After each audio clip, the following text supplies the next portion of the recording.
always got to think about that Blas Sagat lurking in the anchor position. So, you know, with the 20 points on the line for that, they might have some type of scheme, some type of plan ready for the Sagat. Dude, I cannot wait if it's going to be DCQ versus Blas with how often DCQ adapts to the environment. I'm so excited to see that potential, right? Either way, I think you're right. It's going to be a really, really crazy anchor match going into it. But right now, NL locking in with that Akuma. Here we go. First game of the day. Best of 3. Falcons NL. 2G Brian Yo. Yeah, we saw Brian's aggressiveness yesterday, right? Really establishing a certain spacing, like that stand medium kick so well. It's not a lot of players get there, projectile that off for free to there with a trade, but NL beats him with the drop rush. Low as well. Brian got caught trying to walk back. The extendo with the roundhouse Tatsu. Frankie on the medium, you know what's crazy? It pushes him back, but still within range for a throw. Brian thought it was going to be the right choice to possibly get that side push, that defensive back throw. Would have been a huge start for him. NL 2 steps ahead. He's spending that SA. I hope there's no echo.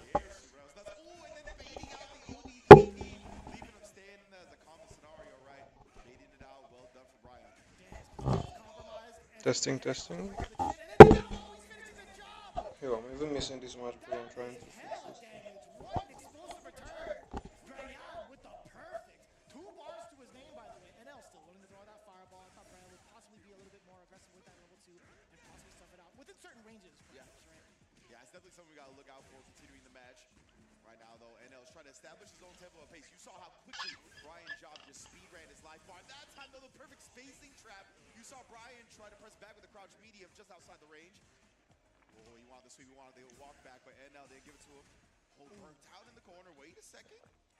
We're not going to see too many ODs being spent, right? Because we still have barely over the threshold. But we will see the on check. Damn, son.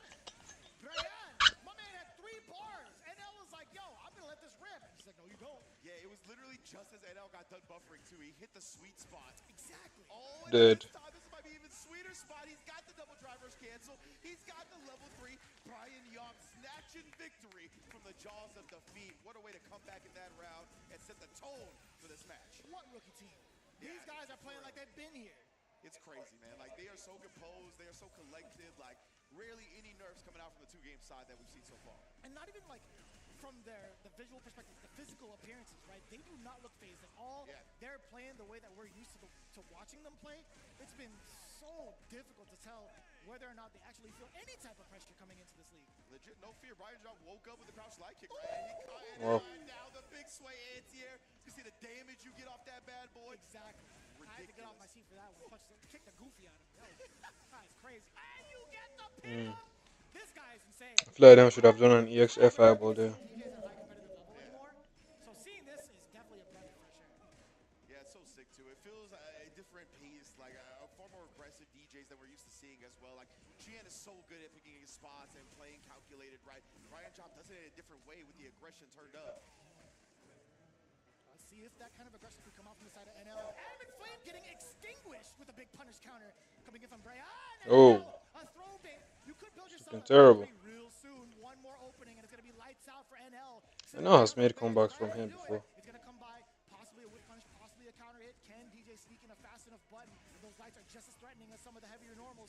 NL still trying to make something happen within this game. Boom. A single opener routine from both ends now. Maximum, nice and cheap range. Be careful with the blocks. Yeah, he tried to get out of it because he knew the chip was imminent if he did block anything. I don't know what he woke up with. We saw the counter hit. He did have mirror to Dang. it, but he might have just been trying to check with a normal. And Brian's had like some of the best faces over the course of the 2 days. A normal. We saw the counter hit. He did have mirror to threaten, but he might have just been trying to check. The look on Shaka's face was so certain. He's like, don't embarrass me in front of the camera. But like, it's crazy because NL had no choice. He had to wake up with the super. Yeah. And I'm sure like with the reaction, the bodily reaction that he had on camera, he was like, dude, I tried to super. Yeah, it must have been super. If you think about it, like Fierce going to be plus enough to get a frame trap or even like lockdown with another normal into OD heavy slasher, into another normal for a full lockdown, into Sobot, into level 3. Yeah. That would have killed NL free. Yes. 100%, right? Like, he was dead upon blocking there, and he knew that too. So I imagine he woke up, like you said, with super. That was the only thing that was going to get him out of the scenario. Yeah. It said reversal. Oh. It did say reversal. So, yeah, it had to be a super, and he ended up getting a special instead. It was, I have to imagine. Oh, Right? he tried to mash on wake up. Actually, he tooted his head, so I think it's very likely that. Like an ODDP or something that was like, oh, he was actually burnt out, so it didn't matter. Right, That's what exactly. Wouldn't have got any of the ODs or anything like that. So yeah, that's tough, man. Unfortunate for NL to go out that way because I think it was on an execution error. But Brian Job, man, what a showing already over the course of the first 2 days, right? Racking up dubs for his squad.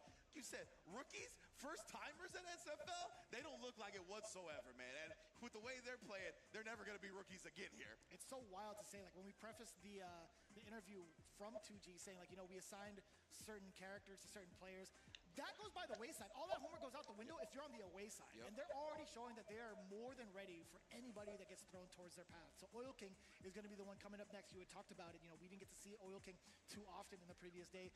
But Juninho Ross coming in with Luke, we saw how much power he has with that character. We've seen how prominent that character can still be against the meta. We'll see if that plays off again. I don't know how much practice he would have against Terry, but I mean, if they've taken down one SNK character, I'm sure they'll be familiar with another one. Right? That's a good point. Yeah, we saw them dismantle the whole KuaiShou squad of Mize yesterday. So he should be prepared for the Terry as well.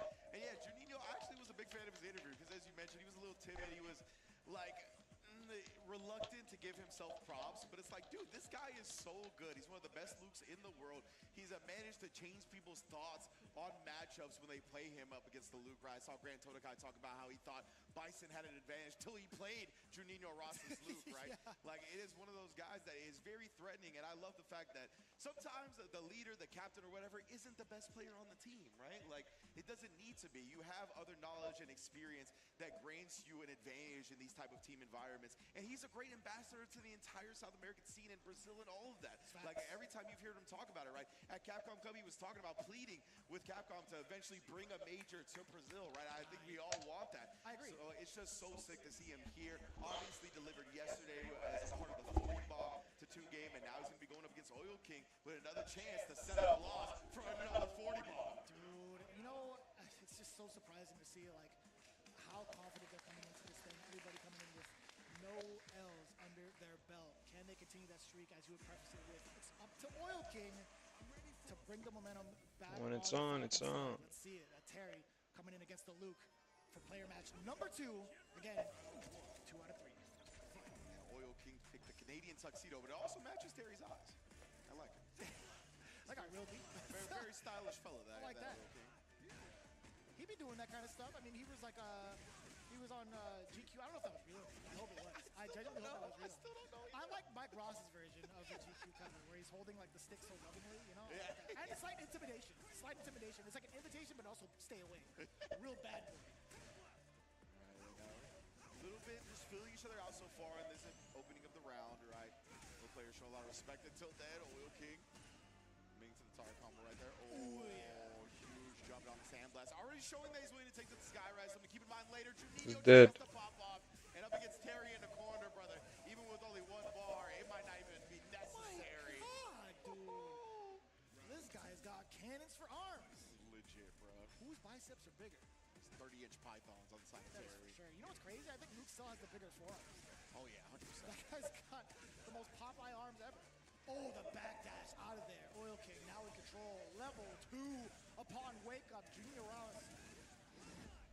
Bang with an explosive statement. I like that, right? Using the ODDP in that scenario, you're like at half a bar of drive meter. You're not going to really be able to mount much offense. So I love Juninho betting with the super instead. That's a good call, actually. I think I'd much rather have Juninho Ross be like somewhat healthy with the drive gauge to pursue offense like this instead of being in burnout so early. You can build that meter up no matter what with the super. Oh, no! So unfortunate. The normal actually tagged him in the sky. So avoided the DI, and now Oil King has his meter back. And a clean micro walkout to get the landing frame punish. I love it. And then challenging right there. He's got enough meter to dump out again. Oil King is at least going to give Juninho Ross an L in game. We'll see if he can give him an L in set. My man, Oil King, picking apart Juninho Ross via the movement, by the way. But I can't take it away from Juninho, right? I mean, the damage output from Terry really gives you limited chances to play. Yeah, 100%, right? Like, any mistake you make is extremely amplified. We saw that in the first round where he bet on the ODDP, didn't work out, just completely demolished. I just realized 2G's logo is literally like Roman, 2 Roman numerals, and then I put the G it's next to it. So, I mean, super well calculated from Oil King right there to walk out and get that landing punish. to Juninho, consult with his team, get a little bit of feedback, a different perspective, a different outlook towards the way that Oil King is playing, or perhaps maybe some of the decisions that Juninho Ross has made. To be fair, I don't think any of his decisions were like too out of the ordinary in regards to like how most games are played. I think he made some pretty sound decisions. Yeah, absolutely. It just felt like when it came to the reads, the moments where you were betting on a reverse or something like that, it just came out in Oil King's favor most of the time. But Juninho is successful here. We can establish a more solid neutral game to try to not bet as much on these open scenarios. Man, dude, my guy was ready. Perfect parry into the burn knuckle, but it wasn't far enough to get the plus frames, right? Yeah, that's how Oil King started the very first round. Showed off the perfect parry into the burn knuckle, and he got the plus frame, so slightly off this time. I love that. It's so difficult to even try to contest that. My man just throws his hands up like temporarily. Yeah, exactly. It's so quick. You blink and you miss it, you could die off of that.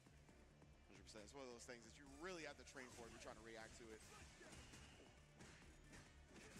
Not giving up drive gauge for free. He's in the corner. Check on the walk back. Throw loop time. BD crouching strong, backing away once it's no longer his turn. Oil King, rising tackle. Juninho Ross not clear for takeoff, and the slight delay. We talk about the timing of certain players' button presses. Oil King right on the money for that counter hit. Yeah, he had a little bit of a reaction advantage in that scenario. Whenever you kind of get somebody to wake up into your Oki, right, you can kind of just bake in a timing that baits reversals and then goes your button. But right now, Juninho Ross able to catch Oil King. He was a little bit short on the throw attempt. I like this pacing being set by Juninho Ross, right? Not too eager, except for the time he actually did that stand or the medium flash knuckle, but I like that rebuttal, immediate level 1 to stave Oil King back temporarily. But the counter hit, no medium kick, a lot of range, or at least deceptive range coming in from that bad boy. Hella meaty. And you know what? I like that. Juninho Ross taking his turn back with the OD uppercut. Yeah, very smart. His reversals have been much more on point this time around.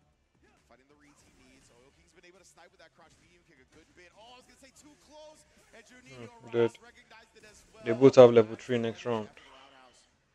That's good. Yeah, it's one of those moves that Terry likes to throw out at a space similar to that, right? Ooh, and then countering the drive rush check with the early flash knuckle. That was so clean. Yeah, hella plus on that too.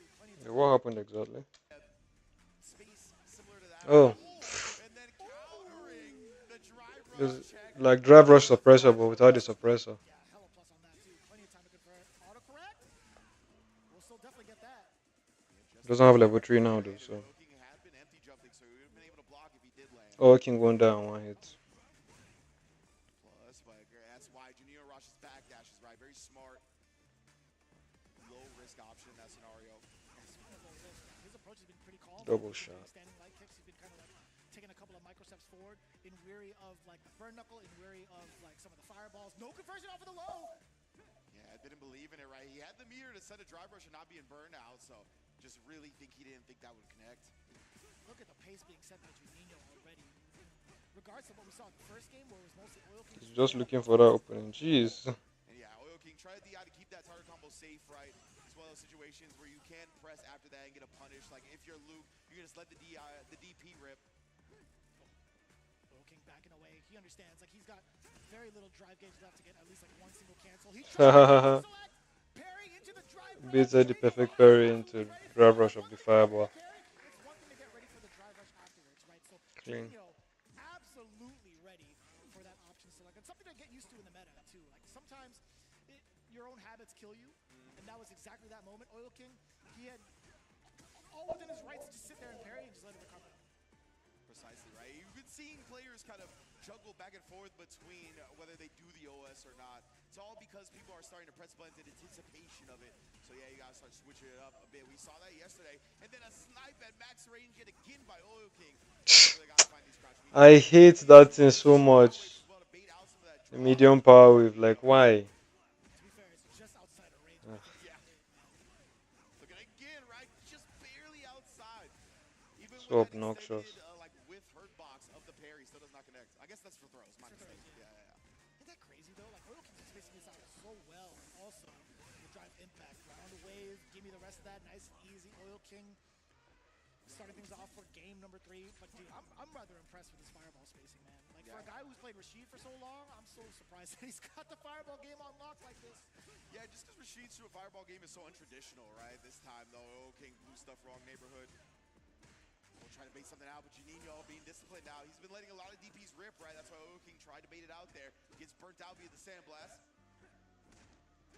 Yeah, this is going to be a pretty rough lockdown to be a part of, DP, but still gets Oil King out of the corner, and you already know the back throw is what Juninho wanted. And he still manages to get it. Drive rush forward? No, it's just a regular dash. And again, jumping out from the side of Oil King.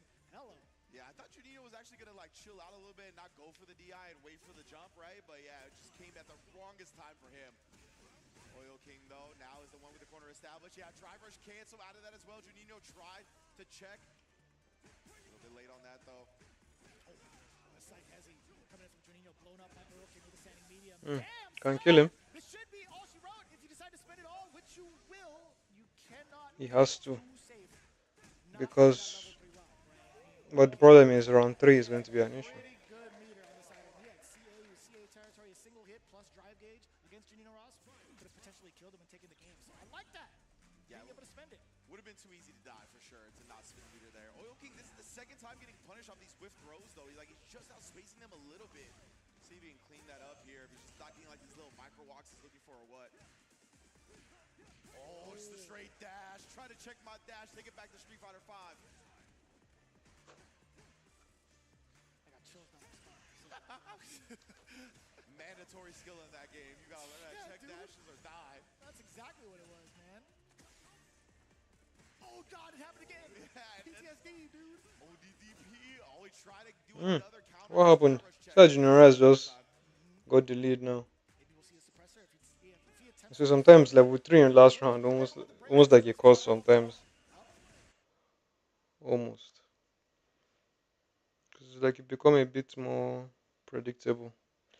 Come on YouTube, what's up? Huh? Spoke too soon. Yeah, started letting the power waves rip. That's a perfect parry, but he didn't follow it up with a burn knuckle or anything like that, right? Probably a little bit too far.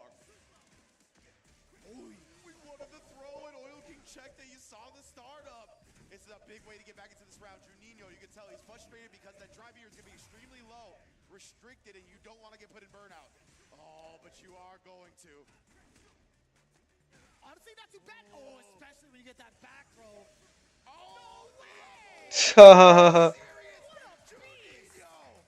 Juninho, bro. Look, Oil King is like, did I just get got like that? He looked behind to his team. Like, I didn't know it worked like that. What, yeah. Juninho. What? These guys are serious. Honestly, not too bad. Oh, especially when you get that back throw. Oh, are you serious? Interesting. Wow, bro. Look, Oil King is like, did I just get got like that? He looked behind to his team. Like, I didn't know it worked like that. Well, yeah, Brian sticking the tongue out again in happiness. That 2-game Seaman already cheesing in the back. streak so far. Yo, that was one of the most schemer stuff I've ever seen. He actually did the sandblast. He's like, I swear, if you try to nullify this with OD Power Wave, you are dead. What a setup from Juninho. Dude, my man was buffering too. Like, he buffered right after the sandblast, so you didn't see it, the initial pump ever, right? You didn't see that exactly. animation. Yeah. So being able to mask that first half of the input is so sneaky. I actually got to see that replay towards the end of it. But you saw how much control Oil King had, right? In the very beginning, like, on top of the corner control, the amount of damage that he dumps out, it's just really smothering. You can see the visual signs of frustration coming in from Juninho, and he had to go and consult the bench. Immediately talking to Brian Yap, immediately talking to Blas, and then we saw the switch up right, but the timing of it all, it felt like it was all in Oil King's favor up until this very moment. Yeah, exactly right. That's where Juninho, with his back against the wall, with no more rounds to drop to save his team, he definitely clutched it up and just went to a different level right there. Beautiful stuff to end that one. And So slick. then we get to that game 3 as well, where everything was on the line here. Some incredible stuff. That was the whiff throw I was talking about, right after the overhead. I can't remember if his first whiff throw was after the overhead as well, but that cost him big. And you mentioned it, Juninho more than willing to spin the meter, throws him out of that as well. That was as clutch could be. Bruh! Did you see that? Look at he rap. Yo, Ross. Much to really kind of like digest when it comes to the difference in like how often the fireballs came out from both ends, right? Yeah. Oil King wanted it more so for control to kind of close the space, also create space. Why are they showing Falcons? Range to get plus and also let him run his course. Is it not Oil King's team that they meant to show? Juninho Ross really tried to throw fireballs, disrupt the timing, also fake out with some really. Yeah, it's us from behind very easily. So that was just so sick from Brian Job, but Junino Ross knowing that was going to be the option to cover the next sandblast, and he didn't bring it out. It was actually the super. So smart. Man, this gets me really worried about the Falcons camp, right? Because for sure it's going to be Blas. And, dude, I'm so happy. It's DCQ, but not on the Bison. No. It's the JP. This is the matchup that terrorizes me. I've played 1.5 million games of this matchup thanks to Boss over in Japan. Hey, Boss, if you're watching, this matchup is hard, okay?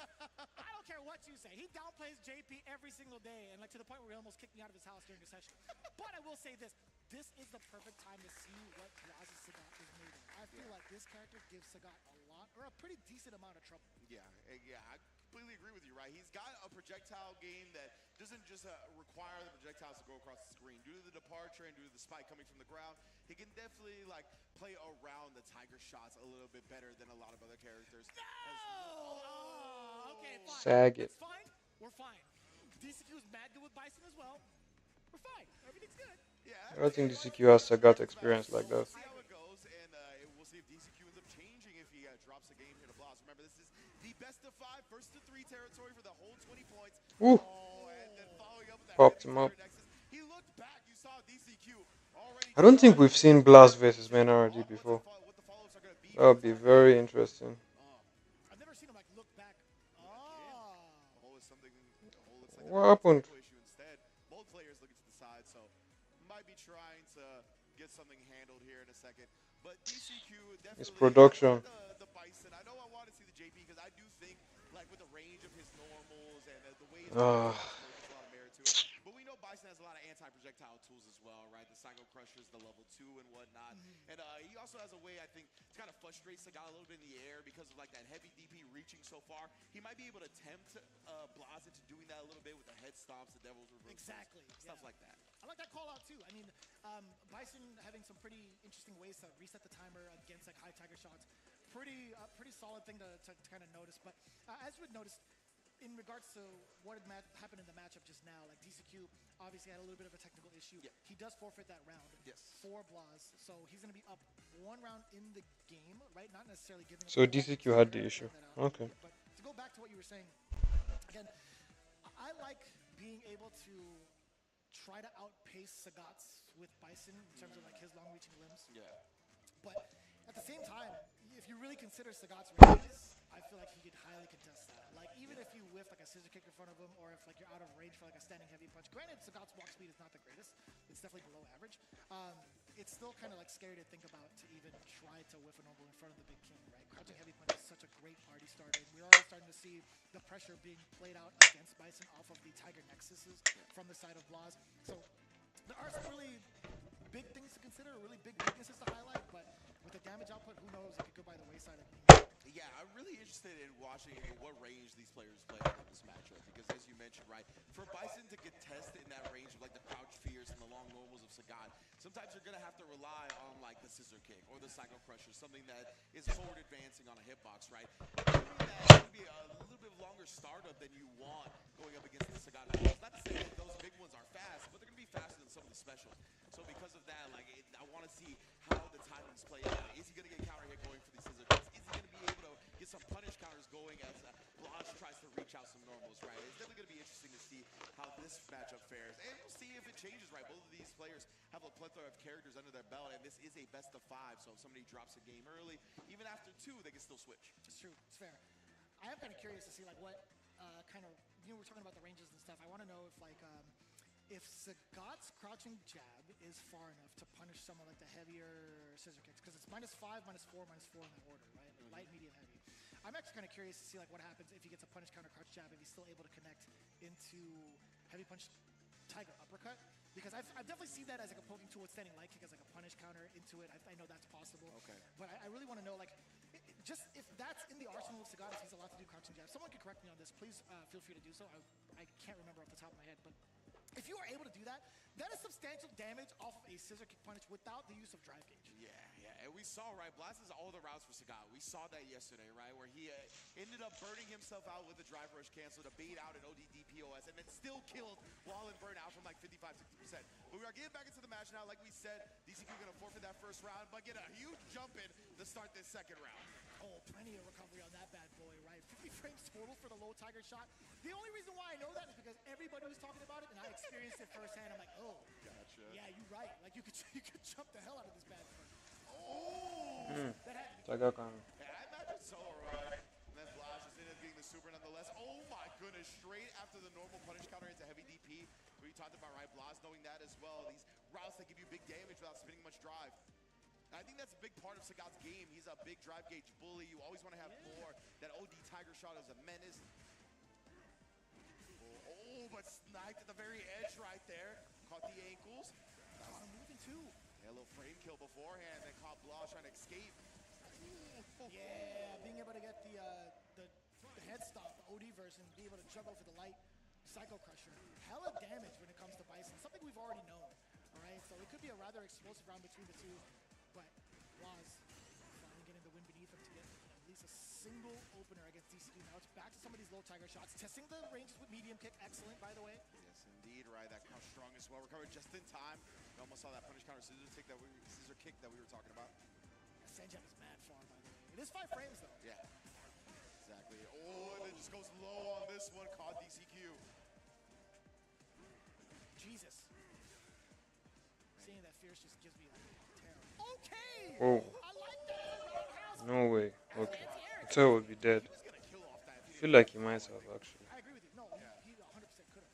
That's wild. Yeah, that's. Oh my goodness, the perfect parry! This guy's sick. Boom. This Yep. guy's insanely good. This guy is Parry insanely that. good. The jump back, saw him chase down the jump. Of course, the parry scaling is going to allow DCQ to live for to show another perfect parry before the graveside is visited. My goodness, Blas. That was ridiculous. He doesn't man. even have the headset on. Ridiculous. Like, doing the jump back, reading the fact that Psycho Crusher was going to come out, do the jump back, you had the mine on you, so the Psycho Crusher is going to be plus. Knowing all that, perfect parrying upon landing.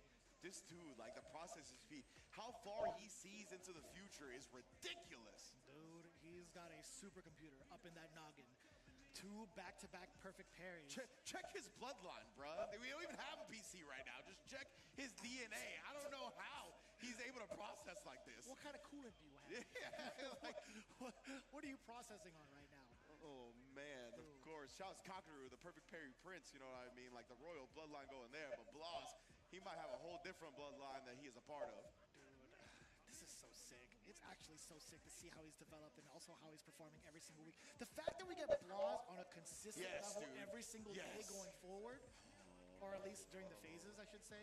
But yeah, of course, we got Saturday and Sunday, right, coming up tomorrow for more SFL action. Then we're going to be back in December for round 2 as well as the finals. So yeah, man, just getting to see so much of elite level Blas action and getting exposed to it in an offline environment like this. In addition to all the other players, it's just one of the best parts of SFL. Can't wait for EU to get kicked off as well. But now Blas is up 1-0.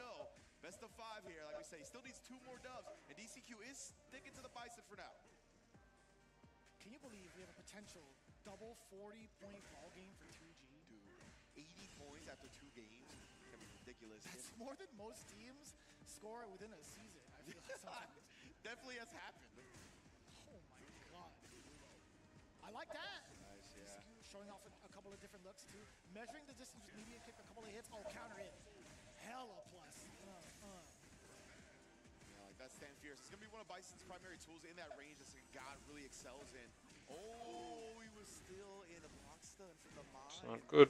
Even with the parry. That's a kind of deceptive too. Like you see him that close. I like that defensive option. A little bit of a desperation call. He lives. Well worth it in terms of the risk reward factor. He has plenty of life to play with. Drive rush on in. He sees a single hit in the goalpost. But Blas, can he make something happen out of this? A couple more hits, he'll build up a level 3. And if he gets that opportunity, oh, he does not though. Got the legs. I'm so glad that they gave Bison like a quote-unquote traditional sweep rather than just slide. I love that. I love the way they were both playing at the end right there too. Blas like walking back extended, then cutting off with a medium kick, and then DCQ adjusting. But now DCQ has him in the corner again here, trying to tie this setup. this micro step forward. You know what's crazy? The decision making behind that. It's like DCQ could possibly think, oh, I might get thrown into the corner. Yeah. I don't want that. I lose the bomb and I lose positioning. Hell no, I'm pressing the button. Blah is 2 steps ahead. Okay, hold up. Interrupting the drive rush forward. DCQ has a chance to seal it out now. We try to make something out for Blas right there. Blas so disciplined here. Drive reversal, burnt out, but puts him on a pick so he gets the counter in. Tiger Nexus overhead, wanted the back throw, and DCQ.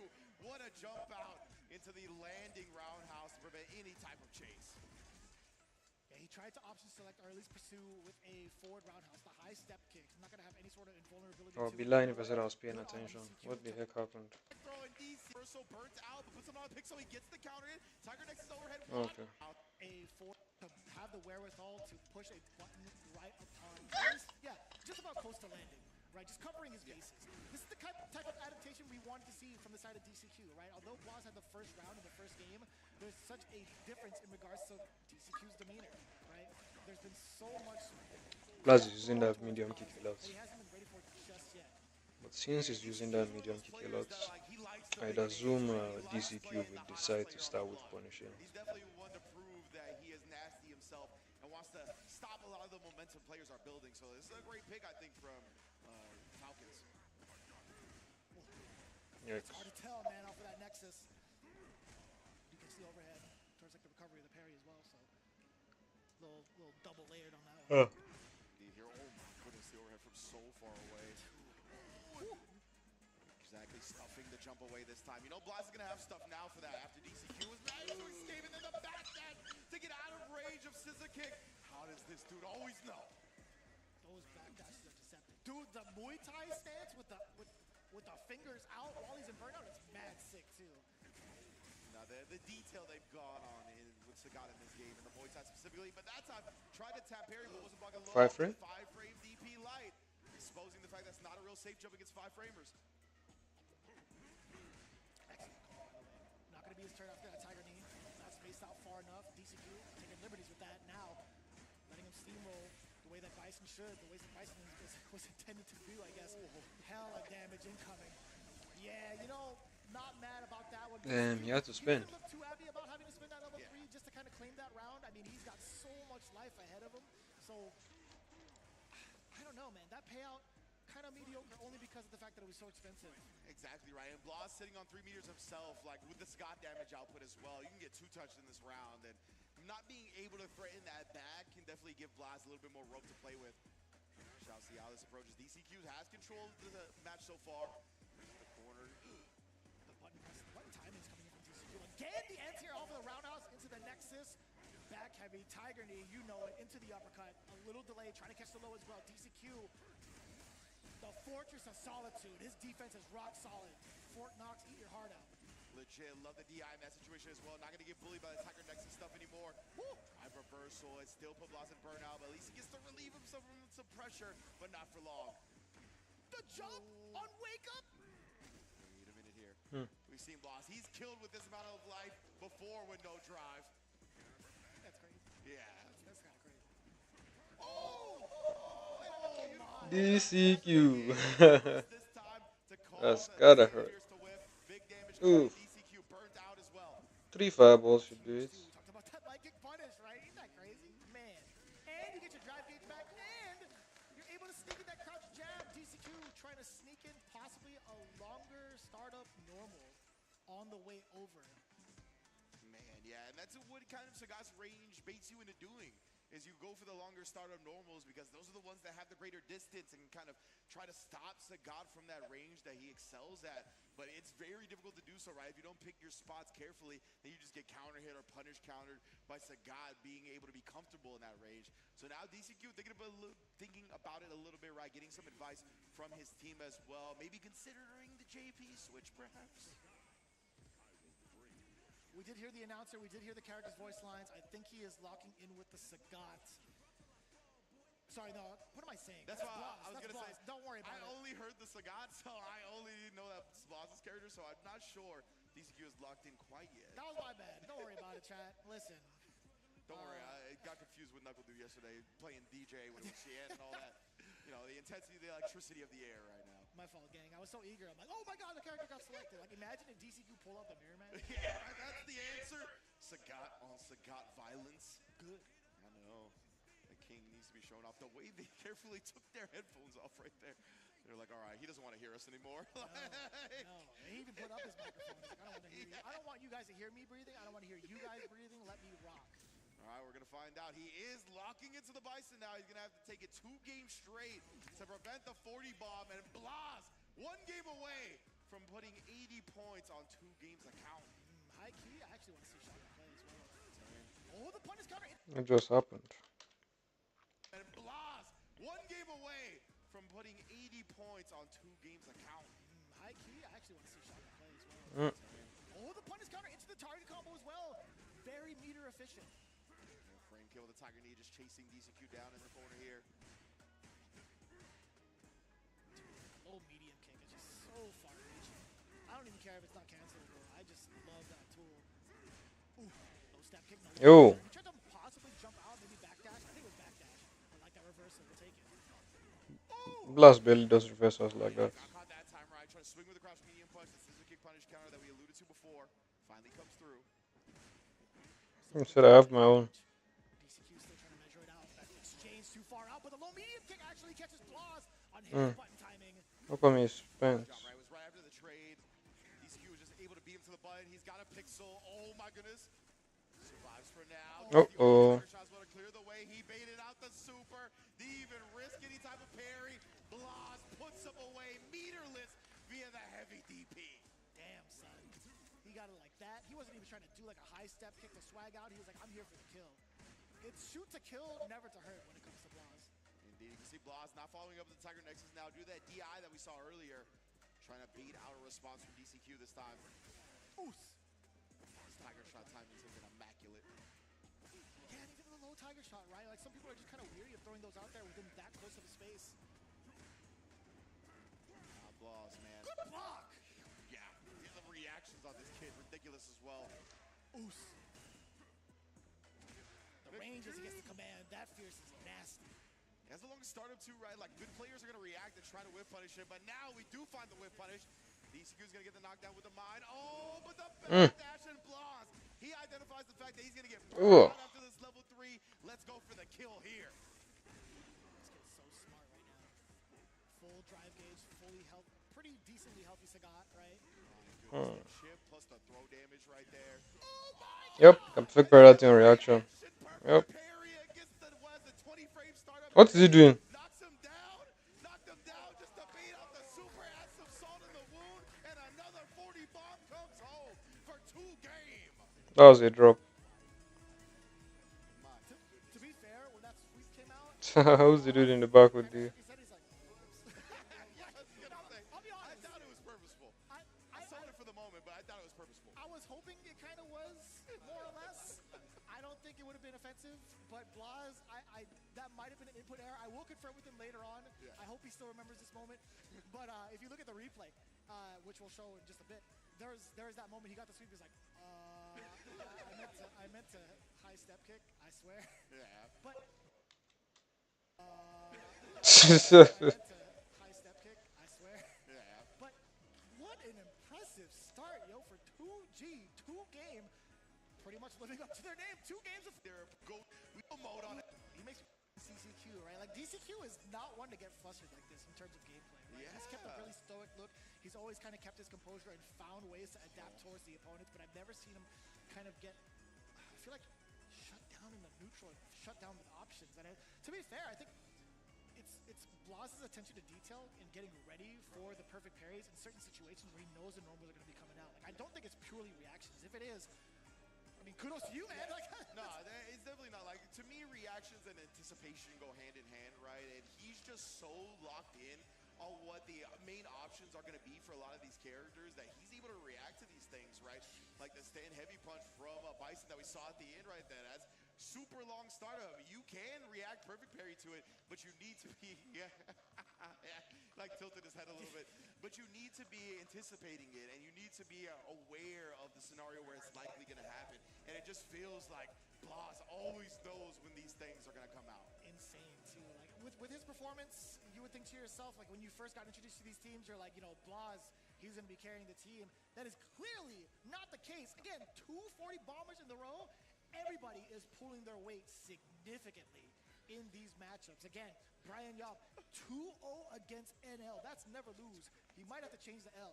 But Juninho, 2-1 over Oil Kings, laying out the traps, making the appropriate reads against them, and then Blas, decimation towards DCQ. Yeah, and that's the thing, right? It's not even just that they're all pulling their weight. They've all done like things that are just immaculate stuff, right? Like taking down NL, like, that is amazing in its own right. We're seeing the traps laid down by Juninho. That was like one of the sickest innings to us that I've ever seen. Like definitely baiting an opponent into doing the exact option you want. And then of course Blas. I mean, what else can we say, right? We'll let the man speak for himself as we go to Rob and 2-game for another 40-bomb interview. 2-game just continues to impress, to say the least. When you guys came here, I do not believe that most viewers at home probably put enough respect on your name. And actually, even myself, I ain't gonna lie to you. I don't think I knew that y'all was gonna have back-to-back 40-0, back-to-back again. We see your points right there in the back.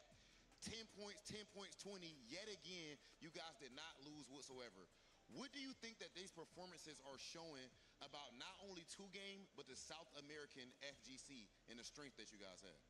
The South America FGC is one of the strongest parts of the world. We have many players. We just recently, a Brazilian won the King of Fighters tournament. So, so we have many great players. And every tournament we go to win. We have the same chance. So we're proving it now. And in this situation, you're on the away side, which is even more insane. A 40-0 on the home side is crazy. But with you being on the away side, they could counter you guys and everything. Did they do what you expected when it came to the player order? Well, everybody is really respecting. They put their ego down, and everybody's really respecting what we're telling them to do. And we got each other back. Blast got us, Brian got me, I got everybody, Shaka. So this is starting to be a family. Yeah. Okay, and right now this family is looking tight-knit and absolutely strong, literally unstoppable. 40-0 over KSG, and then now 40-0 over Team Falcons. Who can stop 2-game? Ladies and gentlemen, maybe we'll see later in the season. Let's go ahead and send things over to our commentators. Congratulations, fellas. 2 games in and already showing that maturity as a team. You know, the Los Angeles Lakers should learn a thing or two from 2 games. I'll definitely talk about that. You know, the egos, so all jokes aside, I mean, like, that's the biggest part about it, right? We're so used to operating on an individual level for the Capcom Pro Tour. It's pretty much like dog eat dog in regards to all that. As fighting game players, right? It is a solo thing. It is a solo venture. And even no matter our journey, wherever it takes us, we're solo a lot of the time. That's right. But continue your point. I'm sorry. So, I mean, like, it's important to note that, like, you know, when it comes to a team environment, you have to put aside the ego and collaborate. And I think that's the most important thing to pick up on. Hearing that from the rookie team, I'm sure they've done their homework in regards to like watching SFL from prior seasons. They understand like what needs to be done to make a big impression.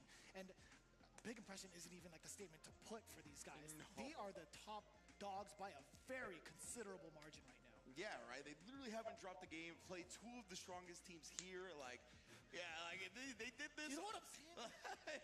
Yo, they did this against KuaiShou and Falcons. Like, it's just wild to think about. And we're getting them against FlyQuest in the day, by the way, so don't go anywhere. But right now, of course, we are going to take some time to thank the lovely sponsors that make SFL happen. Of course, starting with Asus ROG, always coming through. Level up your gaming with Asus ROG monitors designed for both console and PC gamers. They got your back no matter the platform you want to play on. Asus ROG offers various panel types, including stunning OLED displays and the ultra-high refresh rates that we crave as fighting game players. Don't miss out on the exclusive SFL deals available for a limited time right now. You can see the code on your screen, ASUS-SFL. Get your 50% discount. You can even scan the QR code to make it extremely easy to get there. And although we saw only 1 match with 2 teams, it's still a very star-studded lineup. In fact, you could do so the same with your controllers. Brought to you by Brook Gaming. The Brook Fighter Starburst, a new all-button controller for next-gen consoles.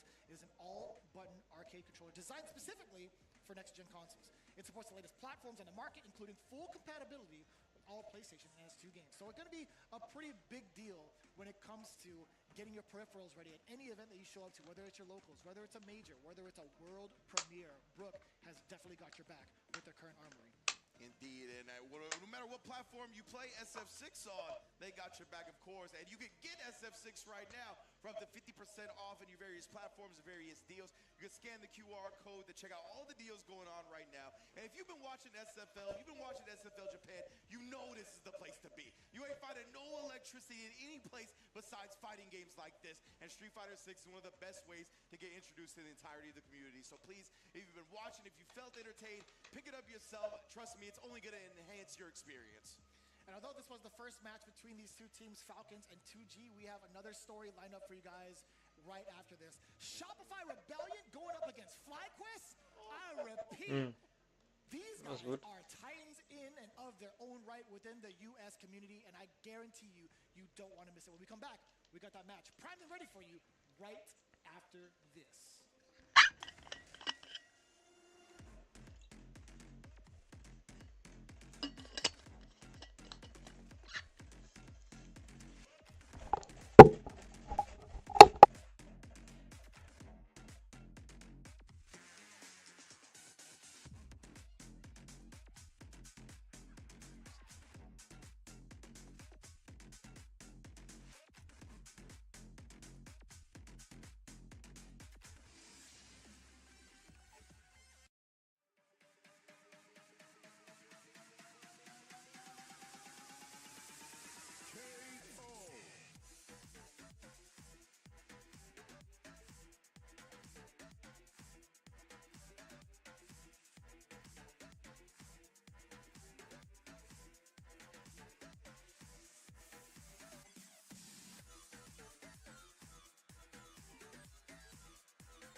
building right now. We already kicked it off with 2 games. Somehow, some way, granted another 40 bomb, locking their opponents out of getting any points, bro.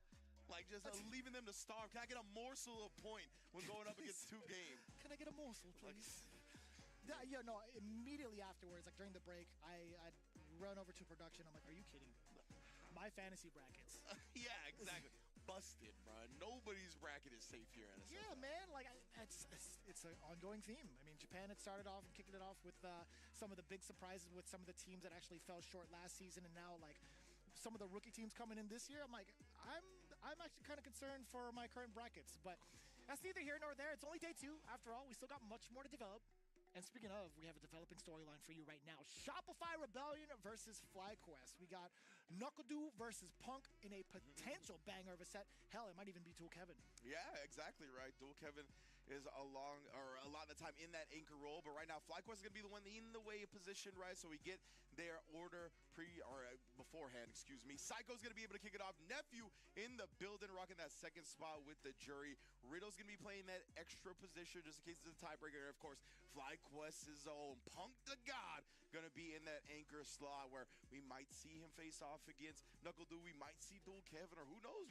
Maybe they're going to play Jack with the hot hand from yesterday as well, getting that extra match. So it's going to be a fun time for sure. But let's find out. Always love them.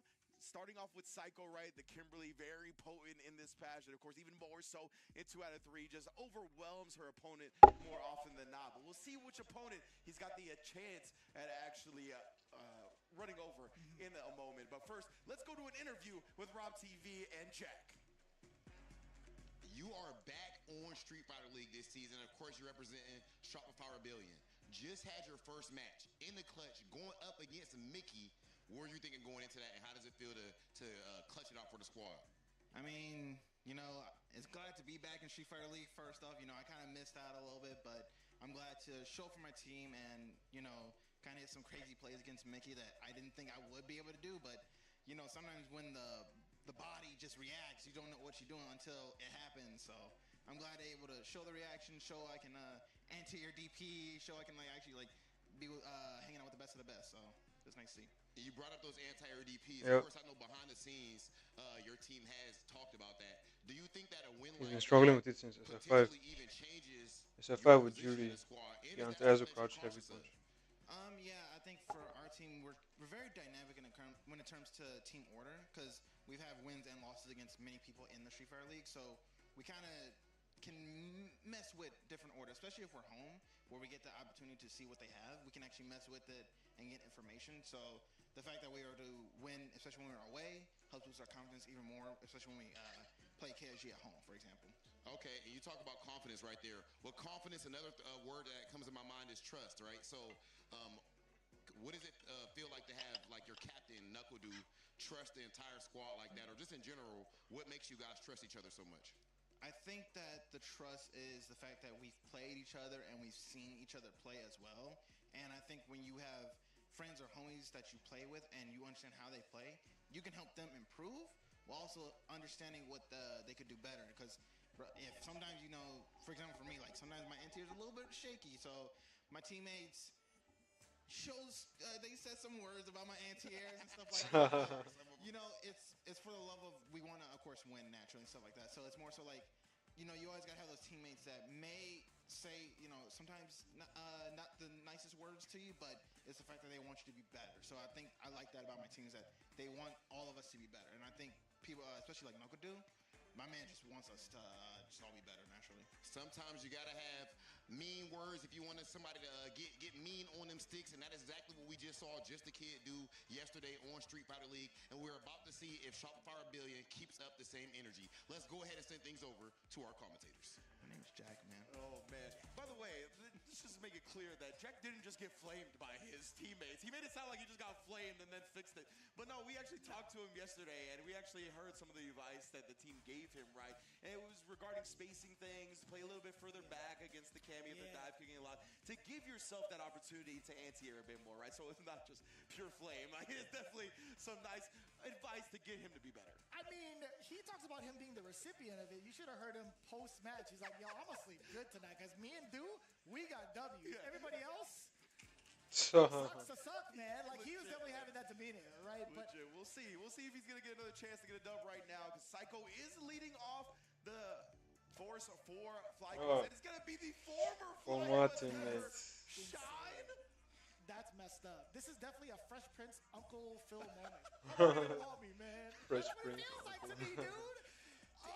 So you're saying FlyQuest is like, we got the best, Kimberly. You can go somewhere else and do some other things. And it shines over like rocking Shopify Rebellion. Psycho has his. I'm a marrying a beautiful honey. Psycho has his When he shot my first jump shot, was it? You know what I'm saying? He's giving the whole monologue right now, but he's going to do so more on the sticks than verbal. It's going to be the Kimberly matchup. I know somehow, some way, there's a ton of different Kimberly mains out there that have been either coached by these individuals or played with these individuals. He's like, oh man, there's going to be no footsies abroad. Footsie free zone around here. Only rush down and mix-ups. But yeah, that's the thing, right? Like, I can't believe 2 out of the 3 of the Mount Rushmore of Kimberlys from SFL World Championships last year facing off here in the SFL US, just the regular season. Man, this is hard to watch, only because it's like the camaraderie between the two as they built it up towards like the end of Capcom Cup 11. Yeah. There's just so much like Team Kimberly's, man, going up against each other. Either way, Psycho already maintaining a lead thus far, trying to gauge the distance. Although we joked about footsies not being evident, this is definitely going to be that kind of play coming in from Psycho. Yeah, that's the thing about both of these players. I mean, they train so much with Punk, right, that a lot of their footsies are going to be on point despite playing the... Come on, YouTube. What is the issue? It's like rush down, smother you in your face character. And right now, slide on in. Ain't willing to risk it even more so because Shine was in burnout, right? So didn't have to worry about as much of a punish as you usually do. Love that approach from Psycho. And I'm glad you mentioned that smothering type of tactic, smothering type of playstyle that Kimberly does present, right? I think that's why they're so cautious when it comes to the neutral and even like some of the wake-ups, because like if you do get the opportunity to shine, no pun intended, you will be able to get so much offensive pressure and potential damage. And again, back-to-back supers being punished severely by Shine, spending the rest of that gauge as he should to get that level 3. You already know it. The first one to get that install in, pretty significant going forward into the match. Yeah, nice just player knowledge from Shine, right? Psycho will definitely let the level 1s rip as reversals more so than a lot of Kimberlys. So well aware that sneaking in the overhead to end the round. What a response from Shine after dropping the first one. Psycho might have 1.5 meter lead, but Funny enough, Shine has level 3 buff. Yeah, honestly. The first 2 were, you know your opponent's got to be doing something on the 3rd time, right? It's the charm after all. You saw the defensive capabilities shown from Psycho, right? Like, not really able to press buttons due to Shine's pressure, and also trying to read some of the like delayed buttons with that roundhouse after plus frames. So Psycho's been kind of on the defensive end a bunch, but he's getting blown up by these throws, right? Shine's already made that recognition. He's like, you're kind of reluctant to press any sort of button. I like that perfect parry into the drive-in. Side switch. Real slick, by the way. Yeah, that was a clean looking side switch. Psycho, oh, the big anti-air as well. In the throw right, throw the animation. Shine is in a bad spot now. To get that DI in and Yo, stop lagging, YouTube. Come on, what is this? Ugh. Wow.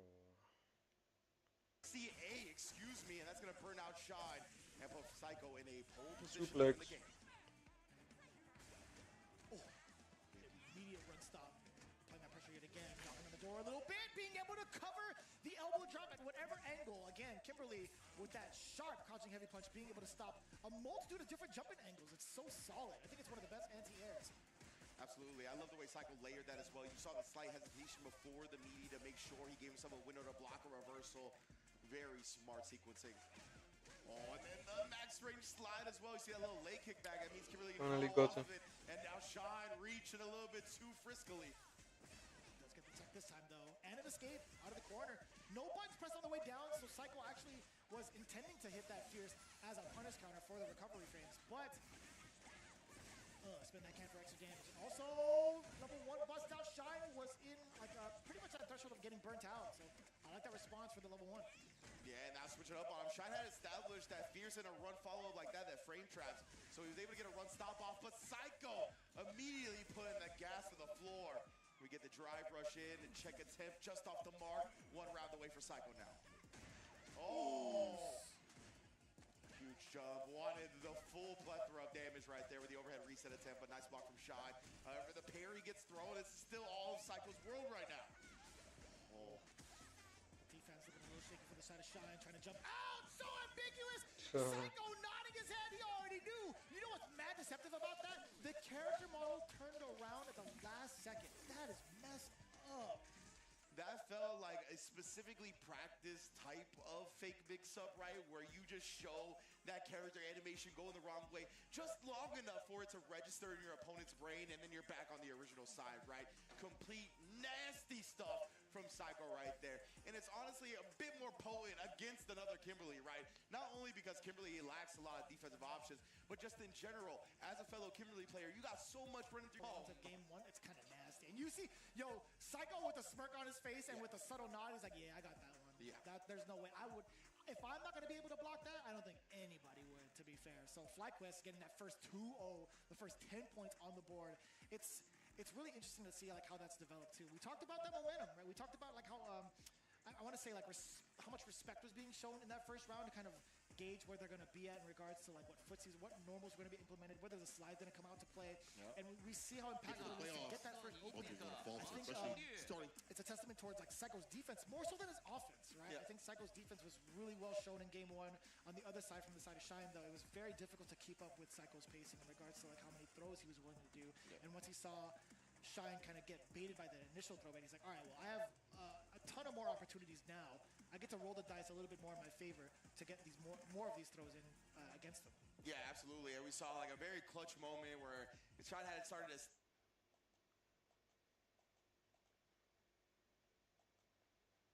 establishing like the run stop games, right? Where it was like fierce into the run follow up to frame trap. Then he had the run stop after. And then after that, he went back to the run follow up, and that's when we saw the perfect parry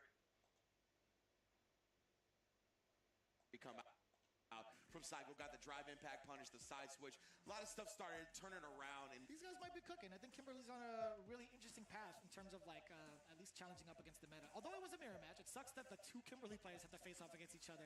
We are going to get into the next one though. Nephew, I feel like he's been hiding.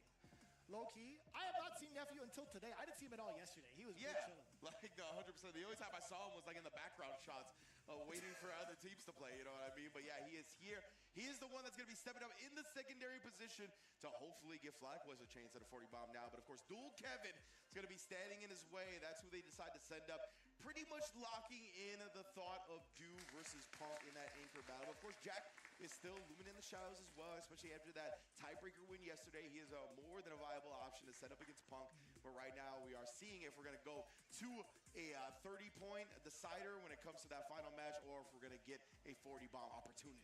I feel like they were also former teammates, part of Team Frost. That's a throwback. But, Wow. I don't recall if that's true or not. I'm gonna have production fact check me on that one, but it's kind of interesting to see how they've developed into their own individuals and also like part of like their own different types of teams too. So I'm very excited to see this. Rashid versus Jury, two characters I feel like have lost a little bit of stock value in regards towards the meta. I think more. Yeah, I want to say like for both characters. Yeah, I would say 100% so, right? Like, Dual Kevin, oh my goodness. He's been holding down the Rashid flag, but a lot of the other Rashids have fallen by the wayside in terms of results a little bit. Again, what a shouts to Big Bird qualifying for Capcom Cup, of course. Never want to forget about that, though. My man. I can never order a Monaco Jumbo again because of him. Definitely ran with that gimmick, let me tell you what. Wild, son. Even in the newspaper. Anyways. I forgot about that. Thanks, Big Bird. Ooh, the Renko kicks. He's looking for it right now. Getting that hand spinning mixer due to the world. Again, what a shouts to Big Bird qualifying for Capcom Cup, of course. Never want to forget about that, though. My man. I can never order a Monaco Jumbo again because of him. Definitely ran with that gimmick, let me tell you what. Wild, son. Even in the newspaper. Anyways. I forgot about that. Thanks, Big Bird. Ooh, the Renko kicks. He's looking for it right now. Getting that hand spinning. This is why I like Kenzie XDP. When you see that guy spinning, just show you rapper. Damn! The jump out for a big reward. Nephew looking for a whole lot of parries right now. It's getting him in trouble solo on the drive gauge, but that tech throw is a nice little boost. Damn! He got like a bar. Actually got full bar. Is what it felt like. Great Desert Storm though. Chipping the rest of it. We do secure it. No, it's actually to his own volition. The drive reversal excellently played too because it would have left Rashid in significant plus frames. Nephew was busting out the Why did he do that? Trying to catch Dual Kevin, going for like an overhead, a flip punch, or a spitting mixer. Saw the neutral jump there again. Oh, the delay. Coming through. first round. So on the first Kevin on the docket, will Nephew be prepared for the second one? I still don't know the origin of that story. I don't know, man. I gotta figure it out eventually, but Nephew, pretty expensive start. Although he has the corner semi-locked down, Dual Kevin easily finding a way out and now being able to cover his ground with the anti-air. Nephew's looking pretty close to burnout already. That's what happened to him in the last round as well, where he just kind of got hamstrung, having only a bar. Have to spend it. Do that drive gauge back. Switch that up, right? Let's spin the level 3 now, give ourselves a chance to build a bunch of meteor for that ideal round 3, but also take the drive gauge control back. Damn, that's a punish counter and a half against the low medium kid. Now we get the GBS. Power plus. Nephew, can you withstand the pain? You can actually. Perfect parry. Some of that Sage Am Slam practice coming in. Yeah, legit. Let's get your heart out. But right now, we get the jump in as well. He caught Dual Kevin committing to that stay medium kick, right? See Nephew, he's been kind of playing around with some neutral jumps. Now we're seeing the forward jump as well to try to catch these lengthy buttons that Dual Kevin is going to be committing to. To be fair, stand medium kick is not that lengthy. It was just a well-timed jump. Oh, what a time to press crouching medium punch. That was counter hit against Dual Kevin. Legit just beat him to the button barely. Oh, Dual Kevin thought he was going to get thrown. He tried the drive rush out of it to avoid the punish counter. Only drops at the end. That's a trade combo? Word? That's intentional? Okay, Nephew, you are a nasty, nasty fellow. Let me tell you what. I'm going to double check with him. Okay, That was laughing. definitely intentional. Oh, what? No. What? Rush out of it to avoid the punish counter. Only Yeah, that was intentional. Side switch. So I think he wanted to beat him and be on the other side, but Dual Kevin mashed, which I think killed him even more. Because if it was just a normal medium kick, I don't think it would have killed. I mean, I guess you can cancel into drive rush, but I don't think it would have killed. Because it was a trade, he got another medium. I believe it's not, because I swear that's not the first time I've seen him do that, but I never heard him say like any words about it. He's never gone like he's never made any subtle like remarks towards any of his drops. So again, it's not the first time I've seen him do that. That is also, I feel like, what we just saw from Nephew, like the closest we get to seeing Nephew smile. So I think, yeah, that was might have been a little bit of a flub that he made the most out of. That's the thing, right? All these players know their trade combos so well, especially a player on Jury, that like, yeah, man, if you try to scramble with him, he's going to know these opportunities to combo off of it. Yeah, it's rather funny, though, because again, like, you could ask Nephew, and he could straight both places lie to you, and you don't believe him, because his delivery is so dry. It's like, if you ask him, it's like, hey, yo, that trade combo after the whiff DP, was that drop intentional? He'd be like, yeah, I have worked that out. I'm like, come on, man, you're lying. Right out, Nephew. Force knockdown. Yeah, we get the juggle. Sure. Sounded like he did the Air Arabian Cyclone as well. Got knocked out of it right before it came out. It was a big break for Nephew to keep him locked down. That just makes me rethink the hitbox on that normal, man. Yeah. Cool. I should say the Arabian Sky High, excuse me. Oh my goodness, he's just going at him. What a reaction from Dual Kevin to parry in that instance, though. Letting him fight this round out. Storm it again. Nephew being able to at least get a parry, at least preserve some of his drive gauge. We're not going to necessarily see anything too crazy in regards to drive reversal from Nephew, so I like that. More subtle, getting that jab in. Yeah, huge block in the overhead. Speedo's right back at him, but that was off drive rush, right? So it's still going to be plus range. Wow, she was skirting towards the ground right there. Is it a micro walk forward? It was. He definitely held forward, and then now Ray trapping him up with the medium. Nephew is mauling him. So difficult to do, right? Micro Mauling. the standing medium punch. Sometimes you'll get like the forward medium punch. Lose all your pressure, but look It's done for.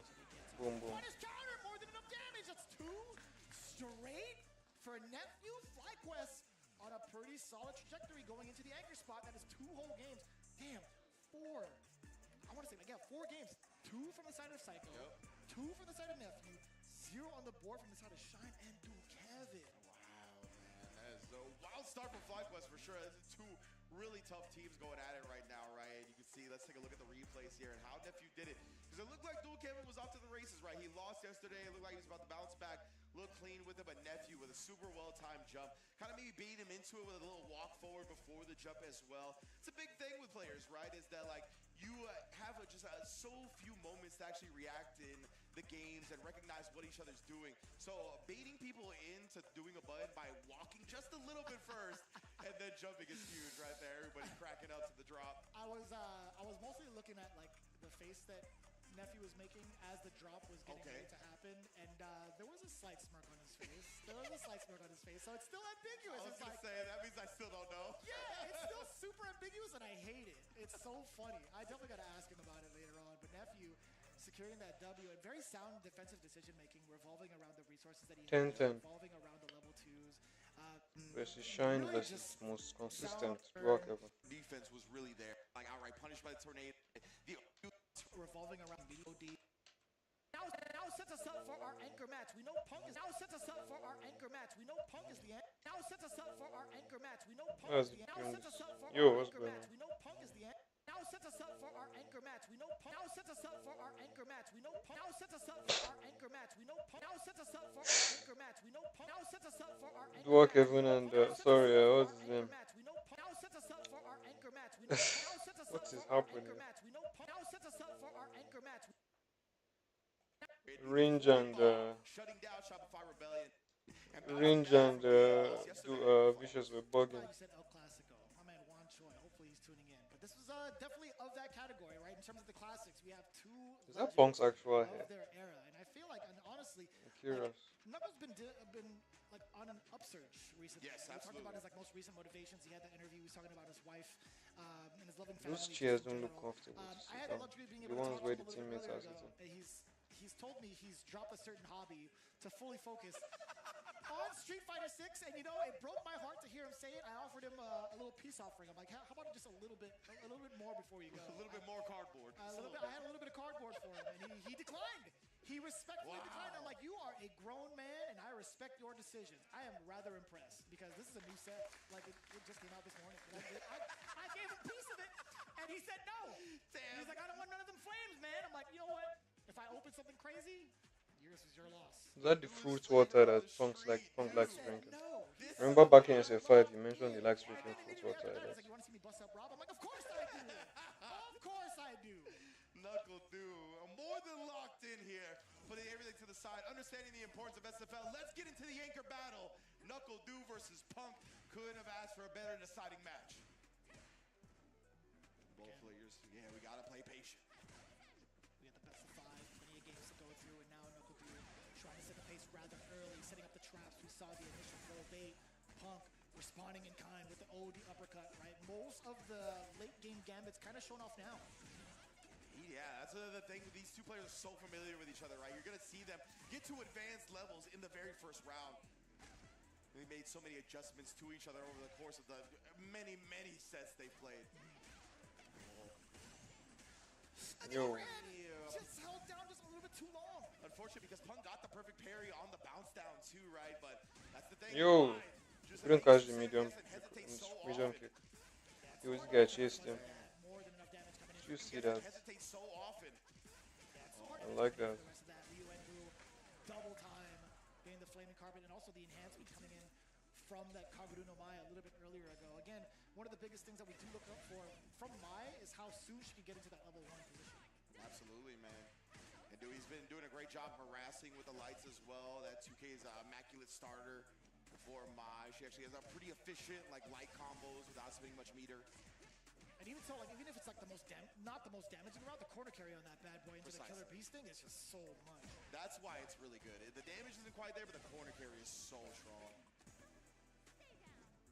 She does a full handstand on your head.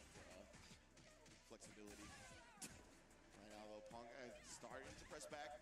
She's looking like Jack out there, you know what I'm saying? Kinda. I swear that photo was AI. Yeah. Whatever screen grab that was from Zaffarino. Flexibility. Right now, though, Punk starting to That was press funny back. from Punk. She's looking like Jack out there, you know what I'm saying? After this knockdown. I swear that photo was AI. Whatever screen grab that was from Zaffarino, that definitely looked like AI. That's the guy, that's what Grok looks like. Anytime you ask a question on social media, you're like, hey Grok, is this thing? Oh, I can picture Jack now. Oh. Dewey tried to walk forward, he ran to the dive kick and then got Yeah, Punk really, nah. complete that. Oh, that had to be some type of execution error. Had to be. Unfortunately, Punk did not get what he wants, and he's gonna pay for that with a. It was twice. First time. think he tried to do jab into super. I don't know. Well, jab drive rush is what she should have done ideally. Try to walk forward. That jump too. Like Into the dive drive kick. rush. Was he looking for level 1? I don't know. Then got blown up, but still Dead though. Looked over to Punk a little bit. With slight concern. Psycho looks a bit spooked. Knuckle actually had looked over to Punk a little bit. With slight concern, or actually maybe the camera angles were different. He might have just looked to his team and was like, yo, I can't believe I got away with that. Yo, they are all frozen back there. Okay, thank you. They both started moving. But like all three of them were actually not moving at all for a second. I got a little concerned. I love how Boost making a little cameo in the background, Weekend at Boost's style. At one point, he was just sitting mad still, and his eyes were like his head was like laid all the way back. Like, is he napping? Yeah, I was just like catching some Z's real quick. Right here, though. Dude, you see how careful he's being with engaging with Punk, and a beautiful walk under gets the landing frame punish. His like precise spacings have been otherworldly so far. Oos. And also checking the drive flash. Knuckle in a very, very solid position to take down this round against Punk. Back-to-back throws. You can layer it on one more time if need be. Oh, the last one's got to be a throw as well. Oh, he tried to get Punk to reach. He was going to take it, but again, just trapping him, not letting him press any buttons. Beautiful pressure again from Knuckle. We're in a state of the game where Knuckle had finally dropped Guile. Ain't that crazy? I know, right? It was definitely wild to see. Yeah.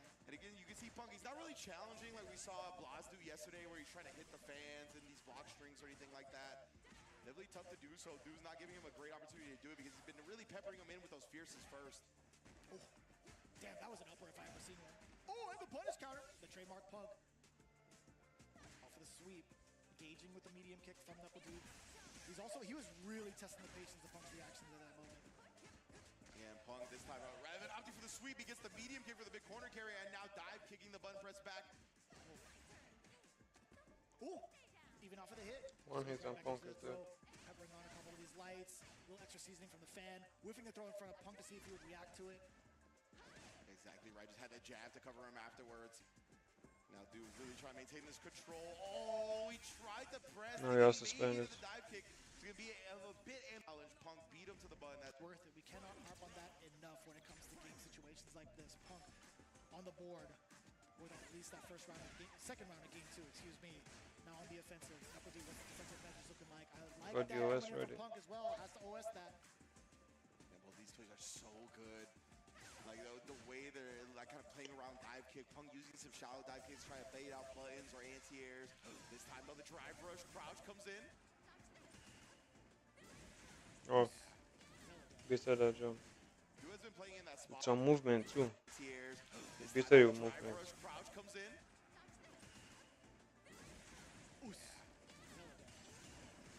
Who has been playing in that spot, right, where he's going to be able to reliably anti-air a jump or a dive kick. Oh, but this time the parry gets thrown into the burnout. It's looking like GG. Rather close to the corner as well. Punk has not been able to take any sort of opportunities from this burnout state against Knuckle. See if he's going to be able to. Oh, just as he tries to inch forward. He's dead. Knuckle CA is dead. With the crouch medium, and we got another CA on deck. That's going to be 2-0 for Shopify Rebellion's Knuckle. Oh, my bad. What? My bad. Wait a minute. And the DP. Got another CA on deck. Tango no Kudu didn't stand up. Eh? Shopify Rebellion's Knuckle. Oh, my bad. My bad. Wait a minute. And the DP. That crouch no kick scaling is something, huh? Either way you spin it, we still get that two-game straight. Yeah, two-game straight. It's 2-0 right now. Yeah, this is prime form Knuckle that we're seeing. I guess really getting off the stuff helped, man. No more cardboard. No more chasing the grails. I get it, brother. All those fumes from opening the packs when his mind is clear. My man's got PSA 7 grippers. I'll tell you what, man. He'd be clutching these cards like his life depended on it. Jesus. Man, it's such discipline from Dude right there. No reversal button this time, getting caught by dive kick or anything like that. Instead, putting out that stay medium that would also catch a jump as well preemptively. Okay, I was going to say, like, at any moment, it could be a medium that does ring out. It's Punk that beats Knuckle to the button. Now, just punishing it outright. The dive kick. Knuckle trying to check the walk back. Oh. The continuation. Oh, that would have been godlike. Yeah, oh, no. Say, how much is Dude going to make happen after this? Tried the DI because that's just our natural instinct, right? That's what we naturally react with, but unfortunately didn't have the health to survive. Actually excellent choice there from Punk to even like resort to that DI because of the life deficit, or at least the one-touch scenario against Knuckle Dew. Yeah, exactly. If he gets perfect parried right there, he had a significant enough life lead. Didn't really have to worry too much about it. Exactly. And even letting go of super, totally fine. Yeah, exactly. Same thing with super. Oh, that's what we were talking about, right? Starting to harass with that stand medium kick a bit more. It beats jumps and dive kicks pretty reliably if Cammy wants to do it at that neutral range. Oh, landed rip again here. Do it Yo, again. The jump Okudu is is by all these medium kicks. abusing. Oh, we do get the whiff punish. Oh, Oh, that didn't kill. Jackie again. He's been You had to know the reset was coming, man. and this is mad damage. You see how Punk just goes straight Punk, into super now. And Punk should have gone EX. doing any type of fancy extension after the hooligan. He was like directly into the super. We ain't playing. Put the dub on the board. I'm sure Punk said the exact same thing. He's like, I'm not trying to mess around with my drive rage. He even smiled and looked back and I wonder what these things they're squeezing out for. No extension, no nothing. Like, I understand now what the optimal damage is. It's hooligan, super. Nothing in between. I mean, I know what they're for, but I wonder how it works. How does it warm up the hand exactly? Is it chemicals or inside chemical reaction or something? There you go. That has to be it. It can't be technological because it can't be like mechanical because it's in a pouch and they're squeezing it and turning I it. do miss being able to hear like the chatter coming in from like the bench from the teams. And granted, it is live after all, so like some of these things, I don't know what they'd be saying sometimes, but thankfully enough. You gotta understand, we don't have the decorum of the Europeans and the Japanese, all right? Us Americans, we're liable to say anything on the live That mic. is correct. So, I get it. Hopefully, you know, we can find some type of happy middle ground in the future. But right now, of course, we are live and in full effect for this potential game-ending match with Knuckle Dew and Punk. He still got the 2-1 lead, but Punk was able to put a W on the board. And we got Knuckle Dew, little color Punk. He still got the 2-1 lead, but Punk was able to put a W on the board. It's so annoying how she can get charged that He's one that always does that actually when he loses. and get you with it because you're focusing on other things. The normal EX fan, drive rush, you know, usual stuff. And her drive rush is good. It's not bad. Yeah, it's interesting. Right now, though, both players here. I love Punk starting to harass with the stand heavy kick a bit more, right? Recognizes the range that Dew wants to play at, throws the parry as well. It's a great start. Oh! Attempt at possibly a perfect parry, right? Knuckle Dew not gonna let go. You already know it. Let's take that first round. And Dew, I don't know.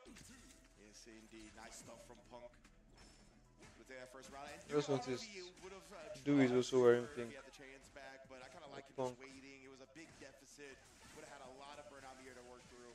Go to combo. Level 1. Spin the level 1, he still has one in his back pocket because he didn't spin it in the last round.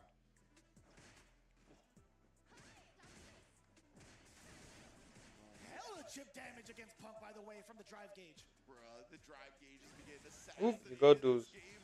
There's a girl player too. Oh, I love that. Sticking out the Bruh. leg to prevent Punk from challenging before the bounce. These guys got those. Coming in from Knuckle Dew is insane. Jeez. Dudang is serious. Oh, the harassment's right there. Oh, Dudang is serious. punish counter stand, medium kick into the Should lane. have spent it. Nice stuff from Oh! Dew. Overhead harassment as well. Puts the fan down and throws him. Condition Punk to stop mashing there. On set point. So you could go for the throw. Brother, Punk had to hold so much. Just lost so much of that drive gauge. And like, it led to a moment where Punk, I feel like even if he got a single hit, wouldn't allow him I like to how Punk. Oh, perfect parry. Led to a moment where Punk, I feel like even if he got a single hit, wouldn't allow him That's to go into spacing. a drive range. That would put him into burnout and also not guarantee the positioning. And now the level 1 coming in from Knuckle Dew, really trying to hammer it in very early in terms of like pushing Punk to the corner, extending his combos to, or at least letting the fans rock. But luckily enough, that punish counter, the trademark sweep. The thing about mine is our fans are always there. And we saw Punk, he went through 3 or 4 miles in a row at the Chengdu Major. So he knows the matchup well, but right now, Dew. He caught the legs, but Oos. not enough. Oh, looking back bad for Knuckle Dew. Now, the dump out of damage towards the drive gauge, insane, by the way. A lot of fierces, a lot of heavy spin knuckles, or just like spin knuckles in general, excuse me. You see Punk, he's respecting the option for a reversal super right now. He hasn't been going too ham. Let's get the counter hit there. He throws it into the DI. It ends up They both knew it was coming, but get started so easily in this game.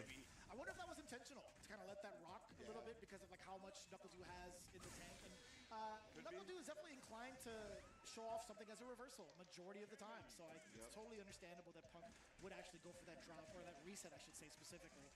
Yeah, you could tell, right? He was waiting for Punk or for Do to do a reversal super in those instances. He wasn't just trying to smother people as we see during burnout pressure. He was really taking some time to allow himself to block between gaps. Didn't want to get caught slipping because he knew, right, it was set point for Knuckle Duty. He didn't have too much health to work with as he sneaks some slide looks over at one of his favorite competitors to play against.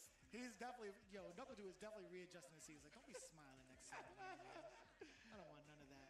Love seeing some sneak overs. And you can see, right, Punk a little bit shaky, but that's just the atmosphere of SFL and not playing just for yourself, but playing for your team, right? And all the people that you legit are homies with and have love for. You're trying to get them success just as much as you're trying to get your own. Even more so, probably. Just as long as you don't ask him if he's nervous, I think you're good.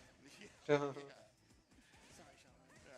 Because again, right, it's like more than just nerves. It's definitely like the passion for playing for your brothers and your sisters. Sisters. There are no female people in SFL, I think. No follow-up on the lift. Yeah, I don't think there are. No female players in SFL. What's going to be the option? At least, forcing Knuckle Dude to pay that tax. He just successfully jump out. With the cost Yep, of he was in that range for a long time. Oh, Dude didn't take this time. Boy, he got hit by the classic. Next round. Dive kick is going to remain a potent tool just because it dodges a lot of the crouch medium kicks and whatnot. Shopify relies on Dude. After the light stream.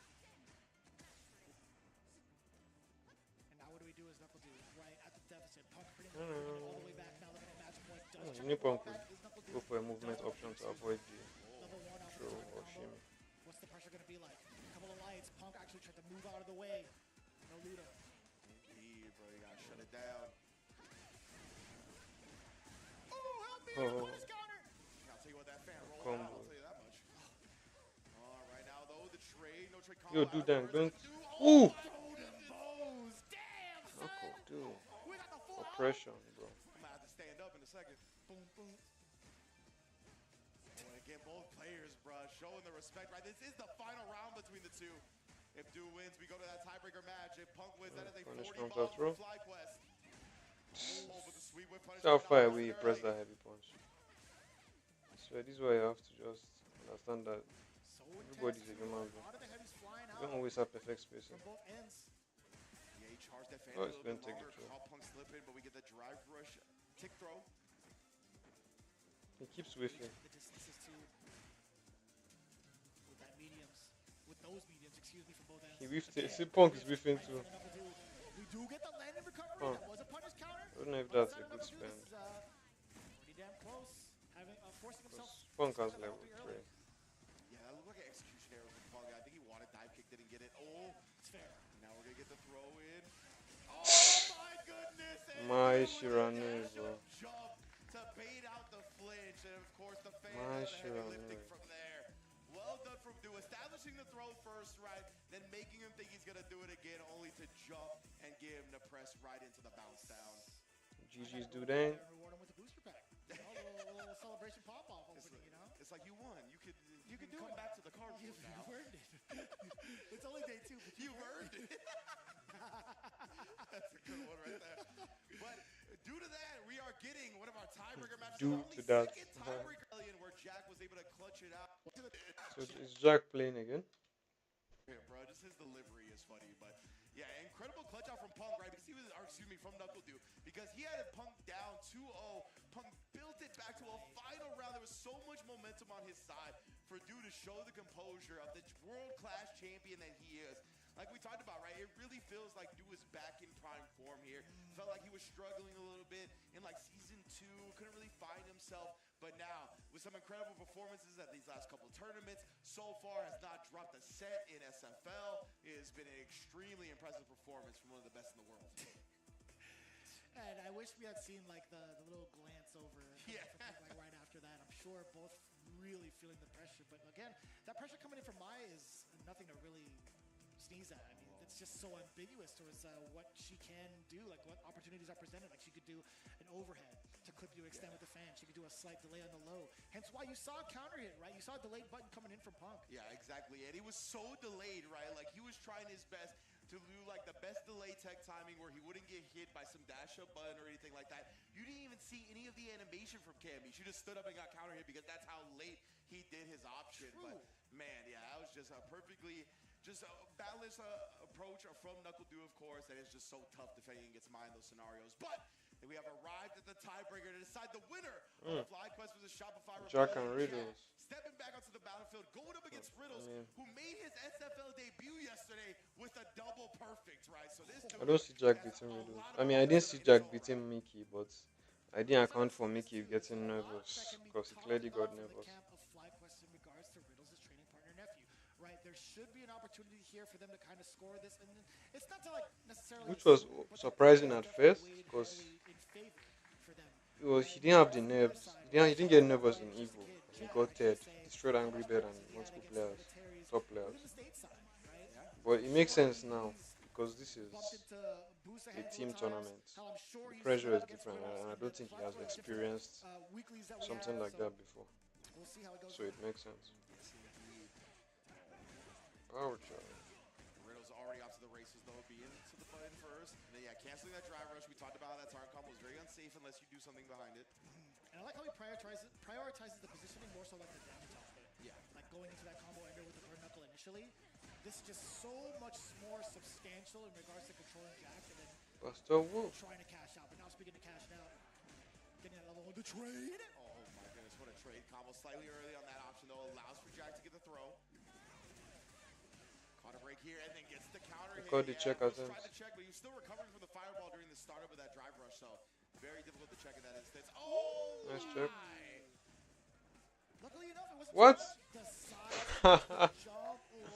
Riddles wasn't ready for the cross-up. DP, wow. Put themselves into the corner, but if it's just one touch away, they would definitely roll that dice. Yeah, you tell Riddles just got a little bit lost in the lights. Oh, this time though, blowing through that drive rush cancel with the ODDP. He knows he can punish it outright if he does do that.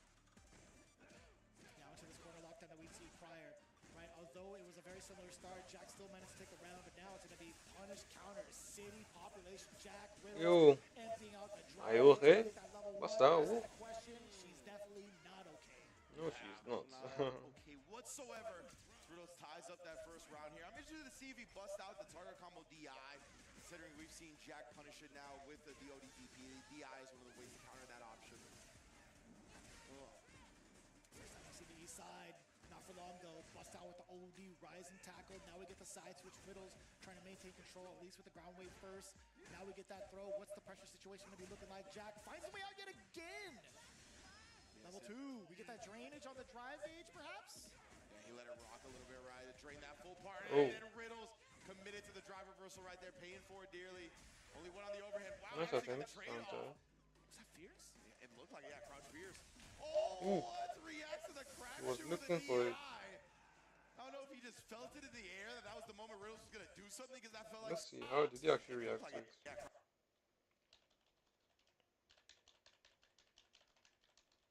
Okay. First, let's see whether Riddles did the input motion. Like he moved his body when inputting it. He was vibrating, so no way, Jack didn't use that as a telegraph to react. Oops, what am I doing?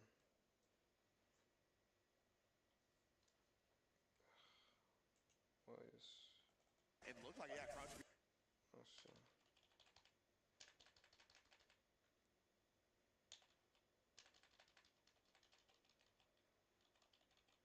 Like, crouch. Wait.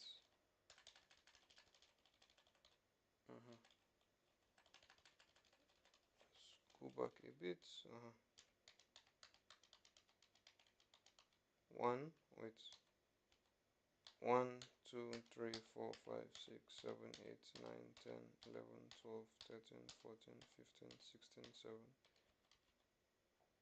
No, he didn't react to it.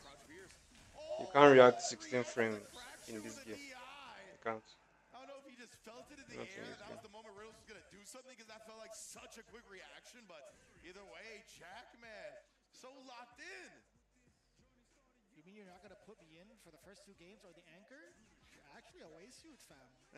Apparently, man. He's the one bringing home dubs. I'm sure he's feeling rather good for himself right now. I mean, like, honestly, whether you put him in the first, second, or extra match, like the objective's still the same. Still get these W's, still get 10 points to your name, right?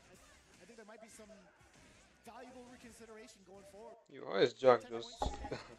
I think there might be some valuable reconsideration going forward with Jack. But maybe he's meant for the extra position. Maybe he's meant Maybe for he is. this extra pressure going into it. Yeah, right. Like he's responding pretty calmly, composed. Like he's just playing like it would be any other ranked match, not like the actual tiebreaker set. So as long as he's comfortable, you gotta keep rolling with him in the spot. Ooh. Just like a max range to a slight walk back.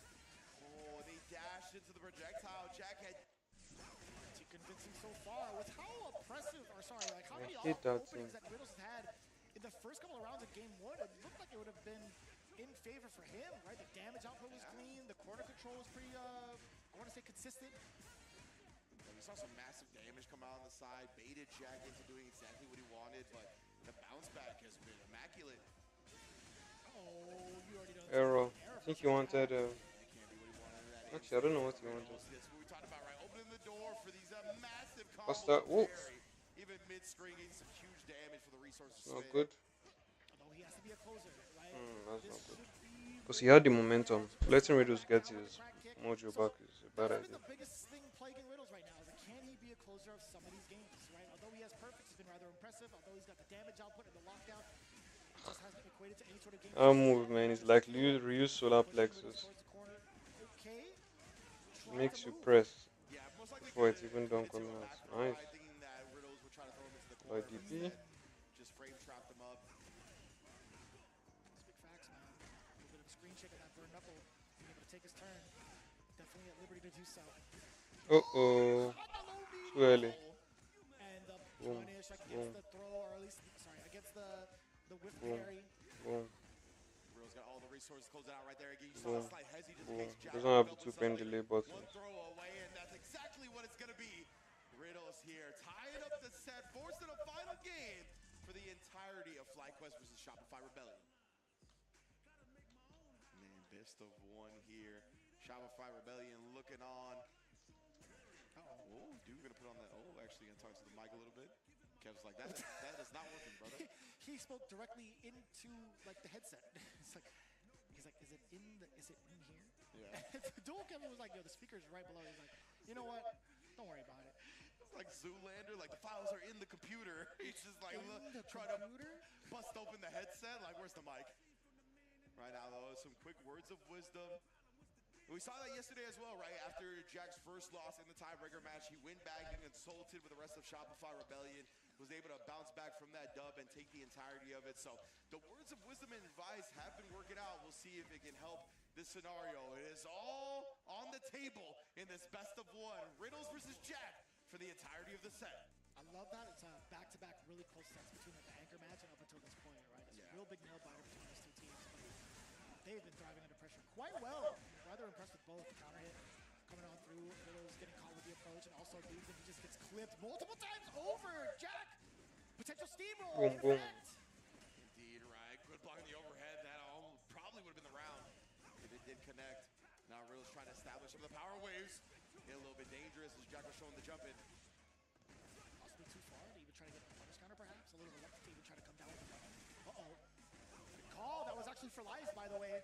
Riddles with that OD rising tackle. Puts himself into burnout. Jack actually has a big opportunity here. Unless I mean, that burn knuckle. say about it. Level 1, yep, that's the best thing to do. You have to think first. Should I DP? If you DP, you don't have killed. And that's not good. Because if you get into the terrorist loops, you're in trouble. But a stop in this round at the very beginning. Riddles checks the drive rush. Can't keep control of the corner too much, though. Jack is able to fight out of it a little bit. Or right back there immediately. Cancels into the drive rush. No anti-air that time. Isn't affected again. Jack, how much can he get away with? Counter Nice. conversion, linking to level 1. I like that from Riddles. 7 frames. But yet again, he understands Slice the space forward. as to where he can get his turn going. Pretty strong. Pretty versatile.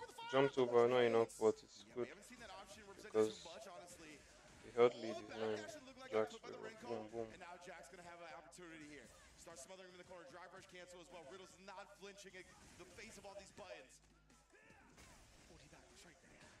Going for the back throw. I was going to say that was OD in general. It's an OD back throw when you back throw them into the corner. Huh? Yeah. Yo, he went for it. Gonna bust out with the CA, and it could He's be. dead. Raw CA damage is gonna be real close. Doom. But Riddle's Boom. gonna be hurt afterwards. Mochioka Dadaro. Doom. Ooh, burns out as well. Jack. Covers any option. Riddle's This back up kid into is the wake of nuts. Super to avoid the chip. Doesn't do it. And Jack once again brings it home for Shopify Rebellion after they dropped the first 2 games. I can already hear what he's about to say about his teammates, man. I already know it. He's like, once again, me and Duke getting a good night of sleep. Kev and Sean. Oh, He moves his hands way too fast. That was man. crazy. I'll tell you what, this guy is definitely half AI. Yes, yeah. What was that 2x speed on the video while it being live? That was wild stuff from Jack. But again, another clutch out, right? He finds himself so confident and composed in these big matches where He's doing the hunting. Why, brother? What is your problem, man? What are you doing? I'm tired of this dude If he adding. starts shaking hands with people like that, I'm gonna get him fired. Yeah. As a competitive player, right? Like, As a competitive player, we yes. get you banned from the tour, brother, all right? It's so disturbing. Like, you have some decorum, Jack. But either way, another great clutch out, right? It was back and forth between these two. It was a nail-biting set. Both of them making adjustments over the course of the match to bring it to a very near end of a final round. So great stuff from Jack, man. Really doing immaculate work in this tiebreaker position for Shopify. And it's rather difficult, too, for the side of Riddles, right? He was in so many different positions to close out a good majority of these rounds. I think, obviously, we'd seen him close out game number 2. But I think majority of the time, it's just been some of his decision-making on defense, it happened to be incorrect just based off of what Jack was thinking, right? Just based off of his reads. I felt like this was heavily read-based in favor of Jack. And it's not a slight at all to Riddles. It was just one of those moments where, like, Jack had just played better. Yeah, indeed, and Riddles caught a tough break right there, right? The KuaiShou trading, trying to force the scenario. Who would expect that? Yeah. I mean, you're possibly anticipating a chip kill, right? I get it, like maybe the bust out, but man, that's just unfortunate. Really unfortunate for Riddles. Yeah, it just felt like Jack was just one step ahead of each moment, honestly. Even at that end, right? You know that the chip out is coming, so Riddles maybe try to backdash, maybe try to jump. There was no counter hit on the screen, but you figure maybe trying to scheme on a wake-up super, but it stayed holstered, and because of that, my man Jack, he just really embraced the moment, being in these important matches and never hesitating, not playing more timid than he usually does or defensive. He was just playing his game. That's exactly what he needed to do. Well done, man. Yeah, a little bit of extra tidbit, just being able to really absorb the information coming in from Knuckle Dew. I think that slight coaching gave him a slight edge going forward into the rest of that match, right? We saw a little bit of a different demeanor when it comes to like his first game of day 1 and now into the extra match again at day 2. Really, really impressive that he's able to absorb all of that. But also, let's see what they had to say. Standing by with Rob TV, the winners of that duel, Shopify Rebellion. Okay, now, Jack, if you don't get your you don't get your big head up. Come on, brother, back up. Okay, you did it. You won. Take the mic. Let me talk to you for a second. I'm not gonna lie. I feel like you do deserve to talk a little bit of trash after what we just saw. You in the anchor spot for the second time. Knuckle Dew said earlier in the season, you are a wild card who can beat anybody and lose to anybody. So far, you haven't lost whatsoever. How I feel to get that dub again? And do you agree with that sentiment? I mean, I feel like it is really nice to be in the extra spot to You haven't lost whatsoever. How I feel to get that dub again? And do you agree with that sentiment? I mean, I feel A wild card who can beat anybody and lose to anybody. So far, you haven't lost whatsoever. How I feel to get that dub again? And do you agree with that sentiment? I mean, I feel like it is really nice to be in the extra spot to secure some points in case we do need that. But I think it is kind of true as to, especially for Americans versus internationals when it comes to my play style. Most of the time against North America, I tend to kind of go 50-50, but against internationals, I do tend to do pretty well. So it's kind of the idea of who am I going to go against, especially with FlyQuest, because, I mean, you know all these people from both teams, so it's kind of like, bro, we all can win a good championship or a good top 8, so. Bro, that last spot, so you hit him with the level 3, and then you just, which in the first place, that's actually mad risky if I'm not mistaken, because you still had another round, and if it didn't hit, you had no super for the next round, then hit him with the full haul. Those huge reads like that, is that something you will always stick to, or do you think it's too risky? I mean, I think at the end of the day, my reactions are really good when it comes to reactions. Okay. I think my team would agree that. Or do you think it's too risky? I mean, I think at the end of the day, my reaction. Round, then hit him with the fuha. Those huge reads like that, is that something you will always stick to, or do you think it's too risky? I mean, I think at the end of the day, my reactions are really good when it comes Reaction. to reactions. Okay. I think my team would agree that that was a good reaction. Level 3, as always, my team helping me get better with my anti-airs. I think my reactions got better as well. So I think because of that, I think I'm a better player overall for SFL. Okay, now please let me talk to Knuckle Dude himself. So, Dude, when it got to you right there, you guys are down 0-20. It's a dangerous spot. You went up 2-0 against Punk. After he won 2 straight, I thought it might be a little dark for you, man. Take us through that match and how I feel to clutch it out. Yeah, I feel like normally I would crumble there, but me versus Punk, it's just so back and forth. It's really just who played better that day, because last Street Fighter League, he killed me 3-0, and it was so demoralizing.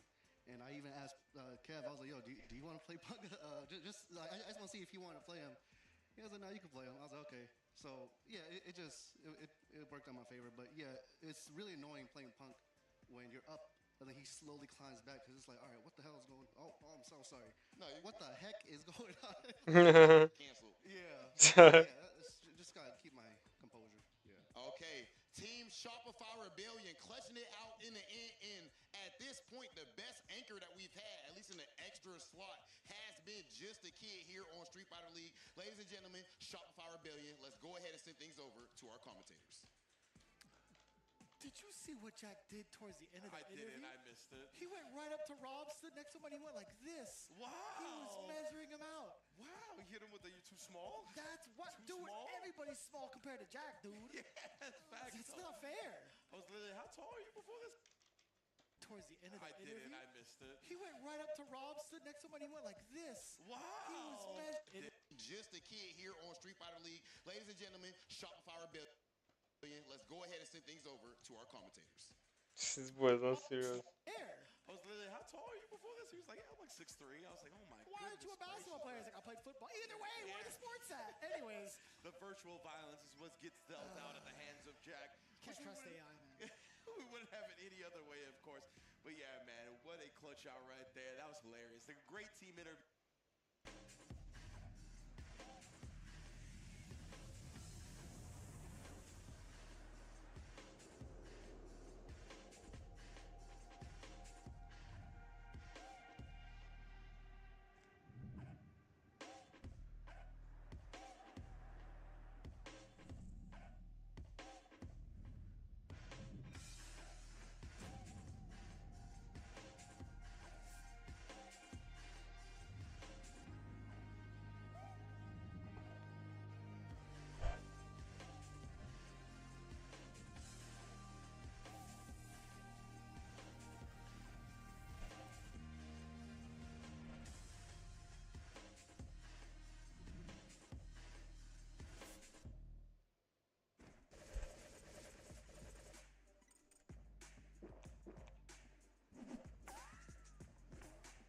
Red Bull gives you wings.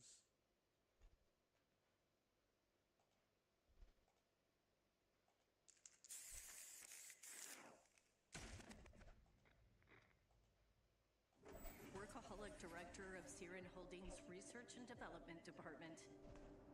Grace Hill is nothing but a cover story. Crimson Viper. My code name. Stay out of my business.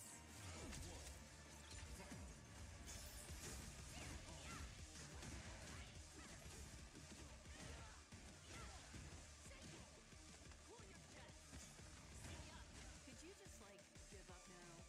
I have other work to do.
crossover for a long time now. Of course, me, all the other players, talent, we've known how godlike you are. But you haven't been able to travel to a lot of these events because of visa issues. What was that journey like for you, seeing other people be able to get to events like this that you wish you could have gotten to, and what's it like now to finally be here?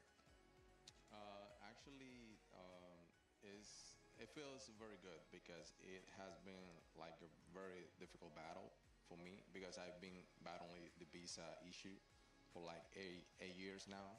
So being able to travel finally, it makes me very happy, even though it was tough. But I was always confident that I will get the visa because I'm the type of person that never like quick on something. If I just focus, I just keep on moving on. So that was something that was always motivating me to keep on just trying until I get it. Also, my friends, Meta and Kava, they were cheering me up and telling me good thing. Just keep on doing this. You're very good at the game. It's gonna happen sooner or later. And happen, yeah. and happen, and happen finally, yeah. Okay, and now, of course, we are here. You talk about your focus, always focus on the next thing. So I want to see what your focus is when it comes to this next match that you have. Your opponent is not an easy one. How do you think your team matches up? For sure, we're playing KuaiShou next, and I believe that we are going to do good because we have the advantage now because we're home, I believe. And my team has very good experience against mine because I have a mine.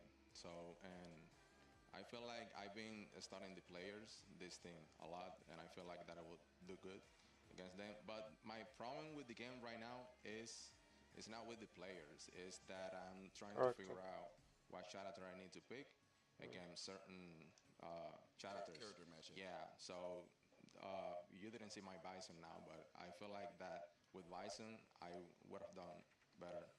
Okay, well, we're only in day 2 of Street Fighter League, so it's all kind of time to bring out whatever character that you want. But of course, we do know that the character that you have as a man, as a player yourself, crossover, and we're very excited to have you here on Street Fighter League. Ladies and gentlemen, Red Rooster will be going head-to-head with KSG, and it is going to be a banger. Let's send things over to our commentators.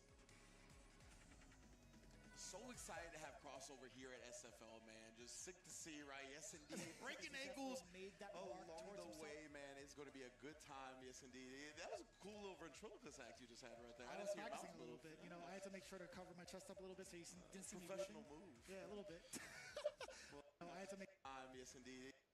Breaking ankles made that mark along towards the himself. way, man. It's going to be a good time. Yes, indeed. That was a cool little professional. I'm rather excited to see crossover, at least on a team. I think he's got some really great potential for himself and also great experience being able to practice against the rest of DR, alongside the rest of DR, I should say specifically. But again, pretty significant deal coming in for Red Rooster and KSG, right? Considering their most recent matches in day number 1. This is going to be quite an interesting one to see what KuaiShou puts up on the table from the away side. We did see the triple Mai be put up. You know, 2 out of the 3. Well, that's not bad. You know, I think that's all right.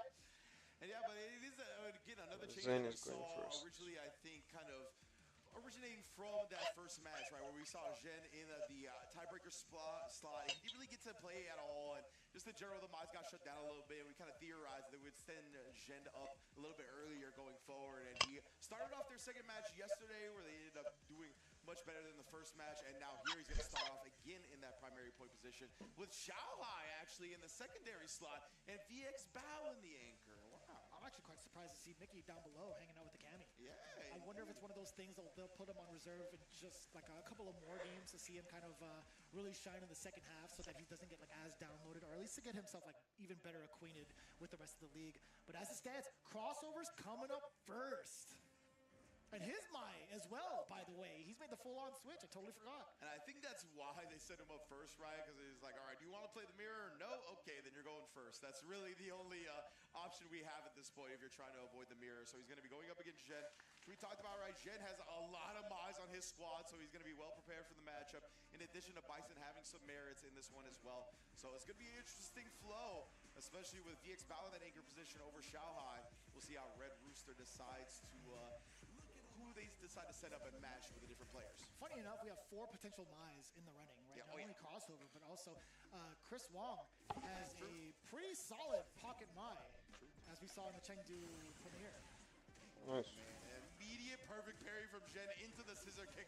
What a message to send that you're not just going to autopilot fan pressure against me. Then also baiting out the reversal. Couldn't have asked for a better start. Oh, but he didn't actually get the detonation off in time, right? There wasn't enough hit stun to continue on with the combo. I wouldn't say damage lost, but that drive impact pretty much compensating for that previous drop. Jen with a perfect, looking as calm as ever. I just love looking at the player cam sometimes. Jen is just vibing a good majority of the sessions. Yeah, the Jen player camp doesn't look like he's actually playing fighting games. It looks like he's just making a playlist. Oh, and then fading out the OD. Doesn't it though? Read. It actually does. He's quite the music curator, if you do ask me. He's got quite extensive knowledge of different genres, mostly hip hop. He do. Head stomp as well. We saw that come out from Jen a lot yesterday, right? Where he's throwing out the head stomps when he thinks players would press buttons back. He's kind of using it like a pseudo dive kick. Very interesting. That's fair. Dude, again, the punish counter. Again, when you have so many different Mai's in your camp, you know exactly what to look forward to, exactly how to react to certain instances. You notice Crossover's not necessarily paying attention to the charge timings from Jen, right? Like if he's already gotten blown up by Devil's Reverse 2 times over, something's out of click in regards to watching his movement. You have to understand, like Bison is, I feel like, most vulnerable when he's kind of like sitting down, right? Yes. He's sitting down and waiting for that charge. Check out Zhao has necklace. He could be going for the Devil's Reverse. And that's like a meta. Obviously, it kind of masks his input getting ready for possibly a scissor kick, but it's really on you to kind of hedge those bets and be, get the risk analysis going. Yeah, attack those moments where Bison is clearly charging, right? Trying to find those options. But Crossover, man, that drive gauge, so far, so gone, honestly. And now we're just going to be able to continue that pressure in the corner because of this burnout, right? Sticking in the overhead. Damn, son! I love that too. Jen really got as much damage. It's so wrong that you can't grab Bison with medium punch initially. He hamstrings him while he's in burnout. It's a drive impact. You went from crossover to cross multiply, and Jen was like, which one of you fellas is multiplying? This guy's doing mad damage at a high rate. Oh, man, but now Crossover starting to respond, right? He has no more rounds to sacrifice. Baits out the super from Jen. This is when you have to bounce back. What they're going to do is again. Forward throw now. The first time we've actually seen. Damn! Oh. The big juggle. Let me get that perfect rebuttal. That's what I like to see. This would be an immaculate collaboration if they got on the song, let me tell you what. Right? Right now, both playing extremely careful again here. Crossover starting to charge up the fan a little bit. And it was well deserved, right? He saw Jen walk up a little bit too within the ranges where a scissor kick would actually get finished. So Crossover a lot more cognizant of both the positioning and the movement being taken place from Bison. Oh, and then scissor kick actually shuts down the OD fan attempt right there. So quick. Catches the start of it. Now the Psycho Crusher. Big parry from Crossover here. And rather than choose the back throw, he just wants the super instead, right? Give me the fire fans. Oh! Did you see it coming? Nah. I didn't see it coming. It was one of those two where it felt like it was just long enough to really come to terms with your death. That was mad damage for Crossover. It's kind of scary because it looks very similar. Level 1 or level 2? Yeah, it does. How he winds up. Yo. Crossover, what a jump to avoid that scissor kick in the corner, and then he tried the OD Psycho Crusher to go through the projectile, but the projectile info frames were not there yet. Oh no. I genuinely couldn't tell what the startup of that OD was. I thought it was going to be OD Scissors, to be honest with you. I think it was Psycho Crusher, I really do. I'm inclined to believe that as well. But yeah, maybe it wasn't either way. Oh, the DI recovers the time, Interesting. DI counter right back. But did you want the reversal? From the Drive break of the reversal. feet right now, put his chef aprons on.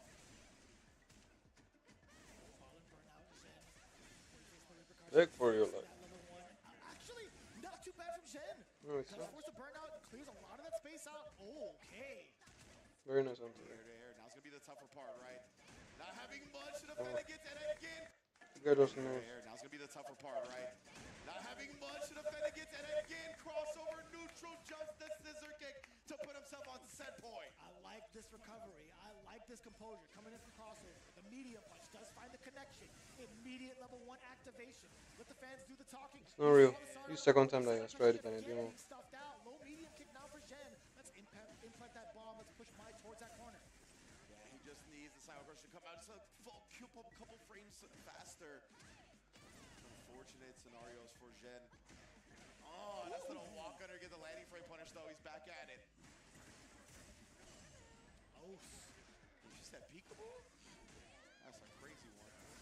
Oh, and again, does get it off in time. Psycho Crusher blowing through the fan. You can see it does have projectile interval frames, but it doesn't start up till a little bit later. I couldn't think of the rest of the Kendrick lyrics after he says peekaboo. That's because it's the whole song. Crossover right now. Yeah, he could have followed that one up. Oh, he actually snuck by the fan, but it was still a clean block. And what a bounce back. He didn't even close his hand after the shake. Still a clean block. And what a bounce back. He didn't even close his hand after the shake. That was a wild handshake. That was the wildest handshake I've ever seen. First of all, crossover was already extending the arm, or extending the hand. Zen was the only one that shook on that behalf. My man was like, nah, I did enough gripping of you in-game, brother. I don't need to shake your hand. What a bounce back from this unlocked, right? We see that in plenty of players. This is what we were talking about. Baits it out. He was 1 round away, but that is when that next level gets unlocked. There's no more safety nets. There's no more second chances. You literally can't afford to lose anymore. And crossover just took it to a new level. Right, the adaptation so far and also the anticipation for those scissor kicks were so imperative because of how much Zen got away with in that first game. And as you can see here too, as we get ready for it, there's just so much that Mai can control off of that spacing alone, off of that fireball as well. It's just been so difficult for Zen to maneuver around it towards the end of that set. Yeah, dash recovered in time, right? Super is not fast, so easy block from Jen right there. Yeah, it was definitely one of these where it was just like, it was like a half shake and he just did the thumb rather than the full like foregrip of it. Like it was real interesting. It's too bad like the lower third was kind of blocking the handshake, but either way.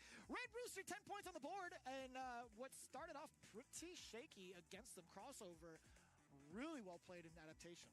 Indeed now, right? And remember for KuaiShou, the second person going up is Xiaohai, right? He's not actually in the anchor position. So we're going to get Xiaohai coming up soon, and we'll see what Red Rooster responds with. Obviously, I think they used a crossover when they did kind of avoid any Mai mirrors in their future, send him out against Jen, because the two next are locked in to start with Mai. So we'll see what they send up now. That is kind of tough, man. Just the fact that we had like one of the Mai's come up already from the side of crossover and actually take the W is quite surprising considering the Mai army from the KSG camp. But Chris Wong coming up next, and it makes a lot of sense, honestly. I think having that Luke is going to be pretty imperative. I feel like saving Kraime for the anchor spot, well adjusted and well acquainted with Mai's as well. So it's going to be pretty interesting to see Chris Wong navigate this matchup solely because of how he's played Mai over at Chengdu. Now it's going to be a whole different story when it comes to Xiaohai navigating this character. I want to see specifically if Chris Wong is able to run his course on offense against someone like Xiaohai.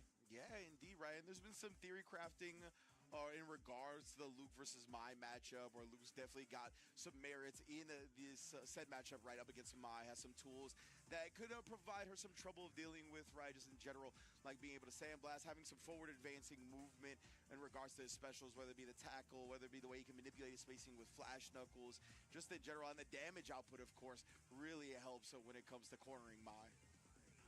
Damn, Xiaohai is 36? Yeah, man. Chris Wong is 33? Yes, sir. No comment. What was No further comments, Your Honor. What was a match we got? I think it was the last game where it might have been the top of the day, actually, but we had a 37 versus a 40-year-old, and I was like, that's what I'm talking about. Shout out's fighting games, bro. What? I don't know, man. You don't know? I don't know when that happened, actually. Or at least, so who was in that rank? Yeah, I can't remember. I think it might have been one of Janino Ross's matches. But yeah, either way, let's... it might have been NL versus Brian, actually. Oh, I think Brian's the younger one. I think Brian's only like 22. Or in his 20s. Yeah, NL's got to be in like his 30s, I think. Yeah. It's so ambiguous, dude. I have no idea anymore. But Chris Wong versus Xiaohai, we're getting to it. This is going to be the second match of Red Rooster versus KuaiShou Gaming. Ooh. Oh, yeah, and already converting off the fan bounce. And, man, Chris Wong trying to represent the bust out real fast.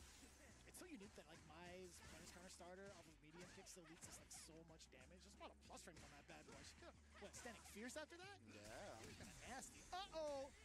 Just in time, man. Cancels that crouch strong into the DI. Ooh, but did not get the perfection of the flash knuckle. Kind of awkward. A little bit of a perfect parry. Level 1 as well. Chris Wong looking right to drive. That's going to clip him. And you know it. Yeah, it was just way too close. Chris Wong with a slight lapse of judgment going for the level 1. Yeah, right, because the level 1 being a projectile, you can kind of out-prioritize those ODs, but you can't let it actually hit you because obviously projectiles are going straight through any level 1 invincibility. Pretty strong start so far from Xiaohai. We do get the perfect parry down below. Good anticipation from Chris Wong, knowing Xiaohai would reach from that far. Yeah, Chris Wong is so ready for these post-crouch strong situations. So ready for that OD reversal as well. Lock him in the corner, but we bust out again. Xiaohai wanted to protect this drive. Opts for the super this time, which also grants him the fans. With the dash, that was a counter hit stand short. Oof. That's tough. That's so tough. Everybody wants to reach in that position, right? Oh, what the hell was that? Yeah, definitely not what Xiaohai wanted whatsoever. Ended up getting a rising button. Oh yeah, nobody flinching in the neutral so far though. Hammering away. Multiple fierces into the fans. Xiaohai sealing out game 1. So much pressure against Chris Wong in that corner instance. It was just fierce. Fierce. I don't even know if there's any like real opportunities for Chris Wong to even try to sneak in a perfect parry against the fan based off of the timing, right? It's something that's should have been worked out as he's been utilizing this character as well. So I really like the way Xiaohai kind of sequenced everything in that round, right? He started with like the throw bait off of that fan and then ending when he get killed with a throw instead, just in case maybe there was a parry to come out on the bounce down. But Xiaohai covering all those bases, and now we're already back in the corner, man. Like Chris Wong fighting out though, and again, Xiaohai anticipating that back throw, right? Looking to avoid the throw, got clipped by the frame trap. Cut, you already know it. In disguise, Chris Wong trying to catch a delayed button with the back roundhouse. It's a little bit late on that whiff punish. Can't quite find it. If Xiaohai's gonna get away with that, it's gonna be so tough to take him down. So what do you do with the spacing, Xiaohai, right? Do you maintain your positioning within the mid-space and actually get some fans going? Do you close the gap against Chris Wong? As soon as you get to a certain distance, Chris Wong should be rather active. Yeah, 100%, right? He's just like, it feels a little bit hesitant outside of that space that he wants to perform at, but that parry, that was definitely one of those confirms where you see it's anything but block, so you keep going with it, but it was parry, so you still get punished. Ooh. Plenty of damage to dump out as well. Level 1, just in case. I'm glad that he guaranteed it with the level 1, because I was thinking about the flash knuckle follow-up, or even like a safe jump follow-up. Like, I don't think there's going to be any sort of time to try to sneak in the rest of that damage against Xiaohai. Yeah, exactly. Not worth the attempt there. Nice job, though, challenging that drive rush cancel. Spine buster party, we got one. Oh, he's trying to hit him upside the head. Backing away, sensing danger, right? Doesn't want to get back thrown. Fans doing a lot of the talking from Xiaohai. Ooh, just ate it raw. That's the type of guy he is. But now we get the perfect parry. No overhead for you. Chris Wong gonna put him right back into the corner. Oh man, but the save jump of Xiaohai just waking up with the buttons right there.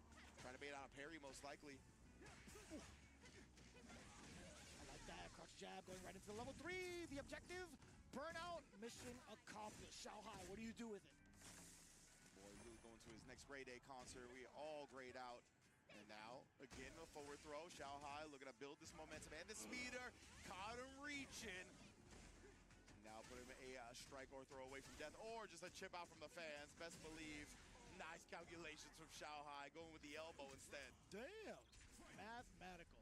I like it when it works out to that final hit. Nice work. Securing that chip damage.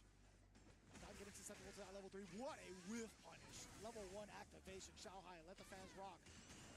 Immortalizing that bite, and then once again, another jump to bait the throw out from Chris Wong. Just hasn't been able to find the right read. Finally gets a reversal OD, but right back at you. Xiaohai calls out the shimmy attempt to put us back in the corner. One throw, will it be two?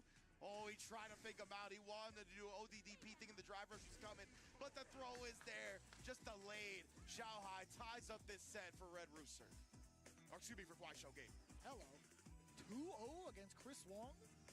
That is actually kind of rough. I mean, like, it's also interesting to see, like, Xiaohai in that second place position. I mean, we've seen, like, his accolades. Man, he's got gold around his neck, too. Yeah, we were expecting him in the anchor spot. Go ahead. I was going to say, trying to see what the medallion is, bro, but we'll find that out at a later time, of course. Yeah, but it's just it's interesting to see. I mean, Chris Wong really under pressure. He had to put himself against that matchup, at least. I'm actually curious what the medallion is too. My phone is dead, so I don't have the webcam. I don't have the webcam anymore, so we'll just mostly shut down. If he's going to be swinging within like past the mid-range, Shanghai doesn't even need to step into that zone. He doesn't need to even like go past that boundary. He's got so many long-range normals to force a whiff punish, or at least force a whiff to get a whiff punish. He's got fans at his disposal, and even so, like if he does get into that space, Chris Wong didn't know what to do with it. Right, drive rush, crouching heavy punch, still went for a delayed throw. Shanghai cleared that space a while ago too. So it's just been more so just very convincing from Shanghai. I just wish like there was a little bit more coming in from the side of Chris Wong in terms of adaptation. Well, we saw Juninho play that matchup yesterday on the Luke, right? Not only was he more aggressive, but he used a more plethora of Luke's buttons, like the forward advancing medium, the forward advancing fierce, stuff like that, where Mai was usually at fan range where she likes to throw it, and then those forward advancing buttons can hit her out of the projectile or catch her walking forward, whatever it may be. Chris Wong really felt like it was all crouch strong. It was crouch strong or nothing, right? But of course, that is going to be it for the second match. Now we're going to get our third, our best of 5, where VX Bao is waiting to see who they're going to set up from Red Rooster, presumably Crimey. I would be inclined to think so as well, right? I mean, like Crimey, we haven't seen him shine just yet, right? He's been like the big highlight for the Red Rooster camp. He was very much so celebrated towards his acquisition to Red Rooster, but we'll see how this plays out. Also a part of Falcons, by the way. Really, really cool to see him rock that jersey, and also really cool in general to see him sponsored, by the way. I love that. But yeah, it's going to be the Ryu coming against VX Bao's Mai. Yeah, man. So, we already know, right? Red Rooster has been very well versed, especially from this part of Red Rooster. Like we talked about, the South America, the Central America, the Latin American countries have shown a prowess against Mai that a lot of the other regions haven't quite measured up to yet. So obviously, Crimey from Chile as well, going to be looking to show that prowess up against VX Bao's Mai. And we'll see if VX Bao switches to another character, if Crimey is able to shut it down that much. But of course, getting a little ahead of myself here, VX Bao's Mai, incredibly potent as well. See if Crimey is ready for his brand of stuff. He's also mentioned, or he's also shown off a couple of other characters. Like he's gotten Bison also up in the CPT. I do believe he also has like a Pocket Ed, if I'm not mistaken. Yeah, that's right. 100% he does. Okay. Yeah, that's the character that I haven't seen in a hot minute coming from the side of VX Bao. And I know his execution is definitely up to par to play that character and his understanding of space control, but I guess, I mean, like he's really adamant about making this Mai work. Yeah, absolutely, man. And this is going to be the deciding match as well, right? Because we got a dub on each side, so we're not going to get that tiebreaker match. Mono is going to be chilling out as well as Mickey is going to be chilling out. Right now, though, we're going to be getting that Crimey versus VX Bao for all the marbles. Whoever wins this puts a W on their board for their squad and secures the 30 points while holding the opposing team to just 10. I'm really hoping, like just a little bit of sidebar, that Mickey doesn't convert over to the Mai. I wouldn't want to see like, what, three more potential Mai's come in, I guess, like in general. So it's going to be very interesting to see, like honestly, with the way things have operated. Actually, no, I'm tripping. We did see that Mai come out for Mickey. We did, That's why we saw the triple. Yeah. You know what? Hey, man.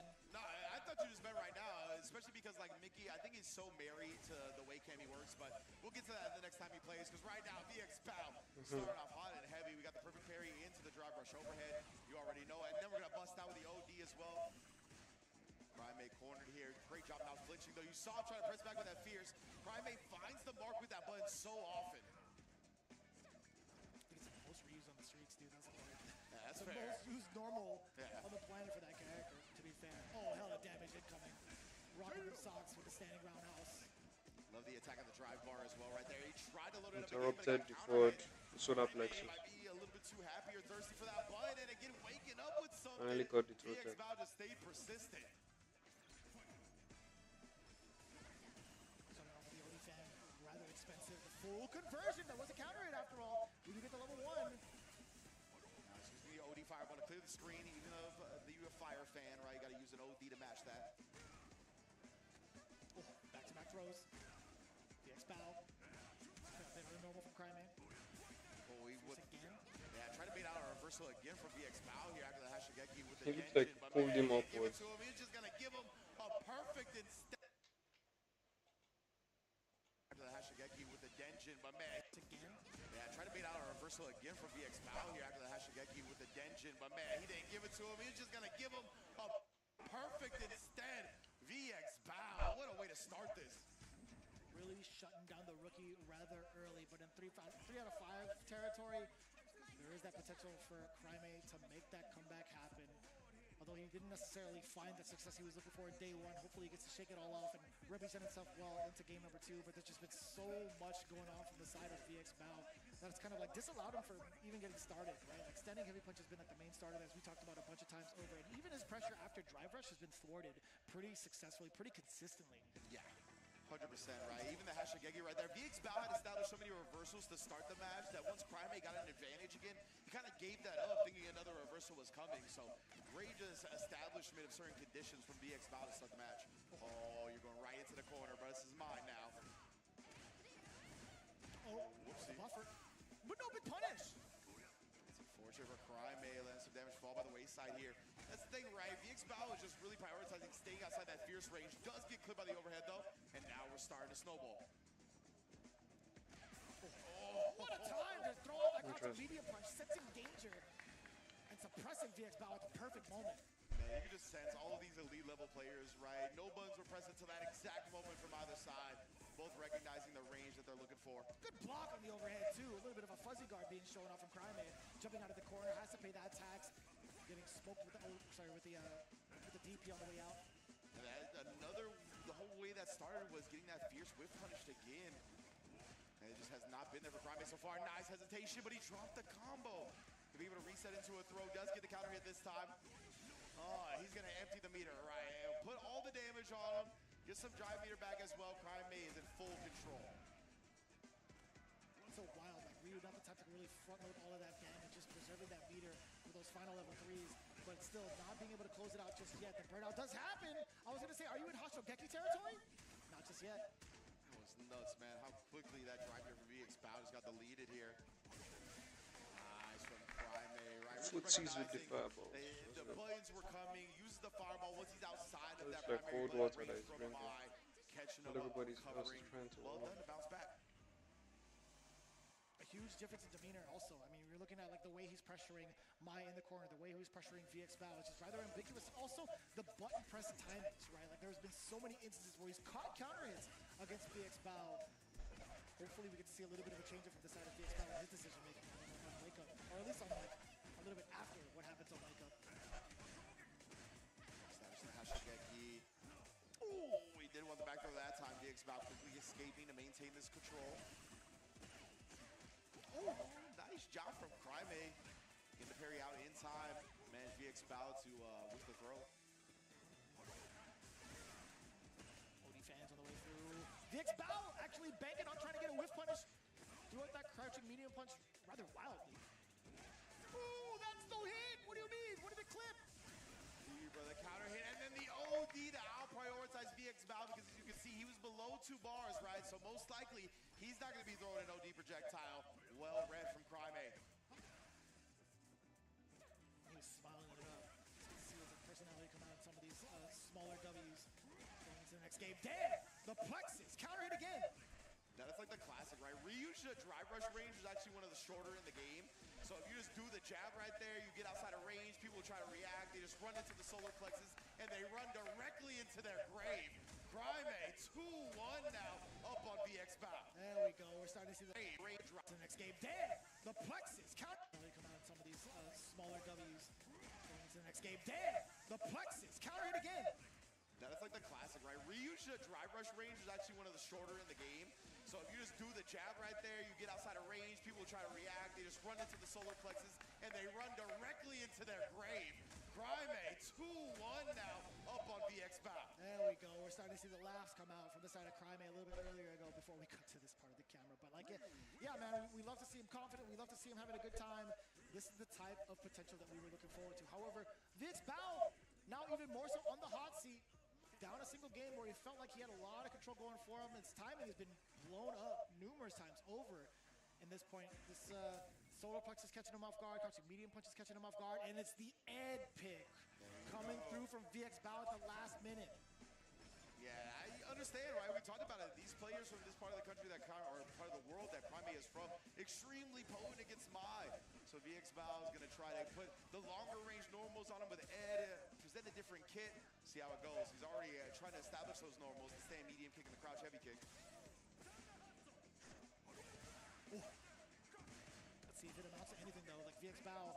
Oh! The face of the Hashogeki. outside the range, and then he baits out the reversal from VX Bow. Oh man, Crime has him in burnout as well. He wanted to murder that man with the overhead. Forward exposure. Actually catches midway through the drive impact with the back throw. VX Bow now in control. He dashes up. He tried to do something out of that. Just outside of the timing, expecting Crime to delay his own buttons, thinking he was going to be scared while on defense, while in the corner, and while in burnout. Crime is still waking up the button, and then again the solar plexus coming through to counter hit VX Bow. Oh my. Crime is still thinking he was going to be scared while on defense, while in the corner, and while in burnout. Crime is still waking up the button, and then again the solar plexus coming through to counter hit VX Bow. Oh my goodness, another whip punish with the drive rush light kick. My man is putting the pedal to the floor right now. OD. Oh, I was going to say, watch out for that overhead. VX Bow, well aware with it. Yeah, Crime has been really looking to steal some rounds with that one. Oh, fakes him out a little bit with the first part of the fireball. Gets the DI in there. Like one shot, a messy round, but VX Bow definitely cleaned it up at the end. Take the round, stay alive in the set. Crime was trying to rob him so bad. Pretty good amount of damage, reserving that bar for the next round, which could potentially be the final, because again, Crime still on match point. He does have level 3. We talked about Ryu, not necessarily front-loading all that damage. He's just more. Yep, that's it. We don't do that much. And also, even more so if you get that engine charge. Crime is gonna scheme on that. Into the drive rush that time. Oh, and again. Safe jump. Oh, that's so tricky. No big conversions out of it though. Fortunately enough for Crime. Yeah, the VX Bow, he was below 3 bars, so they just didn't want to commit to the drive rush, but we are committing Should have to rushed the him. full CA here on the super. Crime clearly wanted the scramble. Damage as well as the drive gauge suffered. But this guy is still good. Who is in the corner, that's the problem. Oh! What a perfect parry from VX Bow right there. Yeah, didn't do too much, right? Maybe he was plotting on this, though. He wanted the burnout instead. We shall see it. Yeah, I mean, it worked out for him. VX Bow gonna tie up the set. Like, you are not robbing me this boy. Smart work coming in from VX Bow. See, I was expecting maybe off of opponent's counter, he would have let like all of the super rock, or even like a level 1 rock, to force that burnout rather early, and then maybe go into a sequence. He actually did it vice versa. It still ended up acquiring the same results that he was looking for. So nice work overall. Good conscious effort to utilize different supers for that ender. Yeah, but the edge switch worked out for him, right? VX Bow switch into the character to kind of present something new from Crime. Obviously, Ed's got a little bit more range to deal with the normals, and just in general, he's such a tough character to approach. Oh my, it's the second time we've seen it now. The ODDB straight through the Hadouken. Strike throw after that. Still walking up, actually stuck in a butt from the side of VX Bow. Does get the big throw bait. He's dropping the combo. Expecting him to throw him into the corner. Oh! Back sway getting clipped. No kill rush here. Trying to blow up the throw tech upon the fake safe jump. Oh my god. Damage to the drive gauge. This kid, man. VX Bow, good read also. Getting that jump out, not only in the corner positioning, but also avoiding the donkey kick altogether. Oh, your drive gauge should help me. VX Bow, that's why he jumped away. He still ended up getting burnt down by the fireball. Crime finally finds the overhead. Ryu, man. And VX Bow winning. He's just able to rush him. That's going to be enough to put him on set point. That could have been a huge difference maker. Crime could have put himself in that position yet again. He just dropped the rest of the combo. Like, is this how Ryu is meant to fight? Fighting like Ked. Where he's hitting like Ryu. I feel like they should be able to connect anyway. I think that's one of the timing The amount of damage. Maybe, yeah. Very strange. Oh, and immediately challenged with the jab back. OD has Shigeki now as well. Look at that drive gauge. What happened? That was a mistake. Crime though, not speaking to level 3 there. Oh, the fierce. What is happening? Rookie. Oh my, Ed. Gonna get the back This kid is just rushing and he's walking. 2 meters. Oh, he tried the stand medium kick again, but it was just off What the is bar a little happening? bit too early to thwart the drive rush, and now we're on a final round. Knocker first on the door. VX Bow coming in with that drive rush, back-to-back drive rushes, and now bringing Can't do it the to dream. no Too close to the dreams corner. necessary though, because of how close he is to the corner. The damage output pretty decent, I will say. VX with a slight drop at the end, maybe a potential reset, but either way, holding on to that flicker, yeah, just in case Carbe was going to jump. Had the kill rush backwards to no He's not going to do Again it. He's establishes not going it to once do it. more. You already Spouse expert needs all one. this craziness. Crime made the tech of his life there. Gary. Oh, what Can a EX tech defeat from through the Crime Made. fireball? And yeah, he's gonna holster the meter for now. Don't shoot fireball, Rio. And it would have given him such a big drive gauge advantage though. Yep, that was no Dude, real. That was no real. That was no as real. he lets it loose upon the drive rush cancel. What a defensive gambit from Crime Made. Now he's in a bad situation. Can you anticipate the level 1? Oh, the trade! Trade, oh, he's not flinching. He knows VX bow. medium kick. Back-to-back ones. Still anybody's game here. He's gonna clear the screen. The level 2 is there. He's trying to prevent Crime Made from parrying it by Yo, what happened? Why did you allow him to? Oh, he didn't have to deal with any of it. Overhead sneaks in, no combo. So close. It's anybody's game. Another big tech throw. Can't believe the intensity of this match. Here go projectiles to projectiles. This kid. Crime Made clutches out the match for Red Rooster. Yikes. And it came down to that final throw with how often they tech against each other. Crime downloaded the data first, a little bit of the corruption against VX Bow. A slight hezzy for that perfect punish counter. Crime with a clutch performance for the Red Rooster camp. Damn. To stay composed to that moment and identify, as you said, right, there's been so many tech throws. There were so many throw techs in clutch moments to save each of their lives. For Crime to identify that and compose himself in that moment to bait it out to be the ender.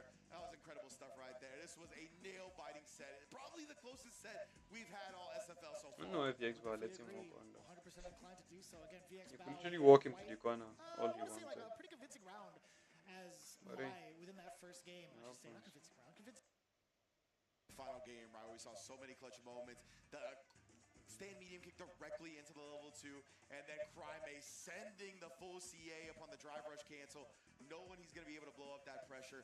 And this too, right, he tried to get in his face to prevent Crime from parrying the super, not getting any of that drive meter back, did a great job to get out of it. And look at that, how quick was that little fadeaway walk back? Just leaned back with it into the throw afterwards. Such confident maneuvering from Crime.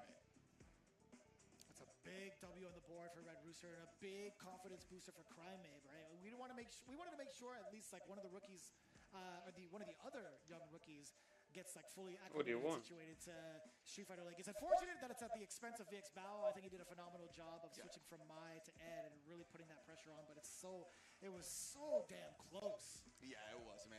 Probably like we talked about, probably the closest set we've seen so far here at SFL US. Incredible clutch from Crime and Team Red Rooster, man. It was awesome to see, of course. But yeah, man, that's 3 games in the book. We still got 2 more to go, right? And the 2 more sets are going to be phenomenal. I can't wait to get to those, of course. But first, I always want to thank the people that make SFL happen, right? Big ups to all the sponsors and the lovely collaborators that we have here at SFL. Because, yeah, without them, we wouldn't be making this happen. So we're going to get to that in a minute, of course. But, yeah, man, the next match, what is it going to be? I believe it's going to be Bandits versus Falcons. Bandits versus Falcons. So wild. That's ridiculous, bro. Yeah, I got way too ahead of myself. I forgot we got to talk to the winners of the last set as well. So let's go to Rob TV with Red Rooster. Crime with the best comeback that we've seen so far this season of Street Fighter League. Crime in your first match, you had to play against Mina RD. That was yesterday, your first ever Street Fighter League match. You're welcome to the league moment. Now, you go up here and have the crazy comeback against VX Bow. How was that first Mina match, and what's it like to now come out and give us the best comeback that we've seen? Okay, You can put that in a shorter way if you want. Sí, sí. So, lo que le está diciendo es que ayer fue tu primer juego en Street Fighter League, o sea, tu bienvenida, tu primer set fue contra Mena, eso fue como que la bienvenida para ti. Obviamente, pues, ese match lo perdiste, pero que fue un juego que jugaste y que ahora viniste el día 2, te toca con VX Bow y acabas de dar como que una pelea súper impresionante, con un buen comeback, y que él dice, ¿cómo te sientes ahora con eso que ha pasado ahora? ¿Cómo te sientes de ayer para hoy? Bueno, la verdad me sentía como con ganas de ganar, obviamente. No estaba ni frustrado, pero estaba como un poquito como decepcionado un poquito por la pérdida, pero ahora la verdad ahora mismo me siento súper feliz y contento porque bueno, pude ir ganarle a VX Bao y pude darle la victoria a mi equipo. Entonces siento súper contento y bueno, bien, y quiero ir obviamente con ganas de más porque hay que seguir jugando y compitiendo contra los demás equipos. So he said that, so yesterday he did feel like after the loss, he felt a little bit disappointed with the result, but that he felt that today he wanted to obviously bring that win. That every game he's trying to bring the win. And the fact that he could play against somebody like VX Bow and get that W and get those points for the team. He's happy that he got points for the team and that he's able to represent in Street Fighter League, and that he's very happy, and there's still more teams to play against, so he's going to give it his all in his upcoming matches as well. Okay, now please can you go ahead and pass that mic to my man's crossover too. Hey, Crime, your confidence, man. Geez, 14 years old, first time even doing the interview on here, extremely confident. Crossover, you just officially got your first win here on Street Fighter League. You're 1-1 at this point, going up against Jin, world-class player. Just let us know what that win means for you. I know where you come from. You don't get all these opportunities. Let the people know who they're looking at right now. Well, first, I feel very happy for this win because it's the first one. I lost yesterday, and I was feeling like a little bit down because of that loss. I wanted to win. I wanted to get the win for the team. But now that I won this one, I just feel more motivated now, just to keep on playing with the other teams.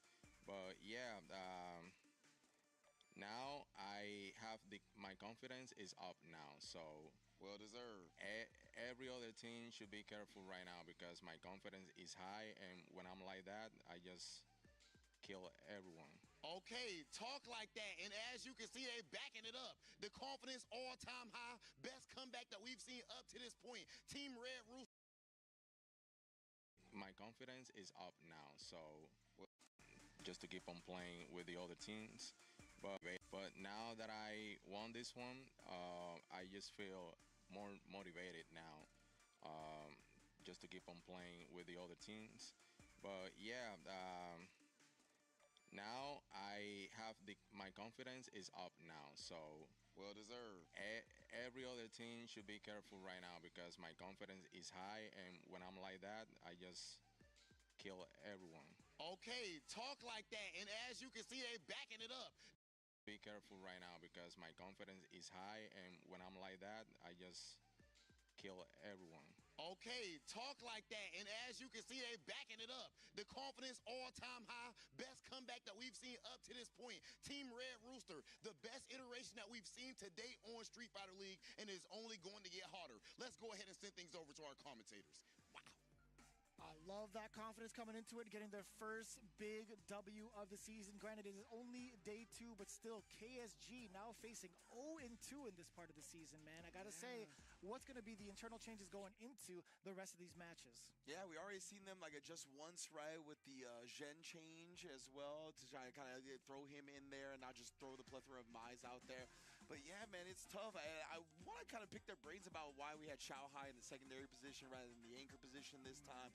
Definitely some interesting decisions going along. But yeah, man, hopefully they can buckle down and turn things around, right? You know, we've seen that in the past at SFLs where teams start a little bit weak, a little bit struggling, then end extremely strong. So still a whole lot of SFL to go. We'll see if we can give them some time to adjust. But right now, these other teams have come to play, bro, and they are not scared of anybody. You heard Crossover right there. He's like, my confidence is back. That means anybody can get it. I love that. And I need that kind of energy for the rest of the team, right? I need that to carry over, that type of energy, and for Mono to properly facilitate it, right? I think there's a lot of potential coming in from the other 3 players. And in Mono, again, he's felt like he's taken more of like that managerial role, like more of like the coach and like the leader rather than being like an active player as much. So we'll see if that actually plays along. Maybe there's going to be an opportunity for him to showcase that Aki, or maybe even the Bison as he hinted at. So we'll see how that plays along. Again, it's only been 2 matches thus far, 3 matches thus far. Hello, I want to make sure I'm proper for Street Fighter League US. But the guys that have been keeping us proper for the season are obviously our sponsors going into it. Again,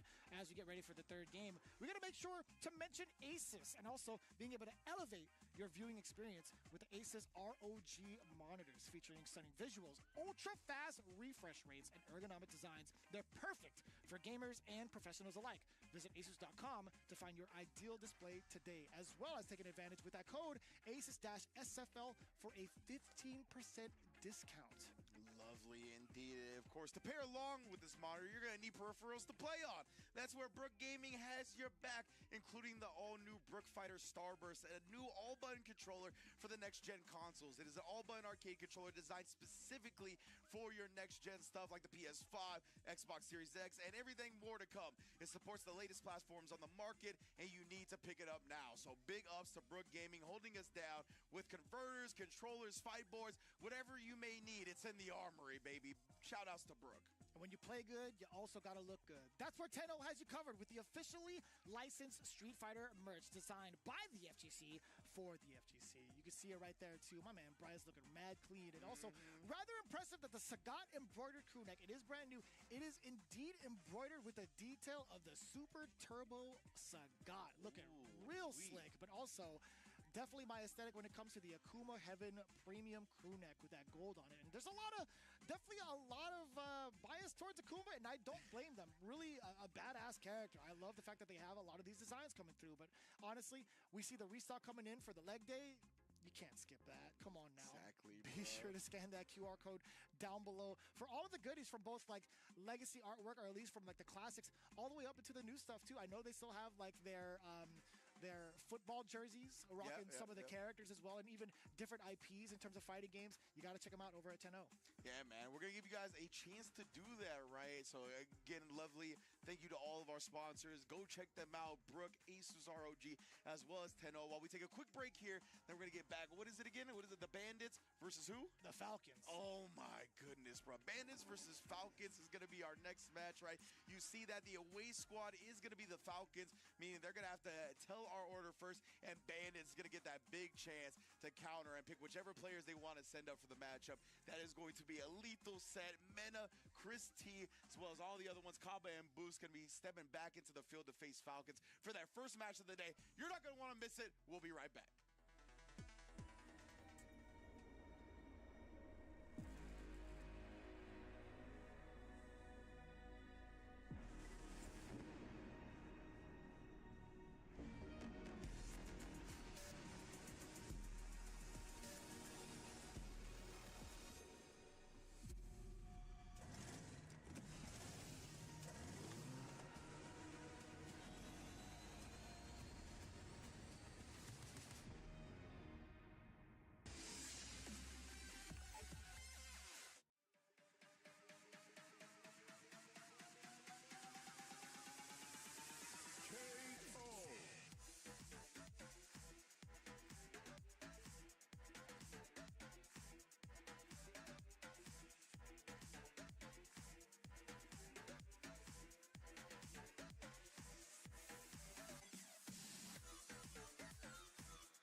English is hard sometimes. Anyways, our fourth matchup of the day is going to be quite the banger, right? We have Bandits coming up against Falcons, right? One of the biggest questions that have been asked around the world, and also most recently by K-Brad. I see you watching, Playboy. Who is going to stop the newly reinvigorated Bandit squad with Mena at the helm with a brand new motivational spark? Yeah, man, it really feels like right now we're on a collision course for Bandits versus 2 game, but obviously that's going to be in a few days. Right now, though, we are finding out the order of Team Falcons, and they're sending DCQ up first. Going to be starting everything off. Looks like he's going to be starting with the JP as well, with Oil King in the second position for Terry. Sheehan's actually going to take the tiebreaker slot, while NL back to the anchor position to carry the squad. Damn, this is going to be quite the hard matchups to kind of fight off against, right? I feel like Bandits has already had like a really, really solid way of like putting themselves together with like not only the players themselves, obviously elite level talent, but also the spread they currently have with the characters, right? In fact, we've heard so much from the side of Mena RD in regards to his confidence, but we've seen a lot of the post interviews come up from Boost. Now we get to switch it up and see our initial conversation between Rob TV and Boost standing by with the Bandits cap. Let's take a look at what Boost Lee had to say about it. Boost, you are back here on Street Fighter League, and so far, nobody's really been able to touch you, if I'm not mistaken. How do you feel about your performance up to this point, and did you expect it? Are you a cocky player?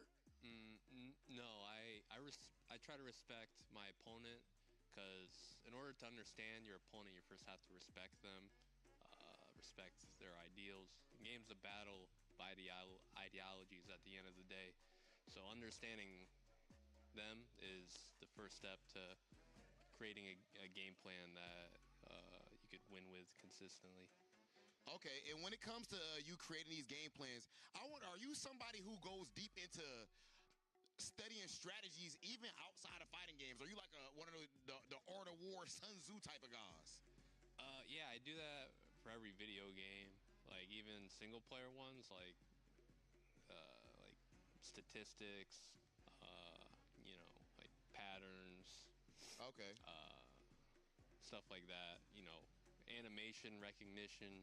Oh, okay. So you're deep into as a part of every game, yeah. Okay. Now here, of course, the game that we are focused on is Street Fighter 6, and right here for Street Fighter League, you are teamed up with Mena RD.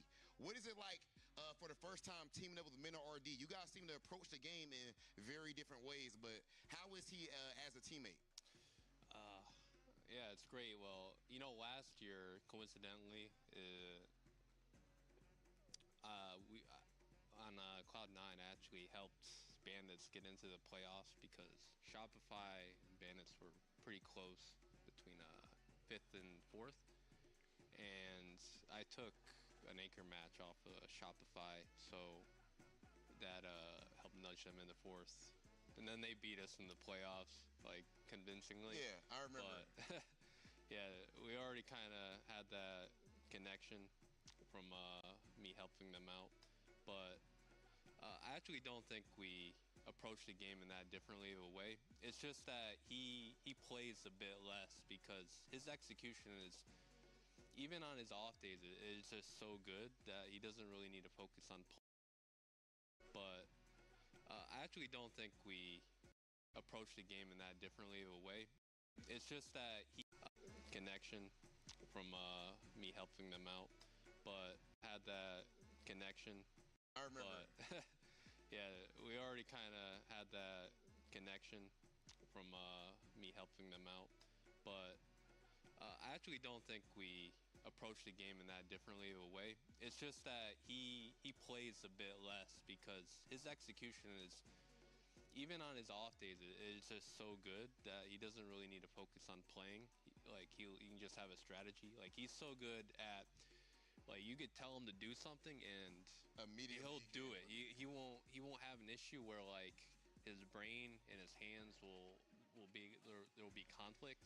He does not have that issue at all. Well, okay, now, last thing I want to make sure I ask you about is your next match. It's going to be Bandits versus Team Falcons. They've been around for a long time, Boost. That same team. How do you think you guys match up with Team Falcons? I think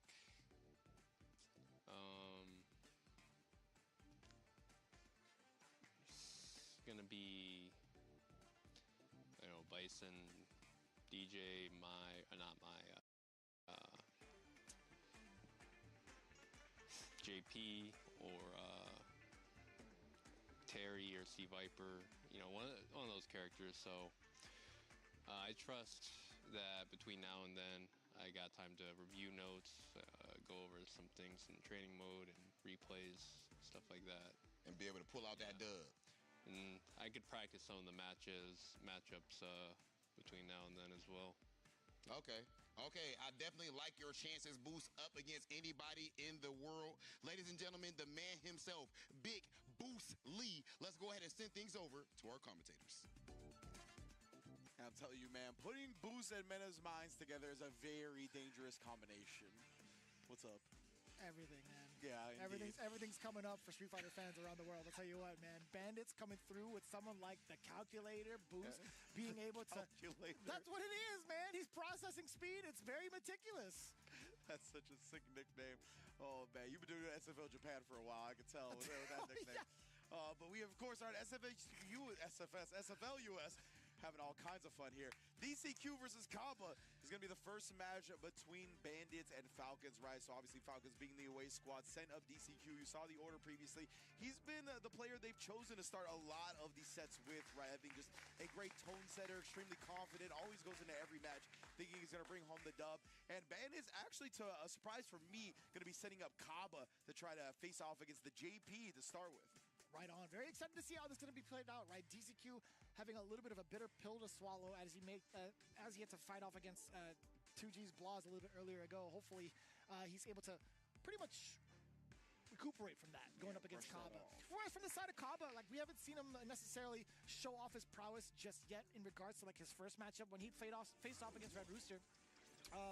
Like we didn't really get to like see him, right? Like we didn't really get to see him like show off, but against FlyQuest, he actually fell short to Riddles in 2-0 fashion. The first match to start off the entirety of the season, a lot of nerves probably kicked in, but now DCQ going back to the JP, by the way. Yeah, and again, like he was already locked in with that at the start. That's why I'm a little surprised they set up Kaba. I feel like Kaba's had some rough draws here, like Riddles as well, right? The Terry does pretty good against the Guile. Theorized JP does pretty good against the Guile, but we'll see how it all plays out here.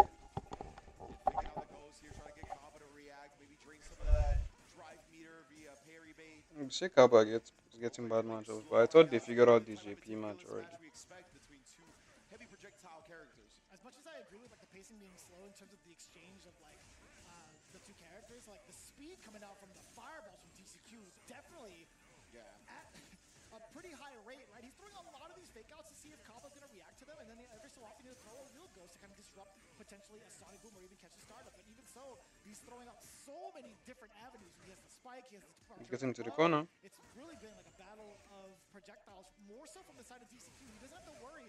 No, he's in the corner. OG Sonic Boom does get the initial knockdown now from Kaba. He's still at the deficit in regards to life, but he hasn't really had any big He's trying to maintain that space. Yeah, 100%. Like it's been a grind here. He's got 20 seconds. That spike was there. Life left. Oh, but right now, Bandits Kaba has finally worked the towards prayer. the corner. To be opportunity. He does He's have hoping the to life knock. lead now as well, right? So he's kind of just baiting DCQ into coming to him. As we only got 9 seconds left. Huge throw though with this amount of time left. Freaking level Especially 2. with the level 2 to follow. Nice one, Kaba. Kiluki. Checked it, Kaba. What a way to hold on to victory, bruh. What a G. He looked up, he's like, yeah, man, I've been here. I can hold down back. I can like wait all off the projectiles as long as I need to. That was rather impressive. I still can't believe that was a time over, by the way. It just felt like so many APMs when it comes to the projectiles DCQ was throwing out at him. Yeah, that's the thing, right? Is that they weren't in close quarters, but there was so much on the screen consistently. Kaba able to keep us cool through all that and make his way through the obstacle course. Now getting the upside down kick against him as well. Oh, he just took off the charge. Expecting the flash kick, but MIA. He walked a bit, so the charge was gone. But it was so slight that the commentators probably didn't notice. Right now, DCQ has been at quite the deficit, at least within this round, right? Oh, level 3, dead. Christy, let's go. Full super ring out to take the first game. I'm glad he was so ready with that, right? Not just going for like any sort of regular anti-air. It was really up to DCQ to kind of think about whether or not Galen maintained his charge. That was definitely a critical error from the side of him. He's like, you know what? Maybe I could risk a flash kick. No. He had level 3 locked and loaded for a long time. You might have forgot with how long that first round came up, or like how long that first round lasted, but Kaba, again, great recognition overall. Despite missing that initial anti-air prior to that, I still think he made up pretty solid amends off of that level 3. 100%. I really want to go back and look at like the drive gate situation in that last moment, right? Because Kaba's doing a good job of like saving the OD projectile to out-prioritize either the feint ghost or the real ghost, right? And I wonder if DCQ was like low enough to not be able to throw his own OD and then jump over. We got to go back and check that when we get the chance. But Kaba is able to take the first game right and just schemed on DCQ eventually jumping a boom, and man, did he ever cash out a huge reward. So now Kaba just needs one more game right as we're still in 2 out of 3 territory. Just the first match. You can see encouraging pats from the side of Team Falcons. Like, don't get too discouraged just yet. We just got one game in the book. Still plenty of more Street Fighter to play. Ooh, and the Bison switch up coming in from DCQ. Now we get to see a different way of disrupting the timing against the booms, but now the jump in, getting checked again. Kaba's defense has been rather solid, both in the face of like the jump ins, the anti-airs are solid, obviously, but also what he showed off in the first round of game 1 against JP's level 2. So forcing the switch up now from DCQ. Quite a statement to make. Now we get the plus frames. True strike throw mix up after the drive rush back roundhouse. He actually got hit. He went for a tick throw. He was predetermined to go for that. And now the punish counter against the whiff throw, well within rights and the range to let the guns loose. Kaba, he ain't dropping that level. Sonic Hurricane, baby. He was predetermined to go for that. It's a heartbreak for DCQ for it to all go wrong off of a commitment throw after the counter hit jab. But hey, that's Street Fighter. Now Kaba is going to be able to be one round away. You know what I'm saying? There's no crying in baseball, there's no crying in Street Fighter either. Facts. Reality of the situation. You know. Come on, girl. Avenge now. It was in the user agreement. Avenge your mentor / friend. Literally. Oh, that go crusher. We define print, playboy. Sorry. Now Kaba again, he's maintained so much control in this set, even with the switch to Bison now. Which again has some tools to get in on Guile in the projectile game, but ooh, nice job from DCQ. That was within range to punish the low medium kick stand jab. I'm impressed. That was kind of shocking. Wild identification. Oh, he tried the empty jump throw tag and DCQ instead shimmied. That was such a great response to somebody empty jumping out of the corner. Rebuttal from DCQ overall. I'm talking about identification. My man was looking like, he's like, it's a fake one. I'm legit. Get it out of here. Not at my club. Nice spear reversal. Man, Bison got amnesia. He don't even know what club he goes to. Nice medium kick to KuaiShou. Woke up. Ooh, like he's his punished. whole storyline is him after like a week-long binge of thinking. He's like, I got a sweep, I got a slide, wait, I got a cycle power, this is sick. I got a horse. Man, Bison got amnesia. He don't even know what club he goes to now. Dude. Like his whole storyline is him after like a week-long binge of thinking. He's like, I got a sweep, I got a slide, wait, I got a cycle power, this is sick. I got a horse. Oh man. Wait, I got a cycle power, this is... Oh, he tried the backdoor right there. Oh man. Oh, he tried the backdoor right there, but again, it might have been outside of range this time. A couple of miscalculated throws from DCQ are costing him heavily. How are we gonna get that drive gauge? My goodness, that's the step kick deleting the rest of it. Now your back's against the wall. We had one dragon suplex. Single hit to do it from either side. Luckily not a counter hit from the knee bullet. Crouching heavy punch. And the sneak Nice. off the DI. DCQ not ready. He had a fully loaded stock of meter. 1, 2, or 3. Would have been able to suffice, but Kaba with the mentality. 3 would have been able to suffice, but Kaba with the mentality and the gusto to throw out that last second DI. Really well played and a W on the board. I want to say young man. We've known him for quite some time, so I don't even know how old he is, but damn, Kaba. Nice way to start it off for the Bandits. 100%, man. A way to get the first game under your belt. Already 10 points to the squad, right? That was the impressive level 2 defense that you highlighted. And then the impressive check of the command throw. I just love he kept up the comeback buttons afterwards, right? He's like, I'm not going to let DCQ do anything that brings him back into this match. Really smart stuff. Because with those light buttons as well, if something got OD amnesia, he wasn't going to get outright punished, right? He would have had time to block. Just such good decisions from Kaba. Can see the deep thought as well after that first game where we saw DCQ switch to the Bison, but that did not prove successful either. Kaba looking so sick today. It's exactly the caliber of Kaba that we needed pretty early on, right? A little bit shaky from the first game, but immediate rebuttal.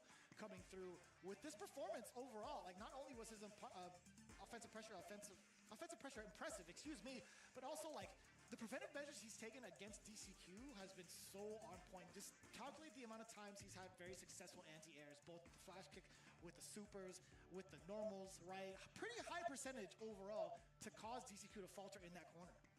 Yeah, indeed, man. So one character down for Falcons as Bandits puts the tenor on the board. I believe their next player, if I recall correctly, is a DCQ just win. So now we got Oil King in the building, right? That's what I thought, which is why I expected the Boost pick actually from Bandits first, just to avoid the mirror. But Boost does have multiple characters, right? But it looks like he's just gonna go at him with Terry on Terry action. Boost, all right, what a statement to be made here. Oh, you know who it was? I think the Falcons match. I think it was Oil King that was age 40. I think it was Juninho Ross with 37. There's no shot Oil King is 40. Yeah, I know, right? Aging so beautifully. And Boost on the other end, a young man in his own right, though. Only age 23, has really become prominent in the Street Fighter scene with Street Fighter 6. Has had incredible results in NA. So I definitely had to like take a little bit of a pause while you were talking to look over in Wikipedia. My man is definitely 40. You were double checking our stats? I had to. Oil King does not look a day over like 26. I legitimately was going to say, like 25. Dude, what the hell is happening? Yeah. Incredible aging from this man, as always. He's always in good spirits, you know? He just carries a good vibe around. It was so funny earlier. I was sitting at a table with him, Brian Job, and of course Chien. And Chien was telling Brian, like, we got to talk, DJ players, we got to talk afterwards. And Oil King deadass said, what are you guys going to talk about, music? Yeah. What type of tech you guys got to share, DJ players? But yeah, what's on your playlist? Just always a goofy fella, you know what I mean? So always keeping the happy, smiley vibes around. And I imagine that contributes to his beautiful aging. Boost, on the other hand, my man Boost is stressed a lot. Yeah. He's got to chill out, learn to enjoy life a little bit. But I always enjoy the meticulous nature of how he approaches fighting games, right? So let's see if that can outmatch the good vibes of Oil King. We'll find out. The Calculator versus the King in the Terry mirror match of Game 2 between these two titans. Here we go. Calculator versus the King. See if that can outmatch the good vibes of Oil King. We'll find out. The Calculator versus the King in the Terry mirror match of Game 2 between these two titans. Here we go. Already off to a very, very aggressive start from both ends. Boost with a big rebuttal. We get the quick burn, dash up, slight hezzy. Does get the forward throw. Oil King back towards the wall. How do you combat against it? Oh man, just a bit short on that drive rush, but it still works out for Boost as he keeps the combinations going in the corner. Oh, that's plus frames off the round wave. Oh. Yeah, again, another one that's plus 5 on block. Nasty work.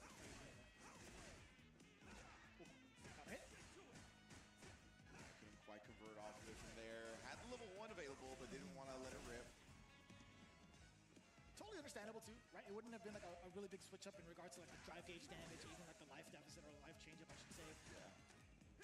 Boost, man, is so good at just the 1-4 jab game. This time we're taking all his drive meter. He's got so much. I was gonna say, you've got to imagine he's gonna spend it if he does get a crouch medium kick to connect. Oh, same great cell. You know, you took the words right out of my mouth. Get the plus frames in hot pursuit. Boost still ready to challenge after that drive rush. Pretty much very close to life. Oil King with a slight advantage, actually. Not anymore! That's going to be the death of him. Boost taking advantage of that reluctancy, getting that back throw for the first round. And so we talked about the potency of the OD power wave. We talked about it at the very beginning where we saw Juninho lay that trap for Oil King earlier. That was because Oil King didn't have the meter to match his own right. So, right, Boost just powered through anything he had. Dash is really scary. Going unchecked, even more so. Boost does land that throw, tries to set out a message with that roundhouse. Oil King still actually getting stuffed out a bunch of times over the punish counter, way too close. Oil King still actually getting stuffed out a bunch of times over the punish roundhouse. Oil King still actually getting stuffed out a bunch of times over the punish counter, way too close. And I like him going for the quick burn to see if Boost would react with anything on defense. Yeah, exactly right. He just blocked it out, left him standing, see if Boost was going to get frisky about it. But instead, snipes him with the crouch medium kick. Didn't have to spin a meter either because he went with the target combo. Oh, sniped the Oil King in that back range with the crouch medium kick. Not shooting the spinning meter yet. Slight hesitation. Opens up Boost's defense. And now we spin the level 3 here. Oh. Straight back in it. Boost though, playing meter on his own right. One touch means death for Oil King. It is still a very intense match. And there is that one touch. The overhead is all he's going to need. Boost. Boo turned into one punch man. Right on the overhead. Right on the cabeza. Boost. Pretty significant smile on his face. Most of the time, we barely get to see any sort of emotion from him, but like the way that the Bandits camp stood up, Chris T just waving his arms. Just, what is happening? The fanfare going nuts for Bandits. Definitely love seeing the comeback from Boost's side. All it took was that one hit, and he went for the gusto, went for the Hail Mary. Big, perfect parry from Oil King now, though. Oh, and the side Can't DP that. I need to say I need to autocorrect, so it's not real. You have to be ready, of course. I saw Blast do it, that's how I found out.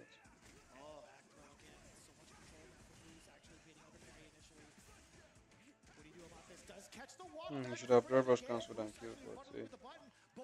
Uh-oh. So now in benefit of Boost because he is the one that gets to act. He got the knockdown, he got the throw, and now the crack kick, forcing a lot of this potential frame trap. One more touch, actually, a chip sequence would have been more than enough. Oil King actually taking a screenshot of that one. I totally understand. I want to dissect that for future use.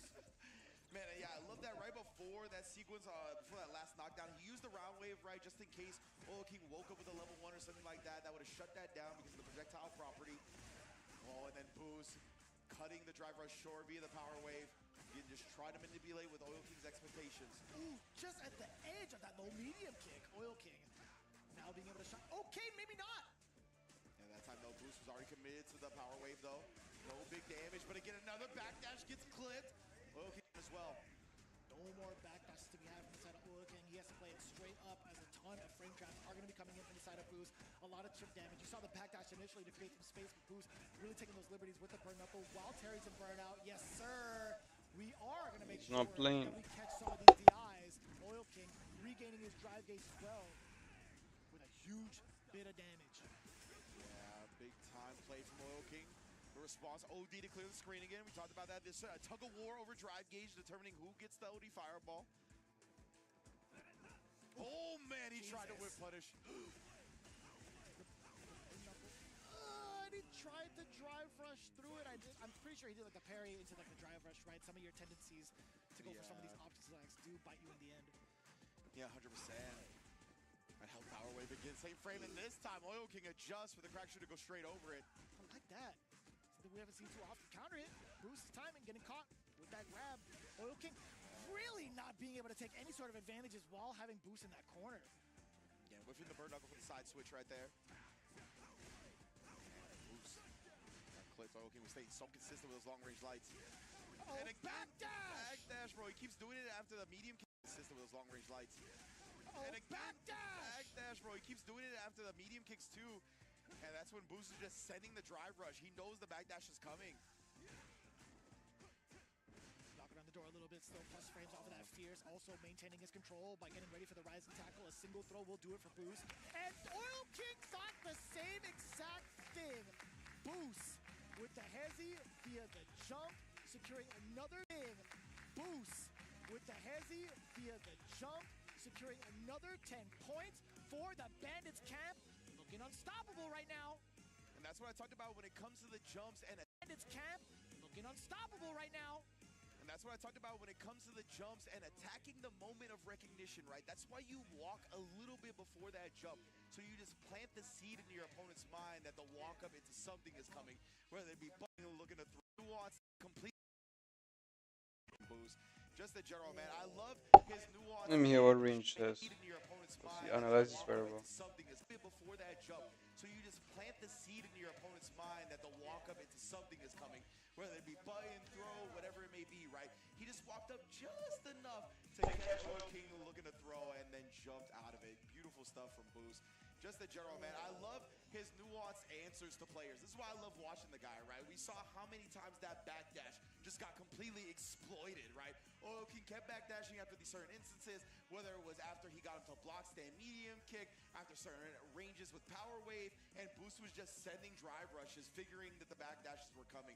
Incredible reads, and just in general, a way to defeat Oil King. I didn't realize, like, as the Bandit cap stood up, it was just MenRD with, like, a stoic look, put his hands up. He didn't want to, like, celebrate too much. But really, man. There's the backdash, Kobe Bryant mentality. But yeah, Oil King, again, you highlighted one of the biggest weaknesses. There's a certain pattern that he's pretty much showing out there. After medium kicks, after certain sequences, he would backdash and then boost, taking full advantage of that situation. He thought to himself, you know what, I've been getting away with a lot of these throws. I think it's about time. In my calculations, checking the watch, it's about a freckle past the hair. Let's get this throw bait going. Yeah, incredible stuff. That's what I was talking about. You saw that little walk before the jump in. There's that quick step battle with a certain level. You're passing out immediately. That's just how he carries himself. Like Meta RD, he's got the full hockey going. Like he is walking into rooms, and if you're not of a certain level, you're passing out immediately. That's just how he carries himself right now. So NL, of course, one of the most elite players in the world, comes from a very strong region. We shall see, right, how he fares up against the Bull, because we've seen so many top-level players. I mean, Mena makes them look like Johnny Donuts, bro. Like, it is wild to see how he dismantles some of the best players in the world. So, NL, I won't just say, give me a different stage or whatever that was, bro. He is so locked in these moments. You could tell even just from here, already ready to put a body in a bag as he is smiling about what he's checking. As we get ourselves geared up again to kind of put the stakes on the line, Falcons coming in after a previous deficit against 2G, and that was a very big shutout against them. They need as many points on the board. It stands right now. You see it right there. He talked about it. Once we're in game, that's not Meta RD anymore. That's a different guy. The Bull has taken over. We're in stretching out like he talked about, right? Ooh, you see it right there. He talked about it. Once we're in game, that's not Meta RD anymore. That's a different guy. The Bull has taken over. And let's see if NL can handle it. Last time. Oh, nice. Last time he messed up NL, man. What a reference, dude. Like, how did you... Come on, guys. That was SFL. Carlos Blanca right there. You know what I'm saying? Street Fighter 2, the movie style. Charlie! What a reference, dude. Like, how did you... Come on, guys. Deep cut. Deepest cut. How did you get Blanca from Charlie? Don't worry about it. Right now here, Mena's already got an early life lead, but NL managed to confirm the target combo from long distance. Yo. Did you see the reaction to the Demon Raid immediately with the neutral jump? Meta RD, how are you even sniping that out? Falcons NL, though, being able to kind of recalibrate temporarily. Yeah, exactly. That's the thing with Blanca and Meta RD, right? At any moment, he could be back in your face. And that moment you think you have to collect yourself immediately just gets taken away. Nice job. That button beat the air Blanca ball, but dropped it only to pick it up later. 5-second rule, you know, it's still good. I would still eat that. And NL is looking good. Like, anything Blanca's prepared, you know, I'll tell you that. Anyways, Meta RD does get the pickup. You get the Lightning Beast engaged. Come on out, little fella. Be having a party with this guy. Got your wingman with you. And now his confidence. No one's going to be too low to the ground to do anything with it. And they'll try to bait him. You saw that, right? Another perfect parry, and now he doesn't get the landing. He's back into the door. And the doll was just waiting there the whole time like the good employee he is. Menard is looking for that. It's so wild. They just sit there, Oh, right? Battery's not included. Menard is looking for that. What they call it? EXDP that I know love doing. Oh, he spent. Well, Menard doesn't have level 3, so. Although I heard one rule that Japanese have that once you. Oh, he knew Menard would walk back.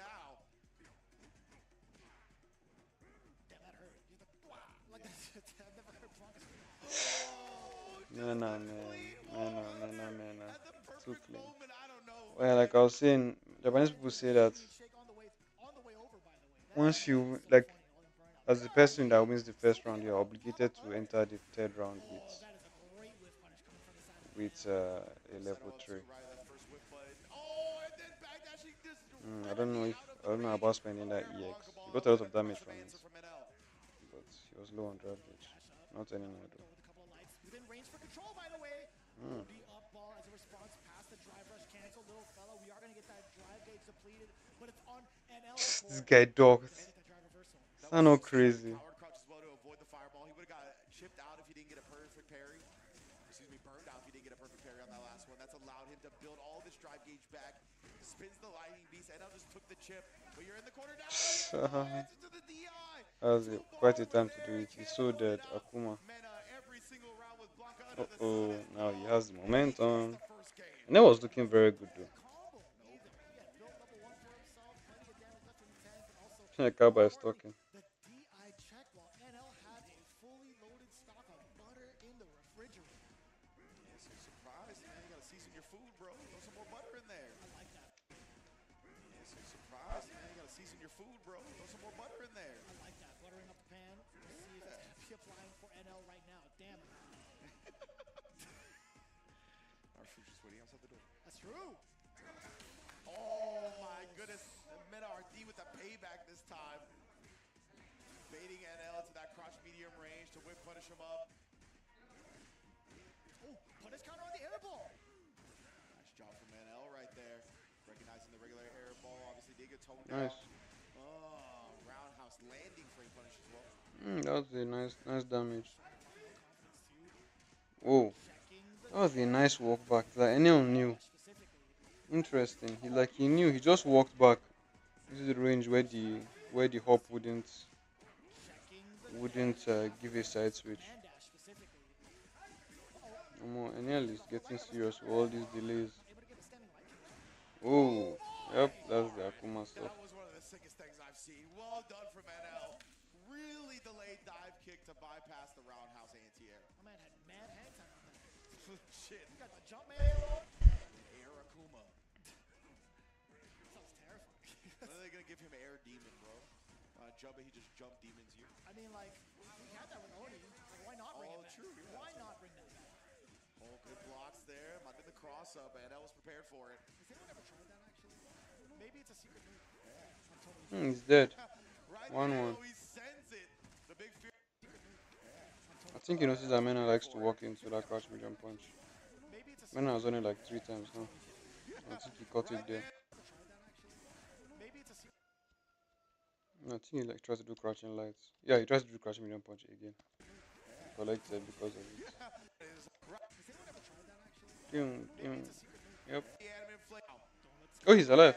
So much damage, but Blanca living for now. Don't let this comeback happen to you. Do not become a highlight reel. Nice and easy, willing to take any sort of trade. NL, excellent decision making to keep himself cool. Crouch jab, tying it all up. And that's a big W to get, obviously, just put on the board. But the fact that you got it after Meta RD already got a win himself, and the momentum he's been just carrying through every match, that's a good sign for He's NL. getting those reads a lot. Very nice reads. Catching the jump back. NL, like he's come out to play most of the times in previous seasons of Street Fighter League as one of the biggest contenders in the anchor positioning, right? Keeping toe for toe with Meta RD right now is signs of that. Now we get the back throw into the control, but he's going to be backing away, actually. He doesn't even want to try to risk any options. Whoa. You clipped the rainbow ball? How do you even anticipate that? That was so sick. Recognizing the juggle point on it as well. He got so much damage out of that air. But wait a second. Nice, bunt out. The fake ball. My God, he's buffering, bro. What? Roundhouse gets the counter hit off of it. What made him press it there? Allowing him to link here, and now he does have a meter. But Mena, he's going to go on a Oh, safe drop into level 2. I'm going to look for the DI. He's got respect for NL's reactions and the super meter. Oh, I am not against that option. I am 100% not against that option. Throw would have definitely killed him. If you got a little bit closer, maybe clip out a normal and counter it, but still, Mena RD with the wherewithal to see that. Uh-oh. No, he has a whiff. Yes, he smells the defensive. Oh no, he messed it up. Oh, flash the tap parry, puts himself into burnout. Mena RD does luckily find a way out, at least with the lightning. That was good. Instead, the damage is dealt off of the DI. NL. The right inappropriate reads. I like I don't know about this. He's going to spend 2 bars on it, not the full 3, right? He got it though. That's so sad. That's so sad. He got it. Maybe he didn't believe.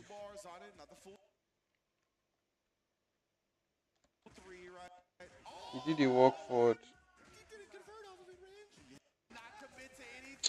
I don't think he expected it to hit.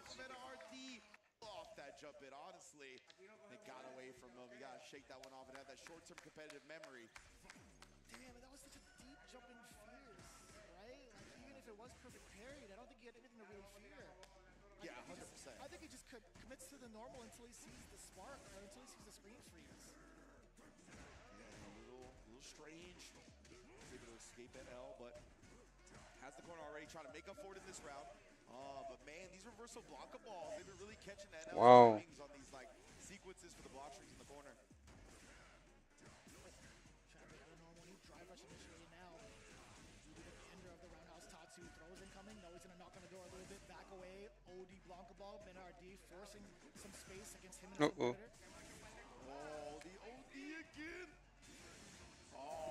Finally went for the reversal. I finally got his rap. Because he did it before and it didn't work. And we're hearing Kaba of old. You can hear him in the background, clapping it up. He's getting the buff. He's activated Bard mode. Yeah, exactly, bro. The inspirations are just flying out left and right. Coming from Kaba, talking in the background, but NL again, the driver versus saying those extra D6s ain't gonna help you, dog. Oh, but maybe they will. Running the low again here and just applying this pressure. NL's been playing such solid. Yo, NL is ready. Punish against the block ball, the perfect parry. This guy NL's pretty sick, right? As impressive as Menardi has been like all season long in terms of the CBA season, NL is really giving him a run for his money. Well, he walked back just to make sure that should have gone for the stun, I guess.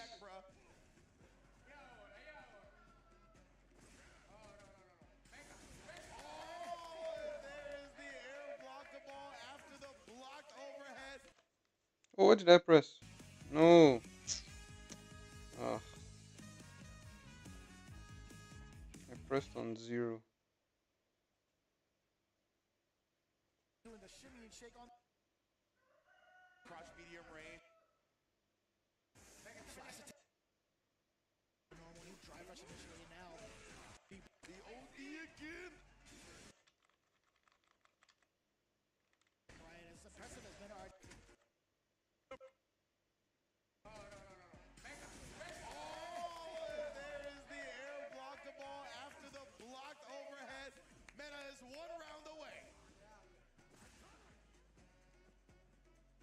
Trying to test the reactions, drive rush forward, wow. Standing short, just to kind of like wait and see how NL would react. What happened? For NL. Oh, big damage punish. You know NL tried to walk up through. Minus ring for Blanca, but figured that NL was going to try to get close, which was extremely correct. Well, we tried to bait out another throw right there. You saw the walk back. To the fierce. That is every ranked player's doom and gloom. NL is so dangerous with the amount of meter he has. Yo, that was a dangerous jump. Right there, it's still high enough. Oh, come on, man. Come on now.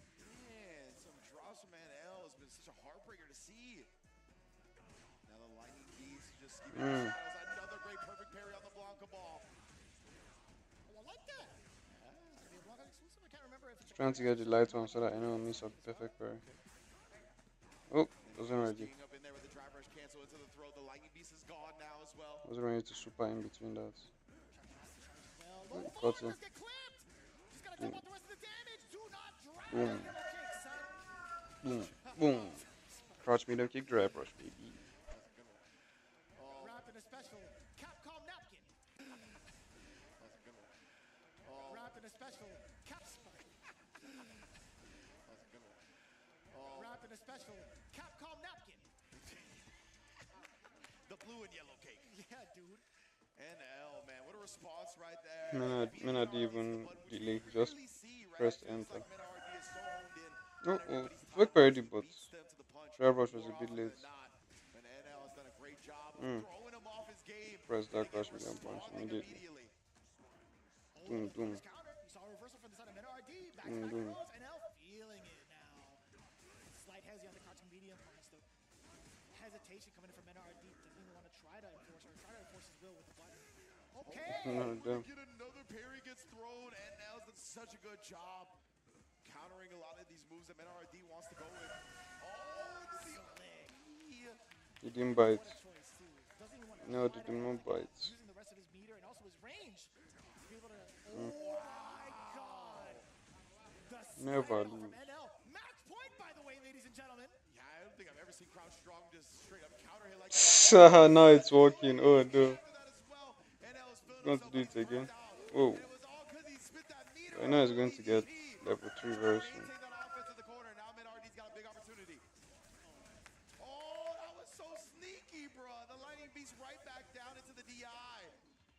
thinking he was going to take to the skies instead.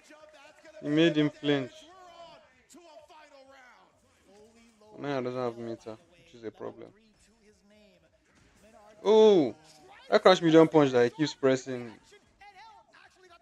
In for the throw again. Oh. Men are going to pull a Mena. Oh no, Mena is no way. What? Just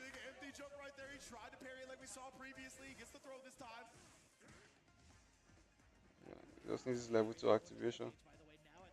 I don't know why Mena is not. Ooh. He knew it was coming. He knew it was coming. Wow.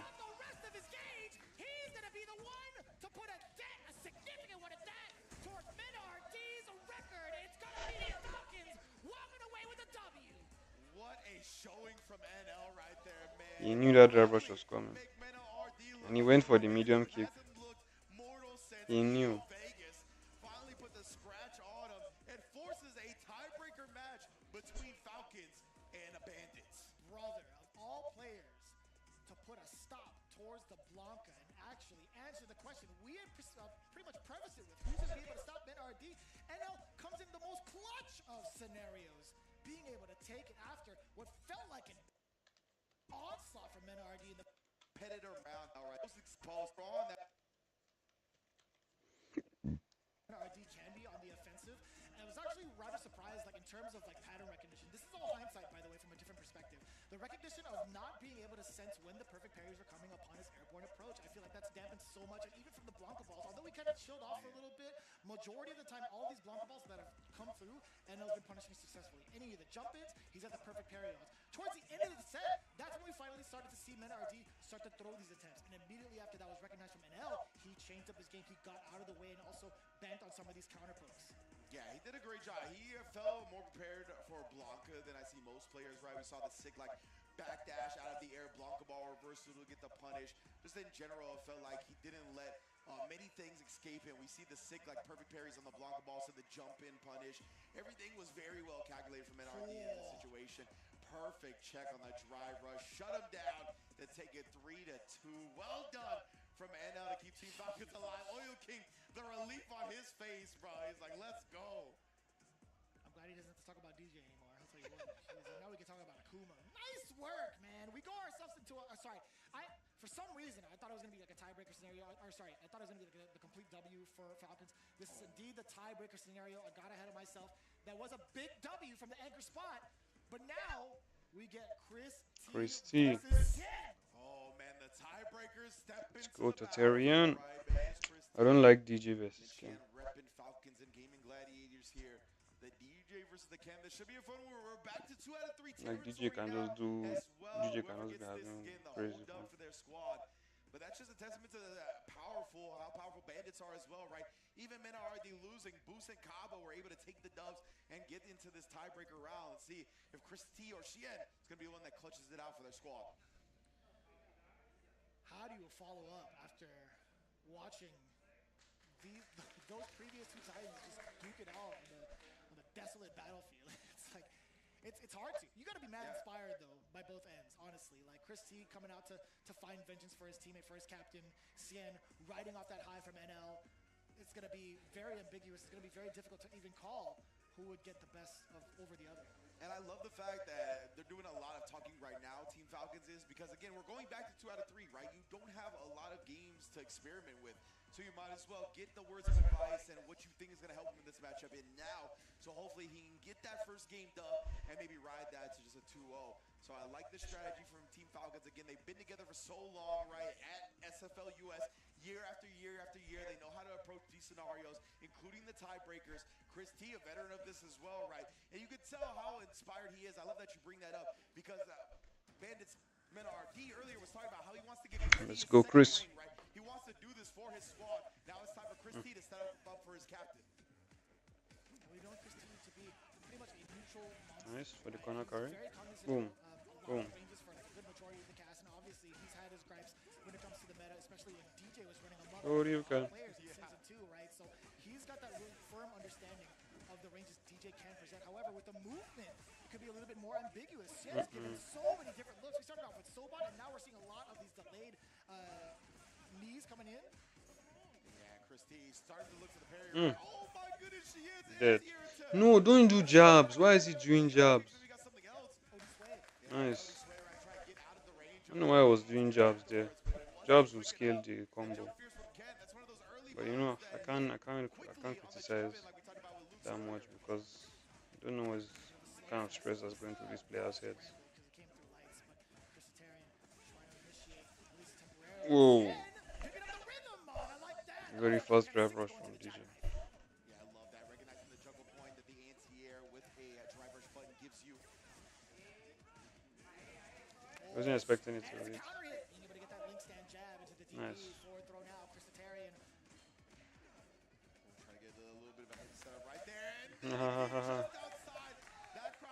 Doom. Shinryu Repa. Bandits very pleased without that first game win. I think it's like a proud father moment for Mino right there. It's like, Papa, I see the way Chris does look back. Papa, are you proud, Papa? You still got one more. The job. That's what these guys said. So that is the thing, right? I mean, this is going to be a big like feather in the cap for Mena, even taking this L, right? If Bandits managed to win, because that means every other player won. So you know he's going to be very happy about how it all plays out, even with an L. But here we go. Christie still got to get through Xian.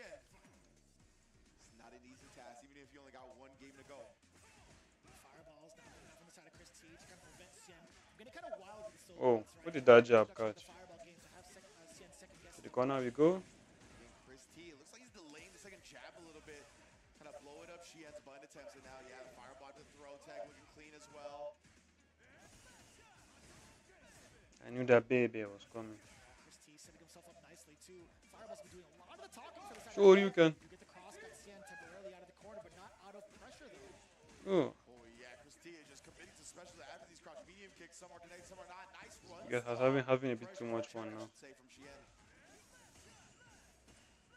We got the time and momentum for Xian to kind of like hang back with the slashes, a couple of them. But Christie, he's the one with the life. He's the one gunning for the toe. Christie.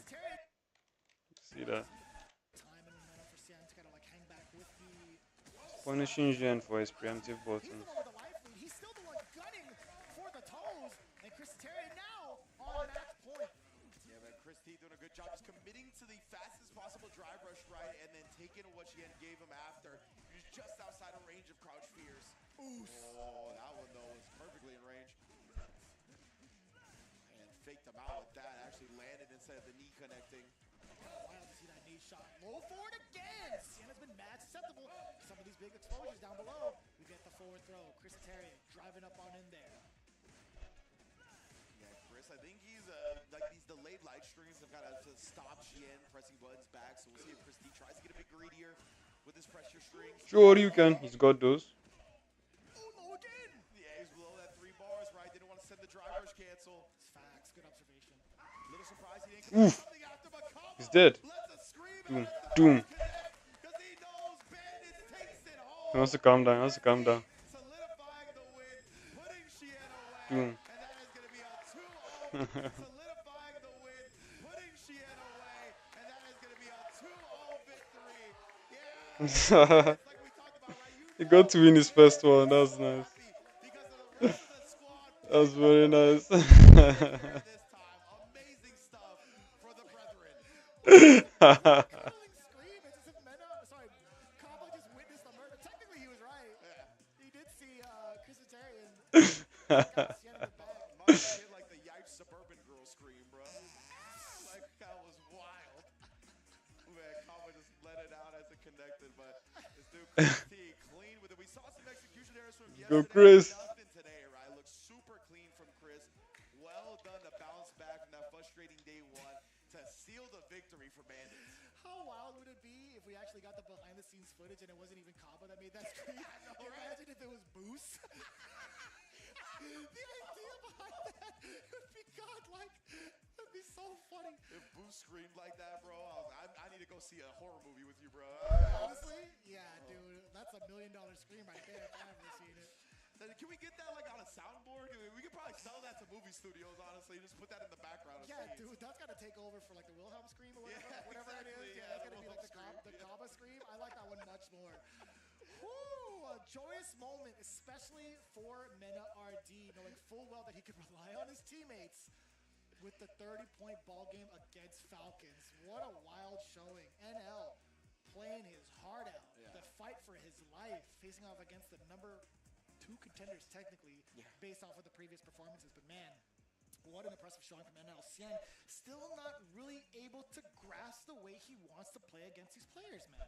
Yeah, Shien's definitely been struggling so far in SFL, right? Trying to find his groove with the DJ, and it feels like he's trying to feel out a lot of the players. Maybe they should consider, I understand that he's been, like, quote-unquote underperforming just results-wise, but maybe they should consider putting him in the anchor spot because he's playing very slow. He's trying to adjust and really read his opponent and make adjustments from there, right? While in the 2 out of 3 slot, you kind of have to play your game and try to impose your will on the other opponent. It gives you less time to really get these hard reads going, and it feels like Shien just needs a little bit more time to figure out the opponents properly rather than the 2 out of 3 format. So maybe they experiment with that. Maybe they put him on the tiebreaker. Well, they did put him on the tiebreaker here, but maybe they try to put him in the 3 out of 5 or start earlier.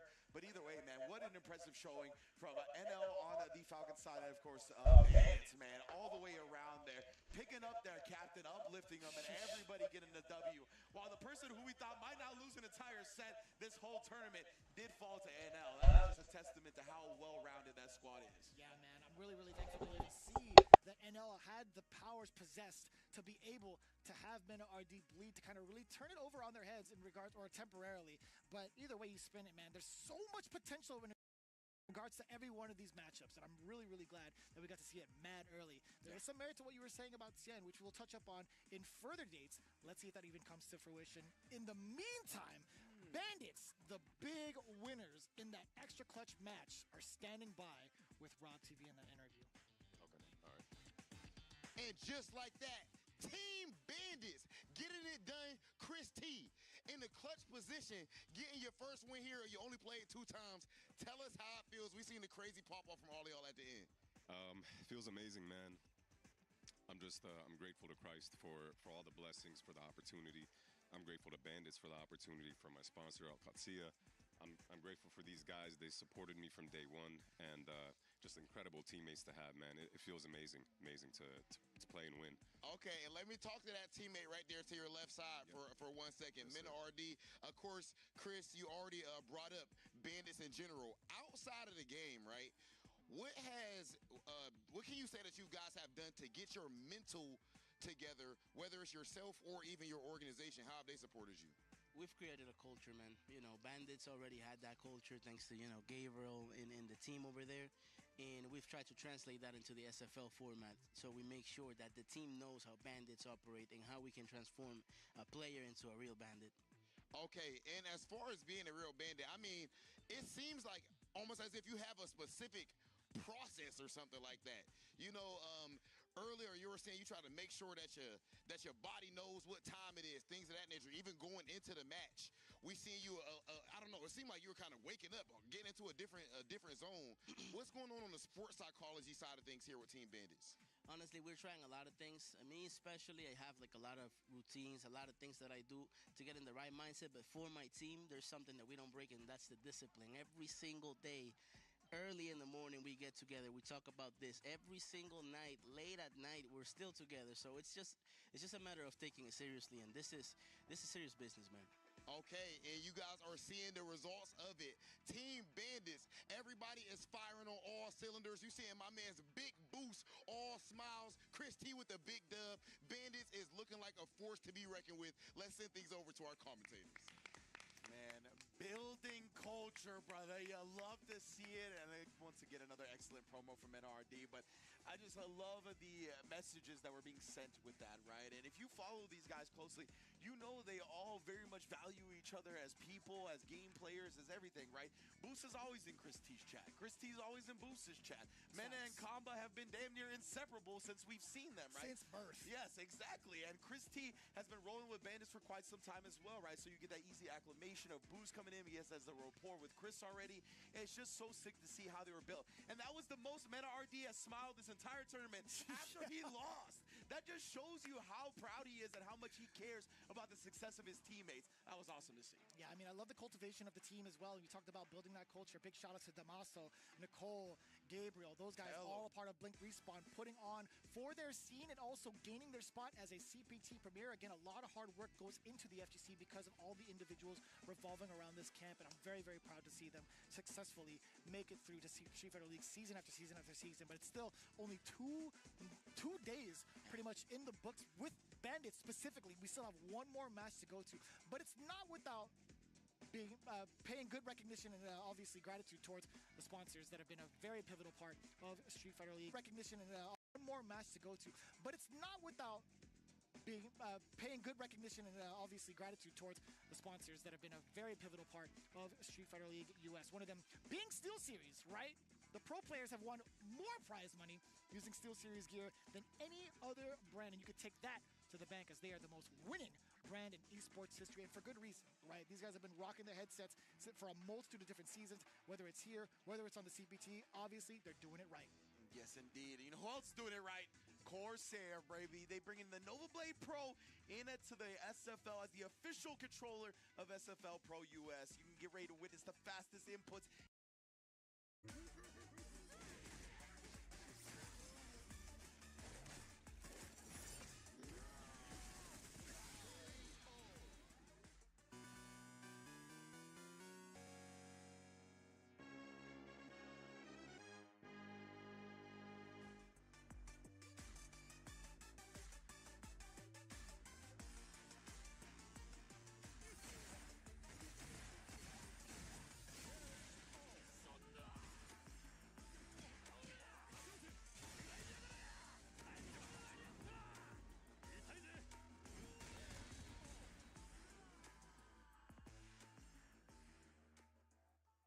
If our meal is to survive, our people need help now. I will not idly sit on the throne as our nation faces its death. Our village has long kept these canines as our wards. This is a threat to our very way of life. You're not the only one here who's curious about Lady Amara. The future of Azuria rests on your shoulders, and you sat yourself down right in front of an assassin. Are you out of your mind? The living mountain, Yamatsukami.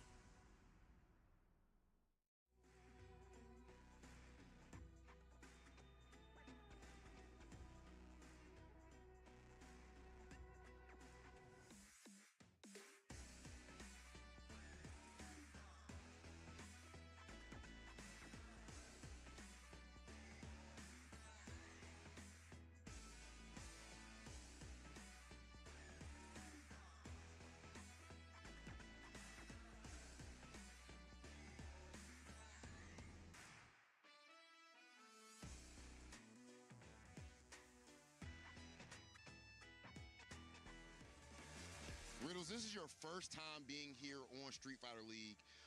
I gotta ask just, you started off dominating, 2-0, double perfects, all of that. How is that you started off so strong, and did you expect to, given the pressure of the moment? I mean, I'm always very confident against Guile. I always thought that matchup was even. Everyone thinks that Terry loses, but I always thought that was like an okay matchup. And historically, I always do good against Guile. So I was feeling pretty confident, and I wasn't that nervous either. So we've seen you, of course, you're actually already a famous player from other titles, well accomplished, before you even came over to the world of Street Fighter 6. How has that transition been? Because the game you came from is, some people even, no disrespect, do not kill me on Twitter. People even argue if that's a fighting game or if that's FGC or not, right? So how's the transition been? And what's your opinion on that? I get this question a lot. I can imagine. Well, people don't know this, but I've actually been playing Street Fighter for a long time, for a couple of years. Not like seriously, but I started with Street Fighter 5. Like that was like my first like online Street Fighter. Yeah. Not like Ultra Diamond or something. I was a scrub. But like, trash. But buddy, even this game. No, but like, yeah, I've always played other, like I played Street Fighter 2, Third Strike casually, right? And it's all because of a certain character from that other game that I was able to get into Street Fighter, actually. So going into Street Fighter 6, the first one I started taking really seriously, I was feeling, I really do feel like one of my biggest strengths as a player is the fact that I've been going to tournaments since I was like 12 years old.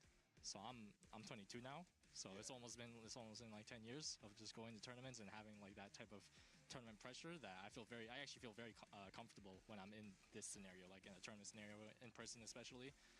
So yeah, that's why I feel confident. Pretty much a young veteran. Yeah. Okay, so and then last thing, I know that you're somebody who, like, even over at EWC, I was right there in person when you won the qualifier, which you flew yourself out there and all of that. You wear your heart on your sleeves. Do you believe that that level of emotion that you have is necessary in order to be great, at least for yourself? Because like if it goes bad, it hurts you a lot, but when it goes good, you love it, obviously. That's an interesting question. I've always thought about that. Like, if like playing with emotion is good, I feel like there needs to be a balance. Like, obviously, like, I mean, it's fun to be emotional when you play the game, but obviously it can backfire as well. So it's like a double-edged sword. Like, it can power you up. It can, you know, it can backfire sometimes if you get frustrated too much. But honestly, at the end of the day, it's all about just like trying your best, having fun. That's what I try to do. I try to think about the game as much as possible, not think about other emotional factors alongside with it. So that's how I feel. I've actually watched your YouTube short where you talked about that concept too, of like not getting nervous in tournament. Ladies and gentlemen, Riddles, the young OG, and we're about to see how they can do up against Shopify Rebellion. Let's go ahead and send things over to our commentators. Oh, man, bro. I love hearing from Riddles, of course. Amazing to just hear some details of his journey, right? Talking about going to tournaments since he was 12 years old, and he's 22 now. So that's what's kind of... Yeah, that's what's kind of crazy about the FGC is that we have a lot of young cats that are in, like, their early to mid-20s that have been around for 10 to 15 years already, right? Like, it is wild to think about that, but it's so cool to see it. We'll see if we get to see a match from Riddles here up against 2Game as they're coming through a double 80. Blaz versus Punk. I'm curious. And let's look at the order. I'm more curious about Blaz versus. You love to see it, bringing the Dawson into play. This guy, if you're unfamiliar, has been playing Dawson for years and years and years, like a decade plus at this point. Is a Dawson specialist, extremely dangerous. Brian Job following him with the DJ, and then Blaz on the Sagat in the anchor as per usual. I'm more curious to see Blaz versus for that tiebreaker match if necessary. And we got let's see this. Is going to be the answer to Shaka's Dawson to start it off. I really enjoy the fact that it's going to be that nephew, right? We talk about a lot of the strengths that Jury does have up close, but closing the gap is one of the biggest concerns, right? Having one of the furthest reaching drive rushes in the business can also be a very big opener against Shaka. It's really up to him to be as active as possible to prevent from that single measure from happening, and also what the defense is going to be like once Jury does get in your business, especially in the corner. We've seen like Tori Meshi, YC Mochi play off against a plethora of Juries and even other characters that are really inclined to smother other characters really, really well. I want to see whether or not he resorts to delaying some of his button presses or resorting to even some of these moments where he could instant jump drill for a punish counter in case, you know, maybe after a block standing medium punch. That's going to be the biggest thing on defense. Yo, we got the Booger Man green. I like that. One of my favorite colors. Look at him pop. See if nephew can pick him out. Pick him out. What do you mean? Oh, sorry, I'm gonna mute. Right now, Shaka is definitely going to be looking to establish some spacing, right? I've been talking about how the Dawsons have been cooking. You know, we've got some time with the game now. They need some time to really enhance this character to their fullest potential, and we see it now, right? YHC Moshi and Tori Meshi making EWC Mr. Crimson with an amazing run at Evo France, and now Shaka's going to get the chance to shut down nephew here at SFL. Oh, I like that too. A little bit of a check. Yo, and the Lance, excuse me. So he is very active, right? Even against the Fireball, he'll do the drill, sorry, the mummy drill, really, into like a teleport, just to kind of keep nephew away and not allow him to pursue after the Fireball. Really, really smart, and also just being ready with the Yoga Lance. And also the defensive measures, blocking out the overhead, staying active in the air. I'm really enjoying this right now. Yeah, and then using like the OD Fireball. Oh, but nephew dropped it. That was such a heartbreaker. Homie drop for a drop. It's triple all good. drop. About those. Double drop. Here we go. Pick him up. Oh, try to fake him out, right? And then just go You with read. the Shaka, though, shuts down the air approach via the OD Fireball. Slide with the meatiest. Back medium, forced to eat that Yoga Flame afterwards. Nephew, very good call to parry it. Not going to take too much damage to the drive gauge. Shaka trying to be active with Yoga Fires. Roundhouse coming out, canceling back and forth. Now the arch. He's trying to set up the platformer for Nephew to navigate around. We do have temporary success. Can it equate to anything more? It's a bunch of drops or the resets. Either way you spin it, Nephew coming away with round 2. Yeah, we talked to Nephew about that thing earlier. We did not come to a conclusion. He was so ambiguous with his decision. Trolling, man. He's like, that sort of +1. Yeah. Like, yeah, but that doesn't answer the question, dude. And then he looked back and like smirked at us. So yeah, we have no idea. But Shaka right now looking to prevent anything like that from happening. Both players with 3 bars as well. I think part of the reason setting Nephew up right is because he's got great reactions. You could see him whip punish the long libs. You could see him react perfect parry to so much of what Dawson wants to do as well. But it's now Nephew at the deficit with him live and in drive gauge. Shaka, how do you force the burnout? You don't. That is unfortunately the answer. Nephew was ready with that perfect parry on the way in, zooming with that medium kick, applying that pressure of +1s. Again, it's exactly that moment we were talking about. No level 3 in sight, unfortunately, for the side of Shaka. However, Nephew being able to dump out the rest of that, securing, immediately getting out of the seat. Shaka trying to consult his bench. Yeah, Shaka, I think, does it there as well, right? Because he presumes that Nephew is going to expect him to just sit there and block, right? Because he got a lot of life. In those situations where you have a lot of life and you're cornered, usually people tell you to take the throw, right? So presumably, you take a couple of throws first and then you do a gambit. But this time, Shaka tried to beat him to that, right? Tried to expect that Nephew would continue to pressure him, and he just didn't. Great job by Nephew, hitting the brakes, giving himself a space before continuing the pressure to bait out a reversal. I did misspeak, rather, actually, when it comes to like the pressure that Jerry does present. It is +2, right? Very similar to Sagat's sending medium punch, too. So being able to medium punch is going to be a big deterrent against Shaka throwing out some of these lights. So again, highly advised that you check your frame data, ladies and gentlemen. +2 is what medium punch is on block for the side of Jerry, hence why Shaka's just so reluctant. But I mean, I will say, somewhat of the defense, not too bad in game 1. Yeah, absolutely. Maybe he makes an adjustment here or there. Start finding solutions to these problems were right there. Cut off the roundhouse attempt from Nephew. Great job from Shaka. Already bouncing back, right? He plays at such a high pace for the Dawsons, but that's what you got to do on this character. I've never seen Dawson do his like celebration dance, actually. Like, he did a full 360. Did you see that, by the way? And there wasn't even like a stretchy 360 where he like wraps himself back around into position. That was just straight up Michael Jackson style. I was going to say it was a pirouette. Oh, here we go, though. Level 1, of course, tag on some damage.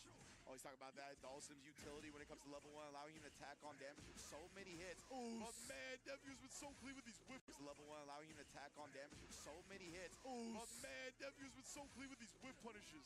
Yeah, I think that's one of the biggest things that you could highlight against Shaka. He has to be really cognizant of his spacing with some of these longer range normals. We do get the punish counter, throw into the corner, OD uppercut response from Nephew to clear that space. Keep him low on that drive as well. With all this pressure, sent the OD, but it didn't connect fully. Tough break for Nephew right there. Shaka exploiting the weird Dawson habits. And yeah, I mean, you can do nothing but smile at that, right? You know, unfortunate circumstance for the side of Nephew. It did hit, after all, but you got the stretchy limb version, right? You're not going to get like the full-on body of Dawson. You're not going to get that full connection for the rest of that dive kick. And Shaka willing to take that, by the way. Oh, yeah. To tie it up in a game. I was going to say, that's part of, like, the benefits of playing Dawson is, like, getting hit at these weird angles where opponents either drop their combo or moves don't convert right. Oh, but no drop in there. Nephew, again, another sick whip punish on the long limb. Right, we talked about that activity coming in from Shaka. You still have to keep in mind your distance, man. Nephew, more often than not, has sniped out all these limbs that have whiffed, by the way. Also trying to attempt a little bit of a reaction from Nephew. We saw a little bit of that teleport from Shaka well within place. Not even going to try to zoom on in there just yet. However, the drill, teleport, pretty standard operating procedure for Dawson. Indeed, man. Now the pressure is going to start being applied here. Set the fireballs, want to keep him locked down.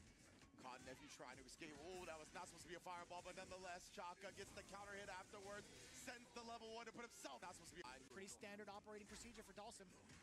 Indeed, man. Now the pressure is going to start being applied here. Set the fireballs, want to keep him locked down.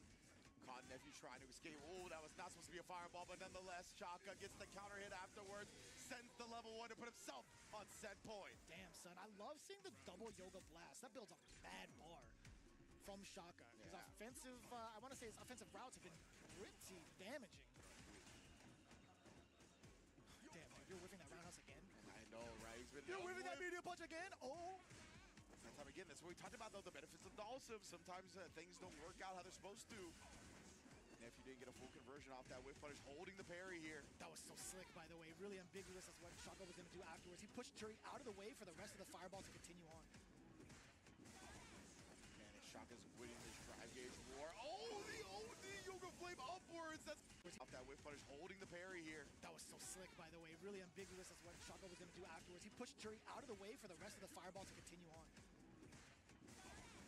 And Shaka's winning this drive gauge war. Oh, the OD Yoga Flame upwards. That's so much damage. This guy's sick.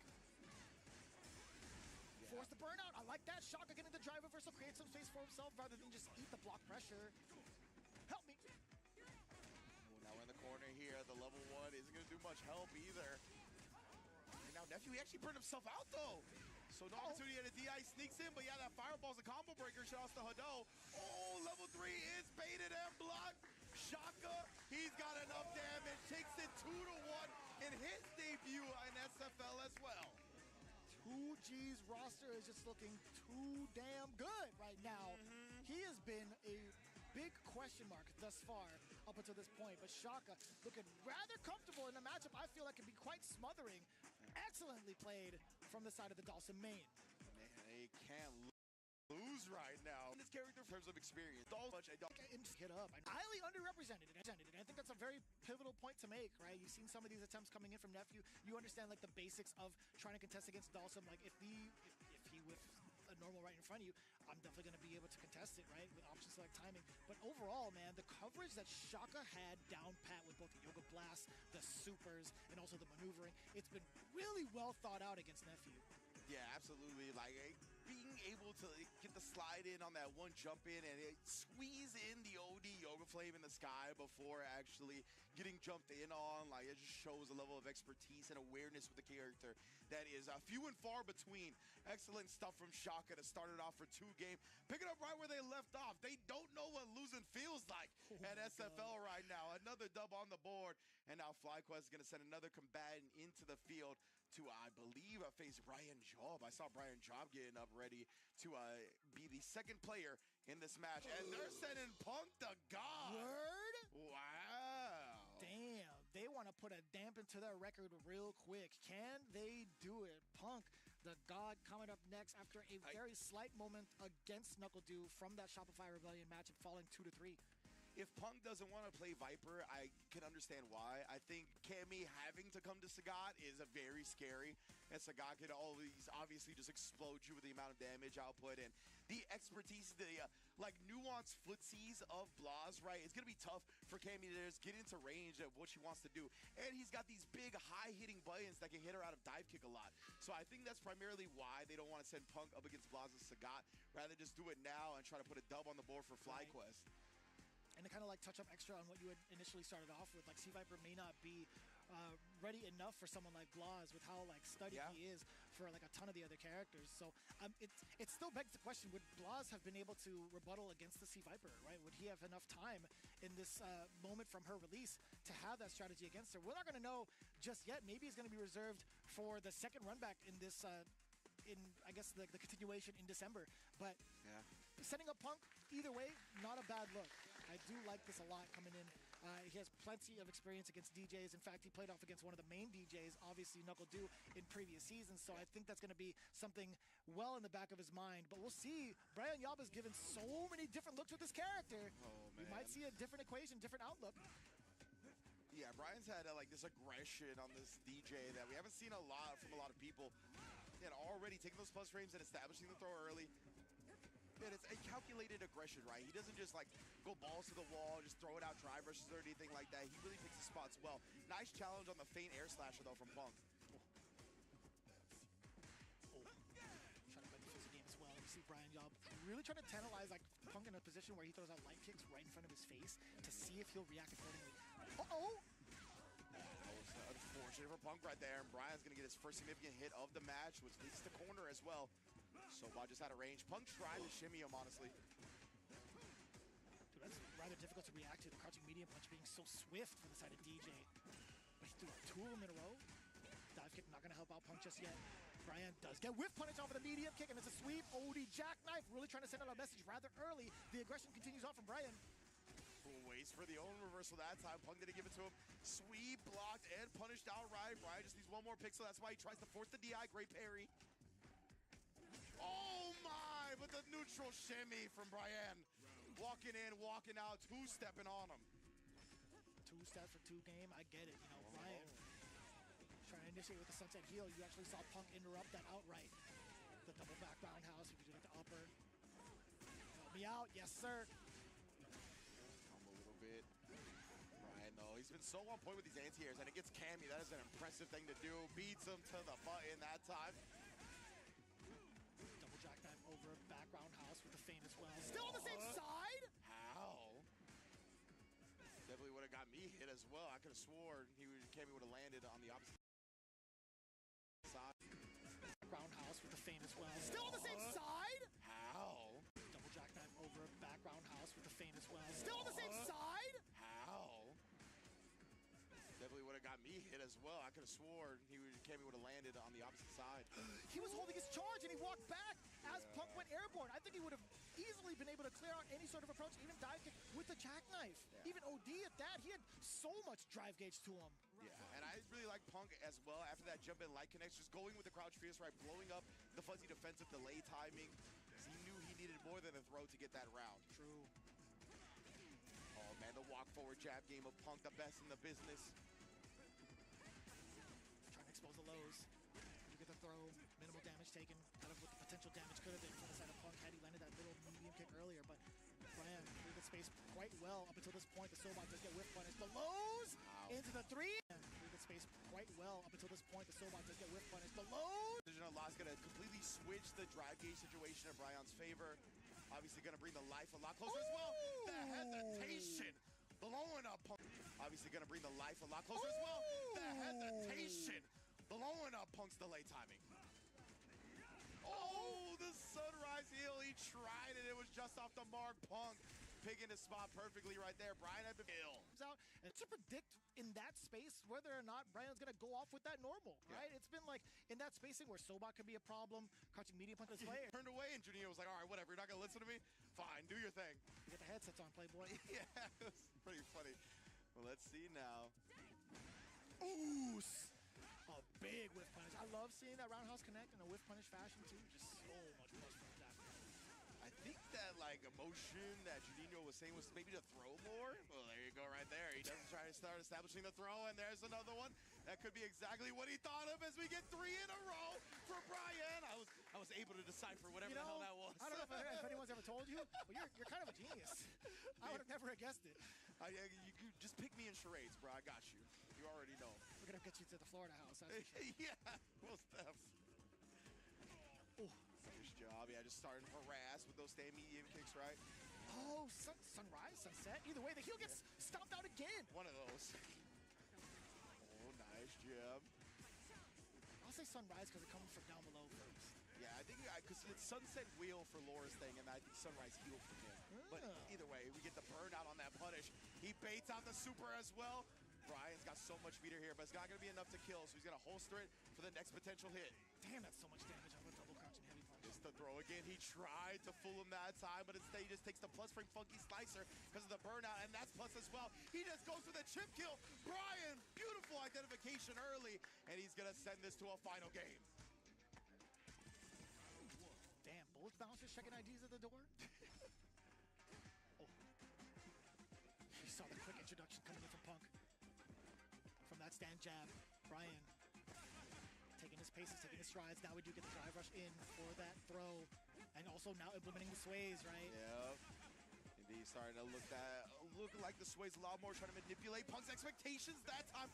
Just out of range of the throw. It's a huge reward for Brian. Oh, man, establishing the throw again. Waits for him that time, and then just walks out of his throw. Brian Yom on a set point for 2G. That was near perfect, by the way. The damage to the mental has been implemented based off of the coaching from Juninho Ross. Again, the sun sets for DJ instead. Shut that down. Punk's a night owl after all. Oh, another anti-air here. He's not going to let Brian escape the corner for free. Get these throws on going. Oh. Dash forward, but yeah, the screen freeze kind of allowed Punk to see that he was, in the middle of the dash while he did the drive rush. Checks that one. Punk here, forcing a final round with a perfect. Real spicy. I like that.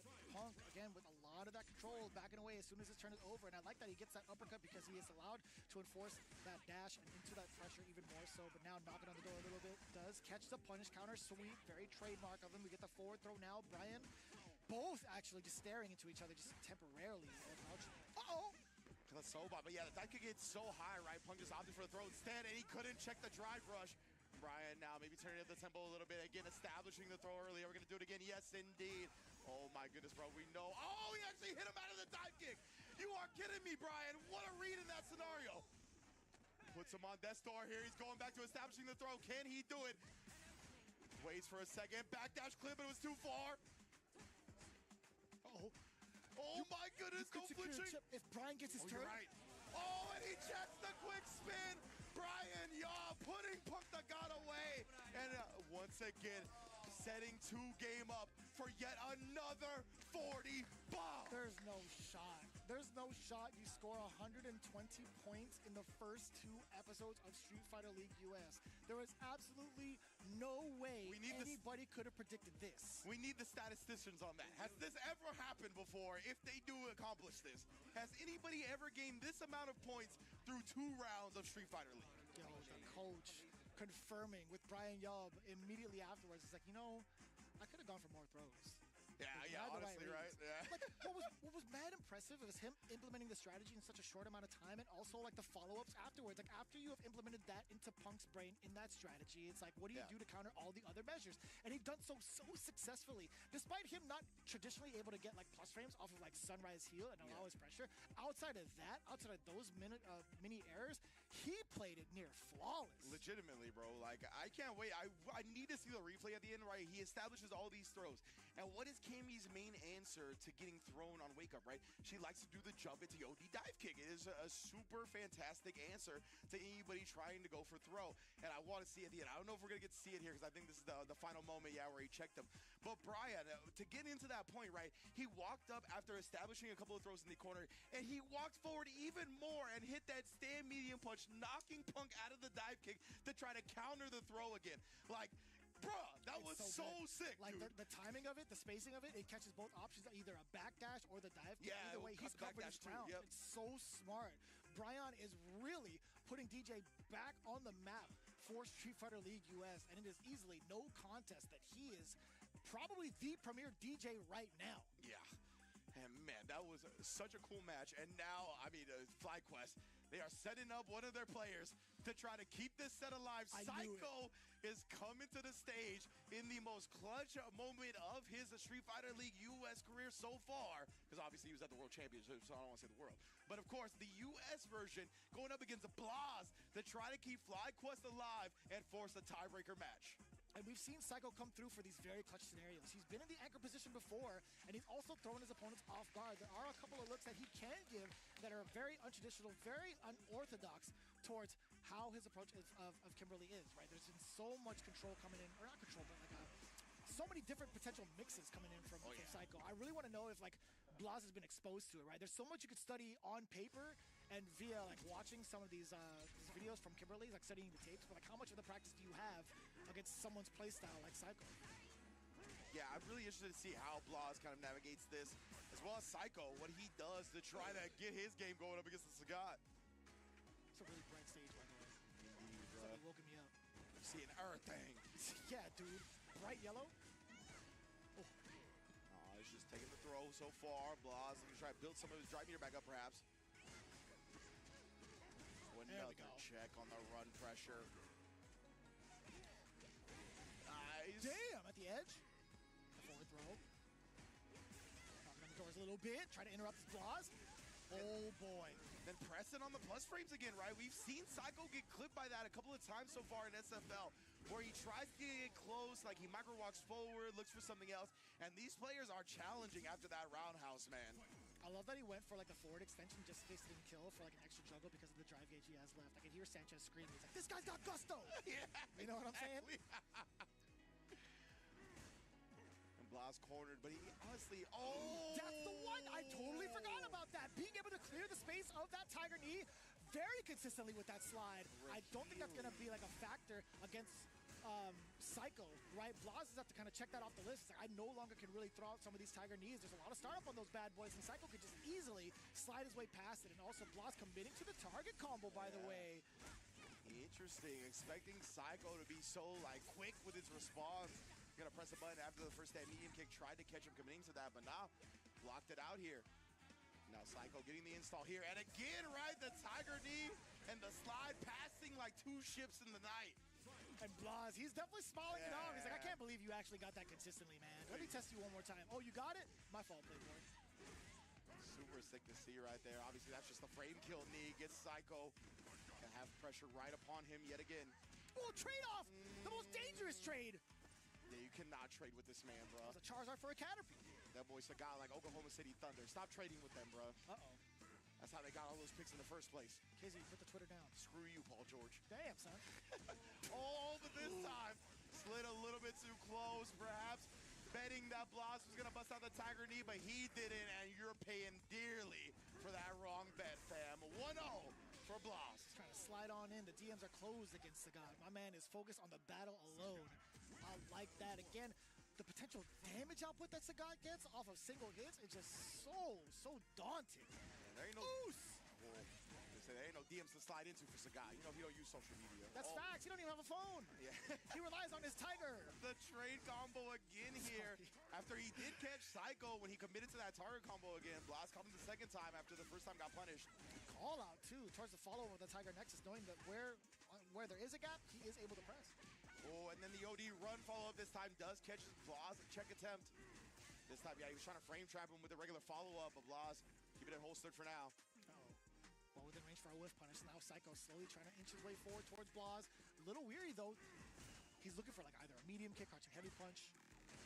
Oh, now that he knows, he sees the timidity from Blas, it's his time to go! I like that, the ambiguousness of that side switch. Blas looking for a parry again. He wanted that perfect parry to perhaps throw Psycho back into the corner. Oh, punish! Wow, I can't believe that stand medium kick didn't reach on the overhead. Blas, oh, beautiful usage of the Tiger Nexus to get out of the pancake range, but it's okay. Psycho still clutches out that round. Paint can range. I was so confused. I was like, I thought I heard that incorrectly. I'm like, dude, SFL Japan's really catching up to me.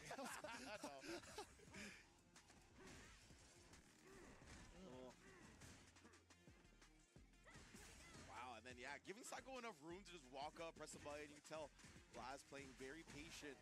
Oh, trade-off! Oh, I thought he was going to get a trade combo. It's still pressing buttons upon the approach. Blas fighting some of these subtle counter hits. Yeah, he's somehow been able... Oh, Excuse me? How did you whiff punish that? While she was mid-air, bro. That was nuts. We are going to pop off with the level 1, though. That is going to catch Blas. No cans to follow it up with, though. Psycho needs those... OD! Oh, love that. The OD run baits out the reversal from Blas right there. Psycho put him in burnout as well. He tried the level 2. He sent it, thinking Psycho was going to pursue, but what a double bait out to tie up the set. The nod of approval from Blas, a little bit of a head scratch. He's like, all right, you got me. Again, stopping out the drive rush. With these crouch jabs, you drive rush forward, you sure do. Delay, actually drive reversal coming in for the side of Psycho. Punish counter, what is happening? Yeah, surprised that slide was out of range. Surprised the throw was also a little miscalculated. It could have been a bait, right? Yeah, true. We have seen those a couple of times over. A counter hit on the slide. Now the counter hit on the throw. Blas trying to sneak in a lot of butts. Psycho keeping it much tighter. Yeah. Oh, that's the throw getting blown up. The cans, though. Oh, and yes, the second one allows for the follow-up.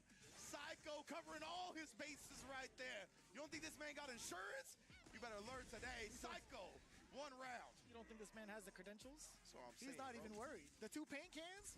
He's like, I'm not even worried, bro. I love that clip of him, by the way. Yeah, that's right. Certified. Blas here. Already has Psycho in the corner, though. Oh, but not for long. Even tried the crouch jump. I think he was expecting Psycho to empty jump out. Not exactly sure. It's either that or like maybe a missed input on a TP, perhaps. Yeah, right? it We could can only just be, theorize. Could just be missed DP for sure. Just delay the timing now from Psycho, sneaking it in. Wait, this guy's way under the age of 20. And beautiful, that's why he resets him right, identifying that he couldn't kill with the combo he had, but if he did land a DI reset, that was going to be 2 dubs on the board. Psycho, first time I think Blast has really trailed in SFL. We don't want it if it's too free, right? 2G has been taking care of every team thrown their way thus far. Psycho is the only one to really force Blaz into this awkward scenario. The Kimberly with the mix, we talked about it, right? Completely unorthodox at moments. He's not going to cash out in full potential damage. He's going to get a lot of these resets and really fluster you. Yeah, we know Blaz for the Ryu primarily, right? He's actually staying with the Sagat, has the chance to switch, but is not going to. Right now, though, he's getting smothered in the corner yet again. For the rest of the target combo, just trying to pursue. I like that! Taking liberties with the medium punch, not against Psycho. Oh, you're hella dead. We're looking at match point for Psycho, or at least, yeah, for this match, we still have the potential tiebreaker, right? That's scored down below. 100%, but Psycho, that's what he's fighting for right now. To force that tiebreaker. Oh, you tried to check the drive rush. Your mistake. Golly. The knee and the crunch on the audio and the visuals, everything about it. Medium kick, Psycho doesn't give a damn. Right, not discouraged whatsoever, and he's gonna let the level 3 ring out here. Switch the drive situation around, get that install in, perhaps ride this to victory here. Blaz gonna be below the 3-bar threshold now, trying to find some of the heater back with the parry. Oof. Oh, gets caught trying to check the run. What was that? Oh no, yeah, a little bit of an error for Psycho. He's returning the head scratch. Both players making sure their scalps are nice and satisfied. Both players just narrowly missing their normals. He tried to check, but the Tiger Nexus acted as a frame trap. Huge damage with the HTP. Ooh, no whip punish. Just gonna counter it. What a link into the sweep. That's gonna be a lot of damage incoming. Gonna get it to the level 1 here. Will it be enough? He's got the paint can wrench. Oh yeah, that is gonna be it. Psycho. No, it's not. Oh, and then Blaz somehow. The magic pixel is enough to check the pressure. He's alive. Glad the magic's out on a Friday. Yeah. No pun intended. Oh, and then again, the run check pressure is stuff. Psycho might have to just let the follow-up go. Oos. Nice little extendo there. The backdash doesn't get checked, however, the lights still peppering in. Blaz, after the medium kick, backs away, just jumps out of the way, too, from that potential back throw from Psycho. Punish counter against the slide. Don't give this man another game to play. Oh, my goodness, bruh. Level 2 set up here. Take him to the corner. Oh, watch that big damage extension as well. Sets himself up perfectly as well to start the fireball game. If you want to jump, it'll be easily DP'd. Oh, and the backdash against the slide this time. Drive rush right in for the perfect. Blaz, bruh. What momentum did he build? All coming away really well, too. And I like that fact that he went for the forward ender of the level 2, right? Also, while in the corner, being able to juggle and get so much more drive gauge to him and set him up nicely. But now, into the final game, what a rebuttal. Medium kick does find the mark. Psycho, how do you ride this momentum? What's going to be the mix? Blaz just really risking for us. A ton of jump backs recently against Psycho have been working out. And the slide interrupted there, and another one. Oh, but the jumping, you saw Psycho, he was already convinced of that fierce on the ground. Just one throw. Can we do it again? Oos. Oh my goodness, the drive gauge, bro, is getting bullied down. Nice, he lets the level 1 go. Cop Blaz trying to throw. It's one can down, freestyle, we get the teleport on in, checking the movement. We do get him stationary, hence why the throw came out. Buttons upon buttons on wake up from the side of Blaz with the jab, crouching medium kick, a deterrent for Psycho temporarily. See how quick Blaz's mind is, man. He thought about that HTP. No punish! Yeah, it's so unfortunate for Psycho. Oh, he gets the throw reset again. He knows that combo wouldn't have killed, right? So he looks for the throw. Oh, he doesn't get the combo, but he does get the whip punish with the light kick. Psycho back on set point. I love that, too. Pressing the buttons where Blaz is going to be out of range to pursue a follow-up off of his lights. The punish counter against the crouching medium punch. Psycho on all 4 cylinders at the moment. Indeed, gets the delay again, blowing up Blaz's timings on reversal buttons. Oh, big parry. He's going to get the back throw as well to avoid the paint can explosion. Smart stuff. Oh, no elbow drops here. Level 3, the dump out of the damage. Blaz, he doesn't, will he be able to secure the burnout afterwards? We shall see. It depends also what Psycho can do. It would have worked. Yeah, it would have. But he did not choose to do it, and now Blaz burning himself out for this combo, puts him on strike throw, tried to throw him. Uh-oh. Oh, Psycho here. Doesn't go go for the back throw, though. Boss doesn't have any meter. Ooh. He committed to the paint can, and then backdash the slide again. He's starting to catch on to the slide habit of Psycho. We are at a final round. Again, the backdash to start to punish the slide. Frame kill for the Tiger, need to close the gap. Psycho covering that option select against the whiff grab. Double crouch mediums. Nice. We're going Vagabond into level 3. This is going to be an excellent start for Psycho. The buffs are there. He does have one paint can, a very healthy drive gauge left. Blaz looking below the threshold. A single hit will burn him out. Psycho understands the mission. Indeed here, he's just establishing the throw early. Perhaps looking to cash in on it later, but Blaz is not going to let him do that. The double jab, side switch version of the level 2 as well.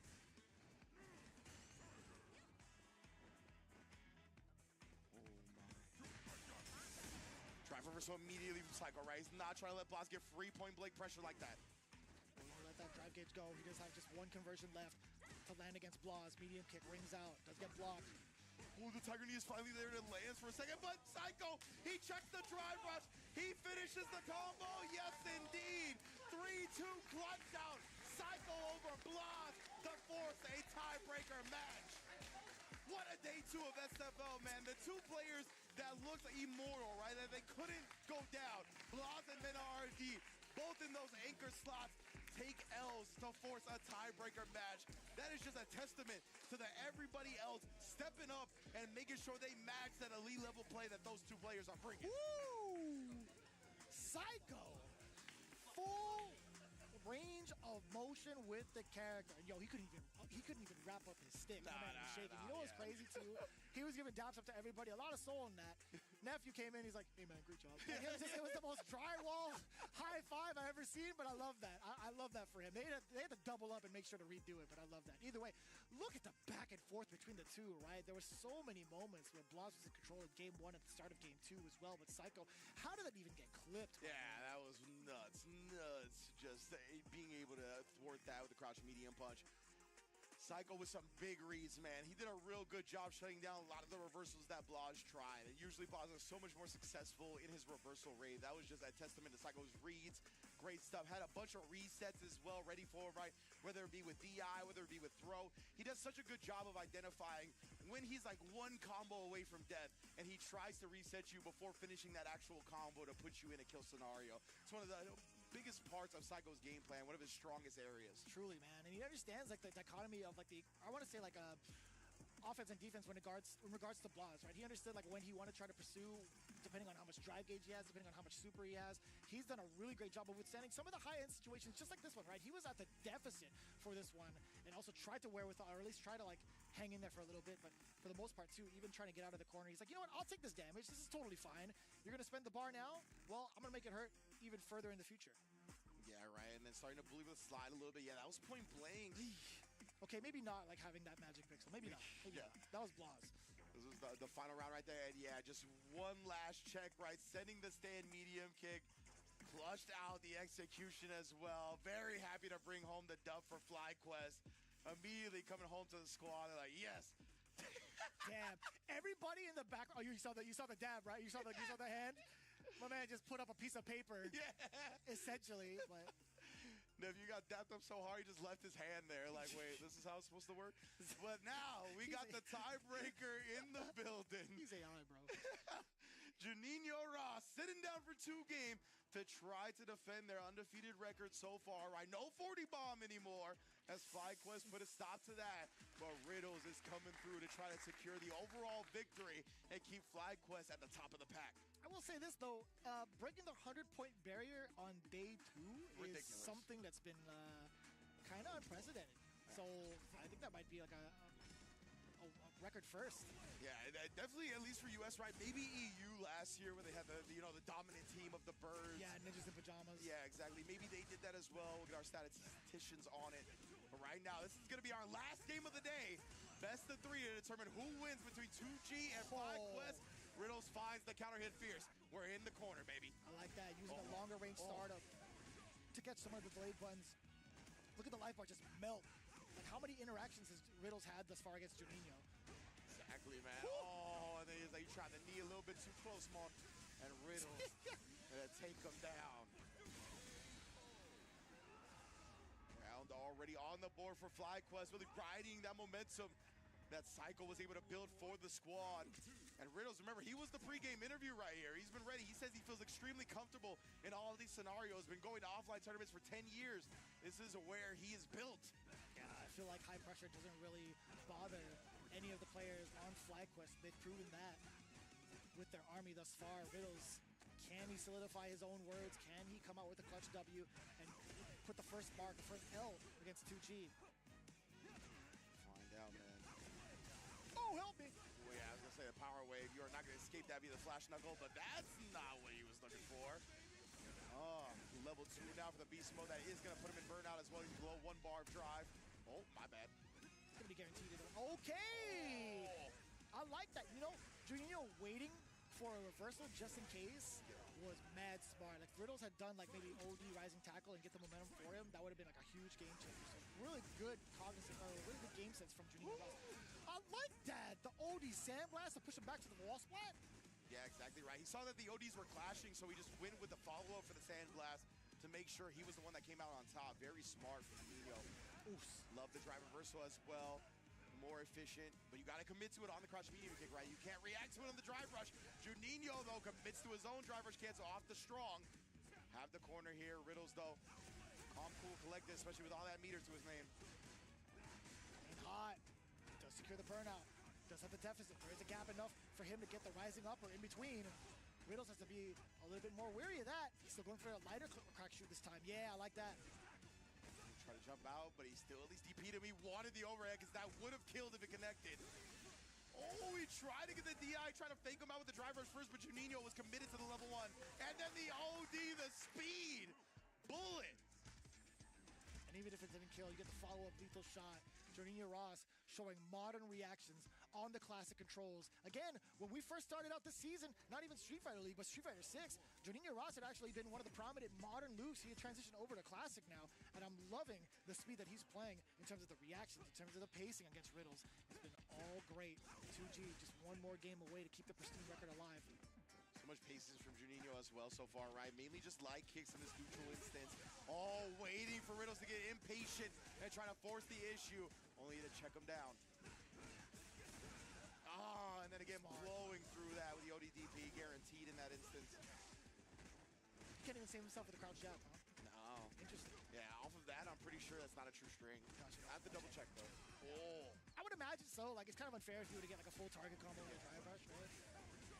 On block at least. Oh, sniping right back. This time with the crouch medium kick. Juninho got to take the side switch for him. Oh! And then just waiting for the perfect moment. I don't know how he beat him to the button that time. But that's the thing with these elite level players, right? They just have a sixth sense on when's the best time to press the button. It's always right before your opponent. Juninho taking the round and putting himself on set point. That's been like the name of the game, I feel like, for these last couple of matches, specifically with day 2, right? A lot of the tendencies being blown up. Oh. Can't react to that. Oos! Give me the Sean dunk. Oh! It's gonna be bad for Juninho because he was already so low on drive. Again! 6 off the perfect flash knuckle, still getting a parry against it. Oh, and then the fierce brush right to the gut. Oh. I forgot what Buster Wolf was in Spanish. Damn you, Tasty Steve. Oh, the suppressor right there after the drive rush. Always so good against the checks. Oh. The heavy coming in from Juninho. OD, yeah, after the parry. Excellent stuff. Didn't finish the combo, though. He had it. Could have been the kill and could have been the set, actually. Could have been everything on the table. We throw that. Oh, it's too far. But he didn't get outright punished. He was still on the way. And then trade goes to Riddle's favor, just barely. I wonder if a jumping fierce would have stuffed him out. Oh. There's the combo he was looking for. Not going to drop it this time. Yeah, started off with a light kick pressure, but Riddle's wigging up the buttons. Finds it right back. To the mid-screen we go. Oh, and you ain't going to be able to walk back here. Not against Terry. Oh, that was a big whiff against Riddles. Oh, wow, just barely mistimed that. Oh. To get the back throw. Riddles rather dry, by the way. Yeah, very low on the drive meter here, and wow, didn't even try a gambit to protect the in there. Juninho thought he would have parried to protect it, but instead takes a step back. Oh my goodness, will this? Never mind, he didn't go for it. Didn't think it would be enough. Oh, and Riddles immediately a payback for when he mistimed something. Juninho just off the mark and pays for it with the game. I think he's right. I think he was right to not go for that level 3. There was such a decent amount of life from the side of Riddles, and Juninho was not in critical territory just yet. That would have just been a regular super art 3. Although it was a good call, it's just tough to manage what Riddles is going to do on wake up, right? Yeah, 100%. Big parry. This is the way we would have it, right? When it comes to the tiebreaker scenario, wakes up with a drive reversal on Juninho. Be able to block that out, punish it outright, has the corner control again here. Backing up just a little bit, maybe trying to bait Riddles into something or just put himself at perfect drive rush range, but the air hit and then the side switch steal. Damn, we still see that happening. Oil King showed that off a little bit earlier. Yeah. I'd say once in a lifetime, but we got 2 in the same day. Color me happy. Oh, and the anti-air on the other side. Exposure! Down below in the confirms. Riddles has been so good with that low medium kick range too, man. Yeah, he's precise with it, to say the least. Always clipping the Converse on the tip of the toe. Basta Lobo, that's the one. There you go. Found it. Took me a while. We're back, chat. Searching through the archives. Nice, Juninho. Yeah, his drive game is getting massacred by those strings, right? So big perfect parry. Oh, but Riddles finally finds a reversal. Oh, Basta Lobo. Caught him right there. Boys. Beast mode, that's gonna get locked out. Totally fine with Riddles. Yeah, did end up bringing him out though. But nonetheless, he's still in control here. Oh, no shot! Juninho, he sends the DI. Knowing that Riddles is burnt out now, one spine buster. Oh, the Oni sandblast, but he's committed to the drive rush, runs into the power wave. FlyQuest clutches it out and gives 2G their first loss of SFL. Oh man, just got too excited when he saw his gambit work out, forgetting about that slow traveling ground projectile. Man, that's sometimes you get caught up in the heat of the moment. You know, you would think like maybe I've gotten rid of the fireball with my OG. It's time for me to pursue. Not for Terry. Man, what a way to sneak by and get that big W. But it was more importantly, Riddles putting Juninho Ross in that situation. Man, that was, just wild. Back and forth again between these two. You know, we didn't even really mention it, but Riddles was a Luke player to start the game, right? True. So should have been very familiar with the character, but nonetheless, it feels like the Juninho brand of Luke is very different, and a lot of people are having trouble really catching on to what he does and how to combat it. So even with that experience, it was still a very mountainous task for Riddles to climb, and man, he did it though. Found it. Even down here, right, Juninho, 1 round away from taking it while Riddles was on 0, clutched it out with that trade and then never looked back. This is the instance where he had a slight hesitation. He mistimed his grab against Riddles for a free whiff punish, coming in with the actual finish. And that happened game 2. That happened right after we saw Riddles miss that crouch medium punch meaty. Remember that too? And then he got blown up for that. Like just a bit off from both players, a few frames. Yeah. Nephew came in with the funk on the handshake on this time. We love to see the adaptation both in game and out of game. Nice work, Nephew. There was definitely some soul to that high five. My man, definitely super happy that FlyQuest was able to take the dub, right? Breathing some life into Nephew, always so stoked, but it's so sick to see. Just the celebrations, right? And man, what a story of day 2 where a lot of the players that are thought to be the captains, some of the best players in the world, the default anchor for the squads, right? They end up getting put in these positions where they actually took some L's.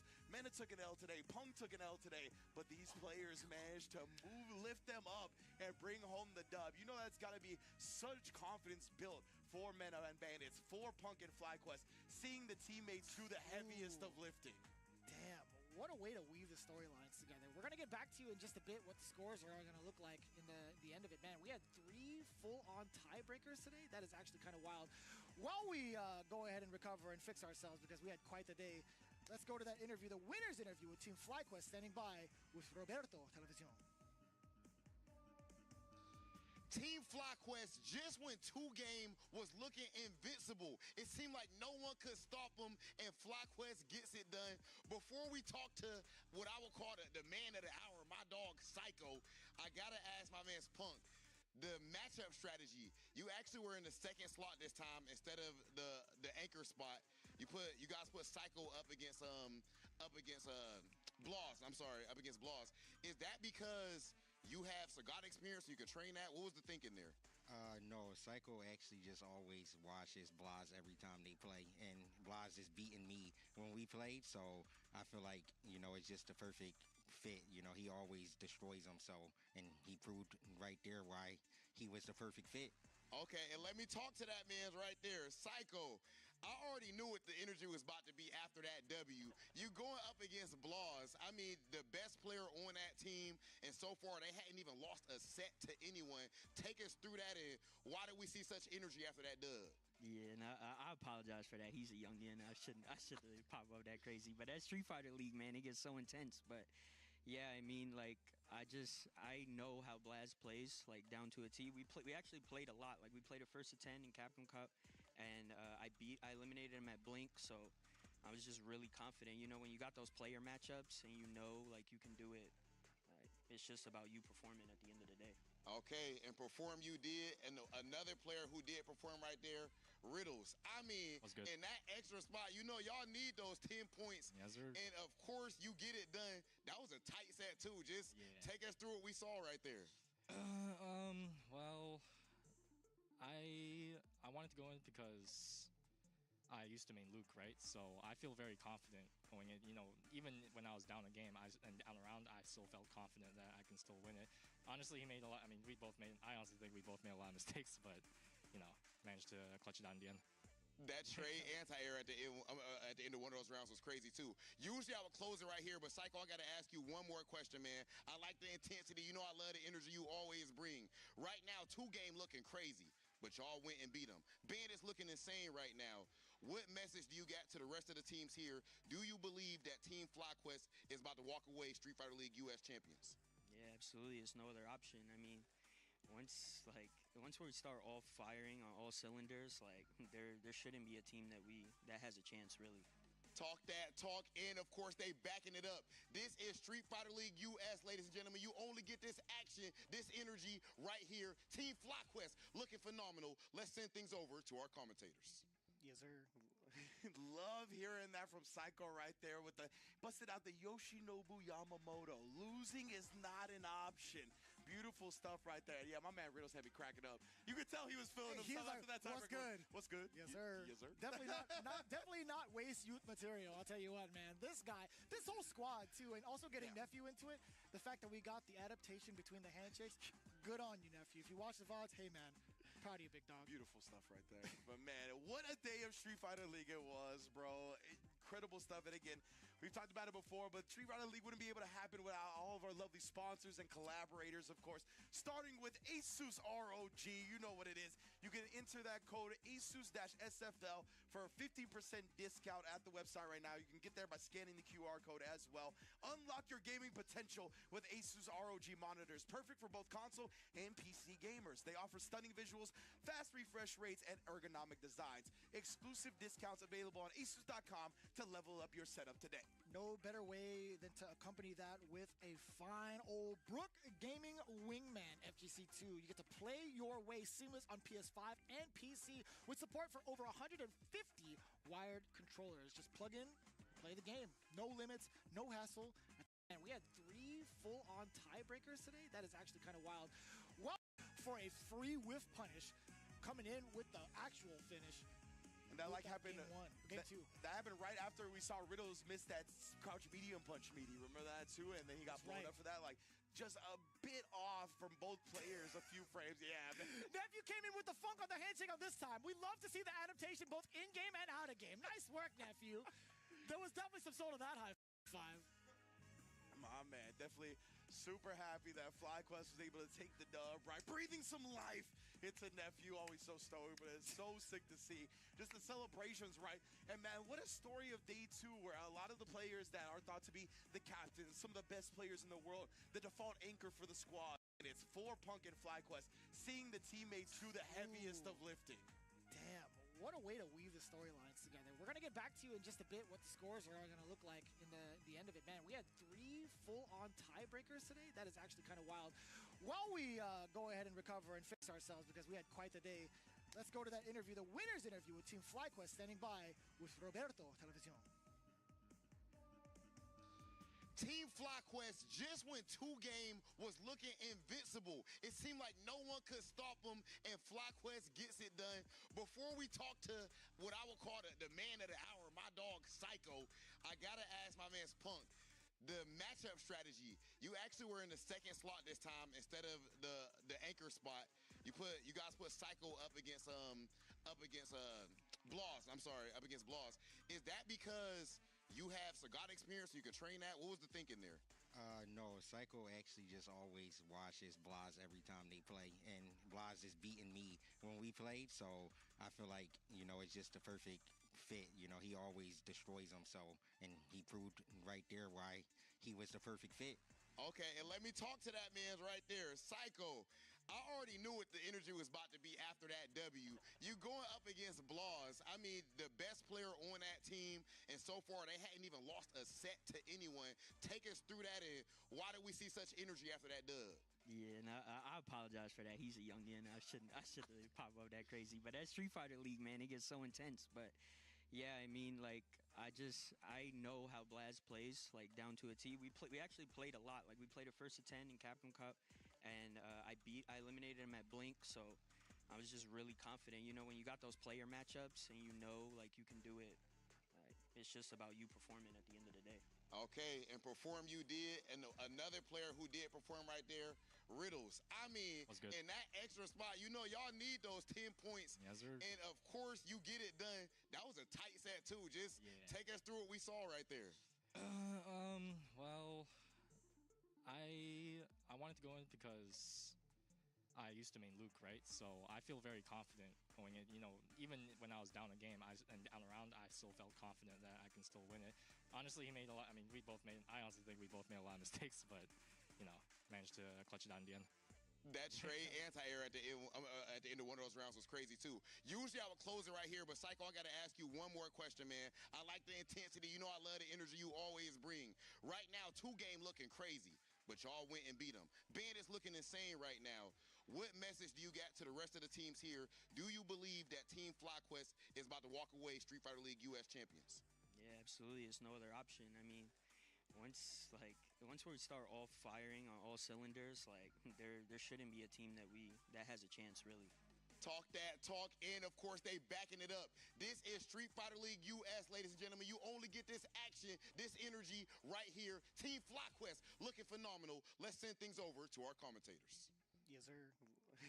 Love hearing that from Psycho right there with the busted out the Yoshinobu Yamamoto. Losing is not an option. Beautiful stuff right there. Yeah, my man Riddles had me cracking up. You could tell he was feeling himself after that time. What's good? What's good? Yes, sir. Yes, sir. Definitely not waste youth material. I'll tell you what, man. This guy, this whole squad too, and also getting Nephew into it. The fact that we got the adaptation between the handshakes, good on you, Nephew. If you watch the VODs, hey man, proud of you, big dog. Beautiful stuff right there. But man, what a day of Street Fighter League it was, bro. Incredible stuff. And again, we've talked about it before, but Street Fighter League wouldn't be able to happen without all of our lovely sponsors and collaborators, of course, starting with ASUS ROG. You know what it is. You can enter that code ASUS-SFL for a 15% discount at the website right now. You can get there by scanning the QR code as well. Unlock your gaming potential with ASUS ROG monitors. Perfect for both console and PC gamers. They offer stunning visuals, fast refresh rates, and ergonomic designs. Exclusive discounts available on ASUS.com to level up your setup today. No better way than to accompany that with a fine old Brook Gaming Wingman FGC2. You get to play your way seamless on PS5 and PC with support for over 150 wired controllers. Just plug in, play the game. No limits, no hassle. That's exactly what Brook is all about. Again, the Armory is open as the official sponsor of SFL US. Man, oh man. Big shout outs to our collaborators once again, man. It has been an eventful 2 days, to say the least. What a showing from so many players today. We got to see some of our gods bleed, immortalized, and we're going to see how that all affects everybody going forward in SFL, right? But of course, we are going to take a quick break. We're going to tease what's going to be happening days 3 and 4 and give you everything that you need to know going forward. We'll be right back here on Capcom Fighters.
welcome back to day 2 of Street Fighter League.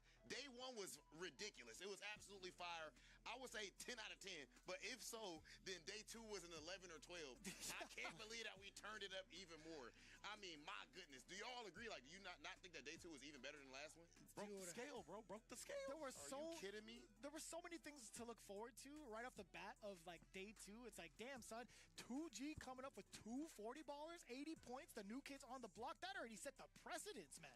They almost made history because honestly, I don't believe that we've seen a team get 3 40 balls in a row. Yeah, I don't think so, right? Like we brought up that maybe the only possibility is like the team from last year at SFL EU, like the Birds plus Phenom, right? Like maybe they got something, but beyond them, this couldn't have happened anywhere else, honestly. And Psycho was not having it though. No. I know that's us moving forward a little bit, That's but a we fresh dog. off of that. The energy is crazy right now. Psycho is a dog. They put him in the last spot.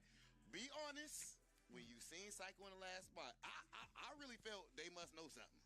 I was pretty confident. Well, actually, we were both kind of confident about it. Like, when we saw Punk go up, it's like, all right, there's definitely something in the water in regards to, like, Punk and Blaz's matchup. But then Psycho, I didn't know how intricate he was going to get with his post-game interview. Yeah. But I like the idea of Kimberly being able to snipe out certain things from Sagat specifically, like the Tiger Knee getting blown up immediately, and it forced Blaz to be reluctant in closing the gap with that.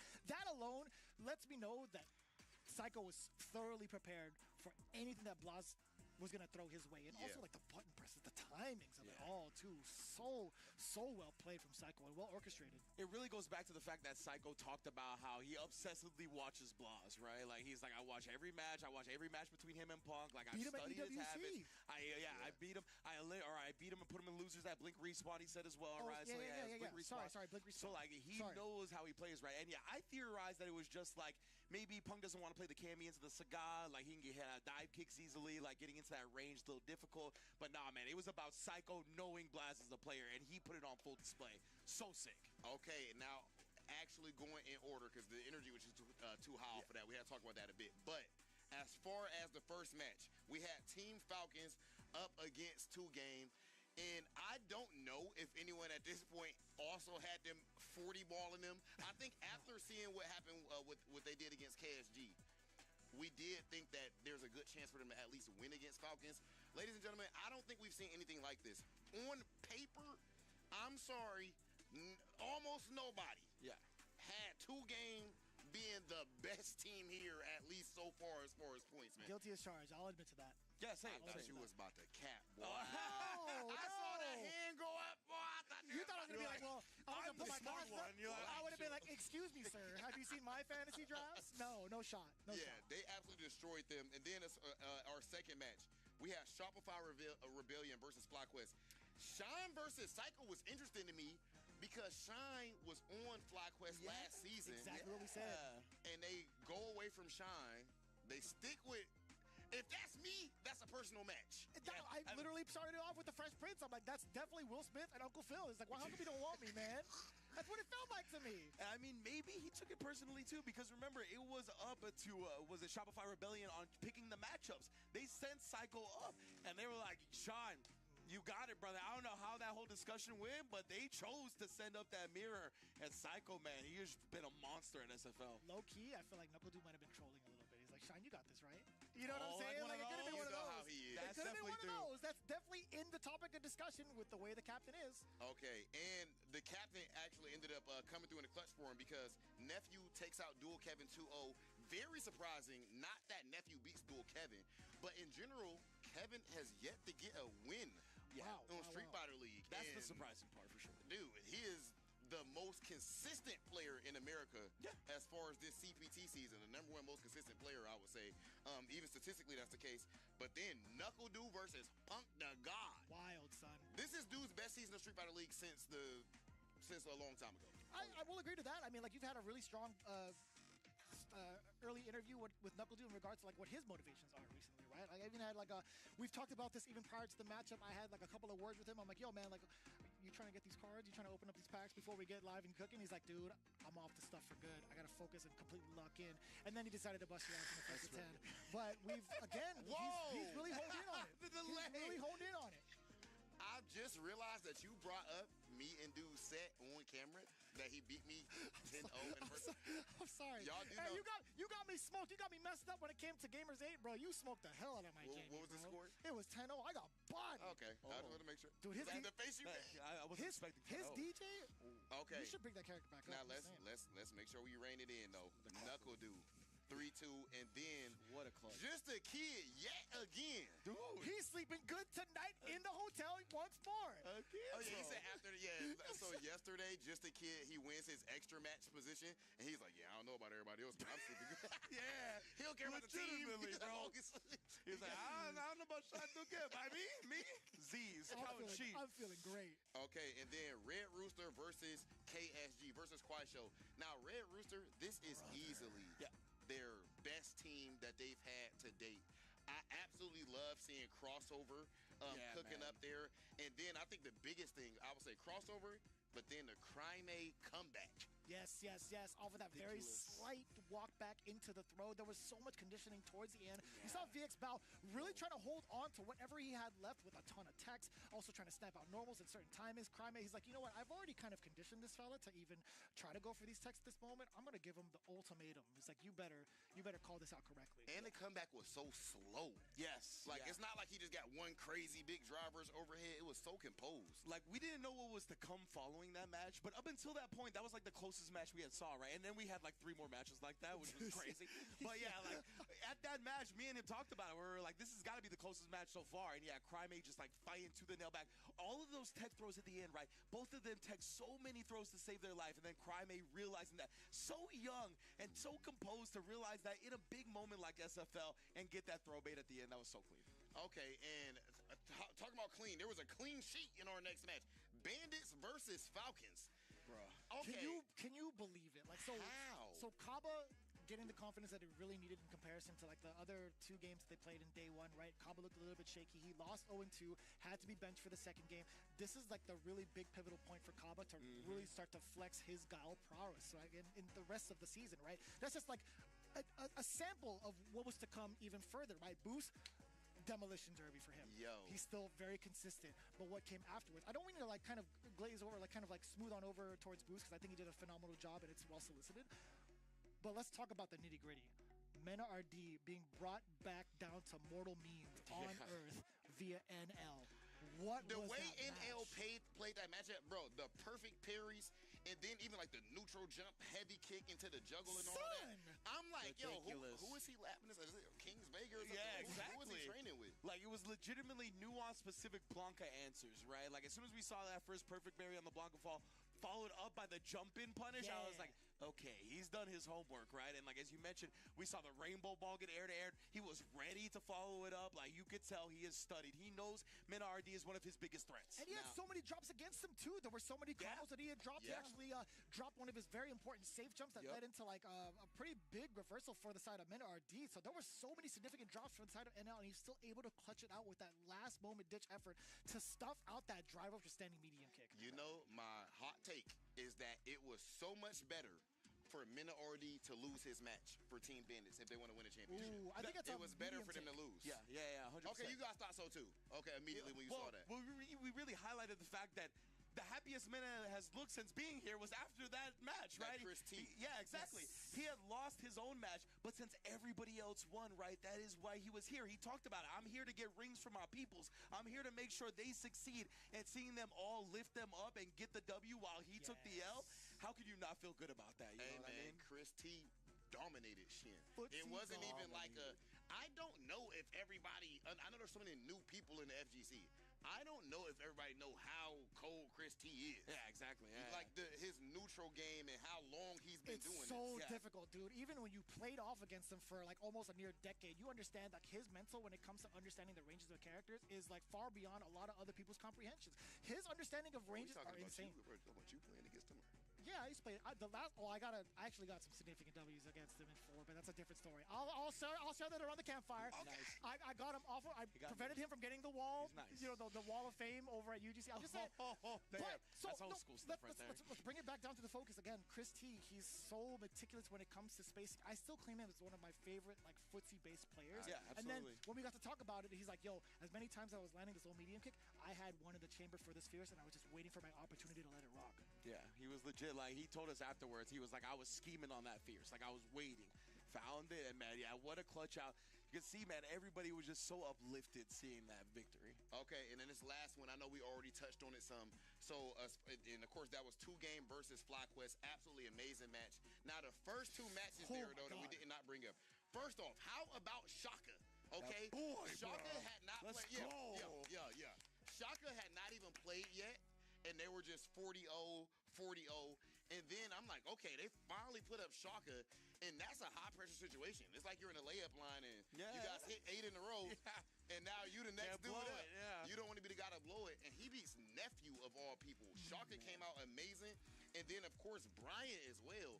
I mean, this dude is he's fire, dude. Yeah. You know, so I think that for them, even though they ended up holding the L right there, Shaka getting that dub means that everybody on that team's confidence is on 10 right now. He was the biggest question mark for me going into it, right? Like, we saw him on the bench a couple of times in day 1, and now just going up. Like, his outlook on Dawson is very active and proactive at the same time. Like, it's been very, like, actually active and reactionary towards, like, whatever it is that he's been playing against with Nephew. It was actually quite impressive to see, like, what his defensive options were, how often he took to the skies. Even if he got some of his longer limbs punish countered, or, like, whiff punish pretty cleanly, it didn't deter him from throwing him out. Still, I liked his determination overall. I like the way he presented himself as Dawson. I'm very much so looking forward to him, at least on the home side, to see if they utilize him a little bit more. Some of these funky counter picks. Yeah, good point, man. Okay, now, speaking of points, can we please take a look at our updated standings? Because a whole lot happened today. As you can see, 100 of them things. 2 games with 100 points. Team Bandits in second place with 90. Shopify Rebellion, 70 points. FlyQuest with 60. Falcons, 50. And, of course, in the last, not of course, because that sounds disrespectful. I don't expect them to be down there. Come on now. Red Rooster with 40 points, and then last place for now, surprisingly, is KSG. Now, looking at this, I'm very surprised to see KSG all the way at the bottom. Right. Because, personally, I do think on paper, that's one of the best rosters that we have here. And Shopify in that 3rd place, in my opinion, should be extremely happy. Because if you have dual Kevin with no wins, and you're still in 3rd place, I think that you're in a great spot. Yeah, that's a great point. Absolutely, right? Dual Kevin, I think, on paper is definitely thought of to be the strongest or the second strongest to do, right? They're kind of on a similar level at this point. So the fact that, getting this 3rd place, obviously the top 4 are the ones that go into the playoffs, right? So you're getting into this 3rd place spot with one of your strongest players, not getting the dub. Yeah, you've got to be happy with it as well. Okay, and I'd be happy if we could take a look at what we have for us tomorrow on day 3 of Street Fighter League. Vicious, what we got for the people? Well, Red Rooster is going to be kicking it off early with Shopify Rebellion for match number 1. Red Rooster on the home side, so they get the advantage of getting those counter picks in. Bandits coming back into it for match number 2 versus 2 Game, the battle of the gods. Then, of course, match 3, KuaiShou Gaming versus FlyQuest. Again, we still need to see the first big W on the side of KSG. Can they do it against one of the most looked at teams of Street Fighter League this season? Then, of course, match 4, Falcons versus Red Rooster. We saw the potential with NL. Can he bring that for the rest of his teammates with the momentum? Then to close it out, Shopify Rebellions versus Bandits? Why is every day so sick? And we do know Shopify versus Bandits is indeed a beef set. Okay? We'll talk about that more tomorrow. No, we're not about to give y'all all the lore. Just make sure you are pulling up. This was day 2 of Street Fighter League. I am your host, Hollywood Rob TV. Joined here, of course, with 2 of the greatest commentators in the game today, my brothers Vicious and Ringe. And we'll see you guys tomorrow on day 3 of Street Fighter League. A single opener will be from both ends now. OD Jackknife. You got to be careful with the block string. Yeah, if he did block anything, I don't know what he woke up with. We saw the counter hit. He did have Mirror to threaten, but he might have just been trying to check. Honestly, not too bad. Oh, especially when you get that back throw. Oh, no way! Are you serious? What a beast! Wow, bro. Look, Oil King is like, did I just get got like that? He's scheming, schemer stuff I've ever seen. He actually did the sandblast. He's like, I swear, if you try it. Oh, my God! And then the reaction, perfect parry against the 20 frame startup heavy. Knocks him down, some salt in the wound, and another 40 bomb comes home for 2 Game. Should just beat him to the button barely. Oh, Dual Kevin thought he was going to get thrown. He tried the drive rush out of it to to avoid the punish counter, only to find an overhead. Drops at the end and corners himself. That's But the intentional. trade combo? Word? That's That is intentional? Okay, nephew, you are a nasty, nasty. I'm going to double check with him. Okay, so... There was a huge error from Pong. I think he wanted dive kick, didn't get it. Oh. It's fair. Now we're going to get the throw in. Oh! Establishing the throw first for Shopify Rebellion after they dropped the first 2 games. Evan Shine? Oh, yeah. Oh, man, it would have gave him such a big drive gauge advantage, though. Do the CA, but this will, too, as he lets it. Can't believe the intensity of this match. Here going projectile for projectile, and what a walkout from Primate. Clutches out the match for Red Rooster. And it came down to that final throw with how often they tech against. Also maintaining his control by getting ready for the rising tackle. A single throw will do it for Boost. And oil kick exact thing. Boost with the hezzy via the jump, securing another 3-bar threshold. Will confirm. And L sniping out the drive rush, clearing out the rest of his game. It's that towards Min-RT's record. It's gonna be the Falcons walking away with a W. What a showing from N. Little surprise he didn't commit to something after, but Kaba lets a scream out as the Fierce connects because he knows Bandits take victory. Yes, and Bandits, like we talked about, right? You know Bandits going to be so... Sorry, Kaba just witnessed the murder. Technically, he was right. Fireball's a combo breaker, shouts to Hado. Oh, level 3 is baited and blocked. Shaka, he's got enough damage, takes it 2-1 in his debut in SFL as well. Oh my goodness, no flinching. If Brian gets his turn. You're right. Oh, and he's been Brian Yaw putting Punk the God away.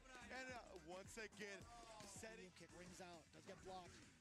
Oh, the Tiger Knee is finally there to lands for a second, but Psycho, he checks the drive rush. He finishes the combo. Yes, indeed.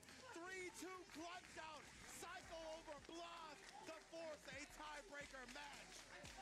What a day 2 of SFL, man. Spine buster. Oh, the Odie sandblast, but he committed to the drive rush, runs into the power wave. FlyQuest clutches it out.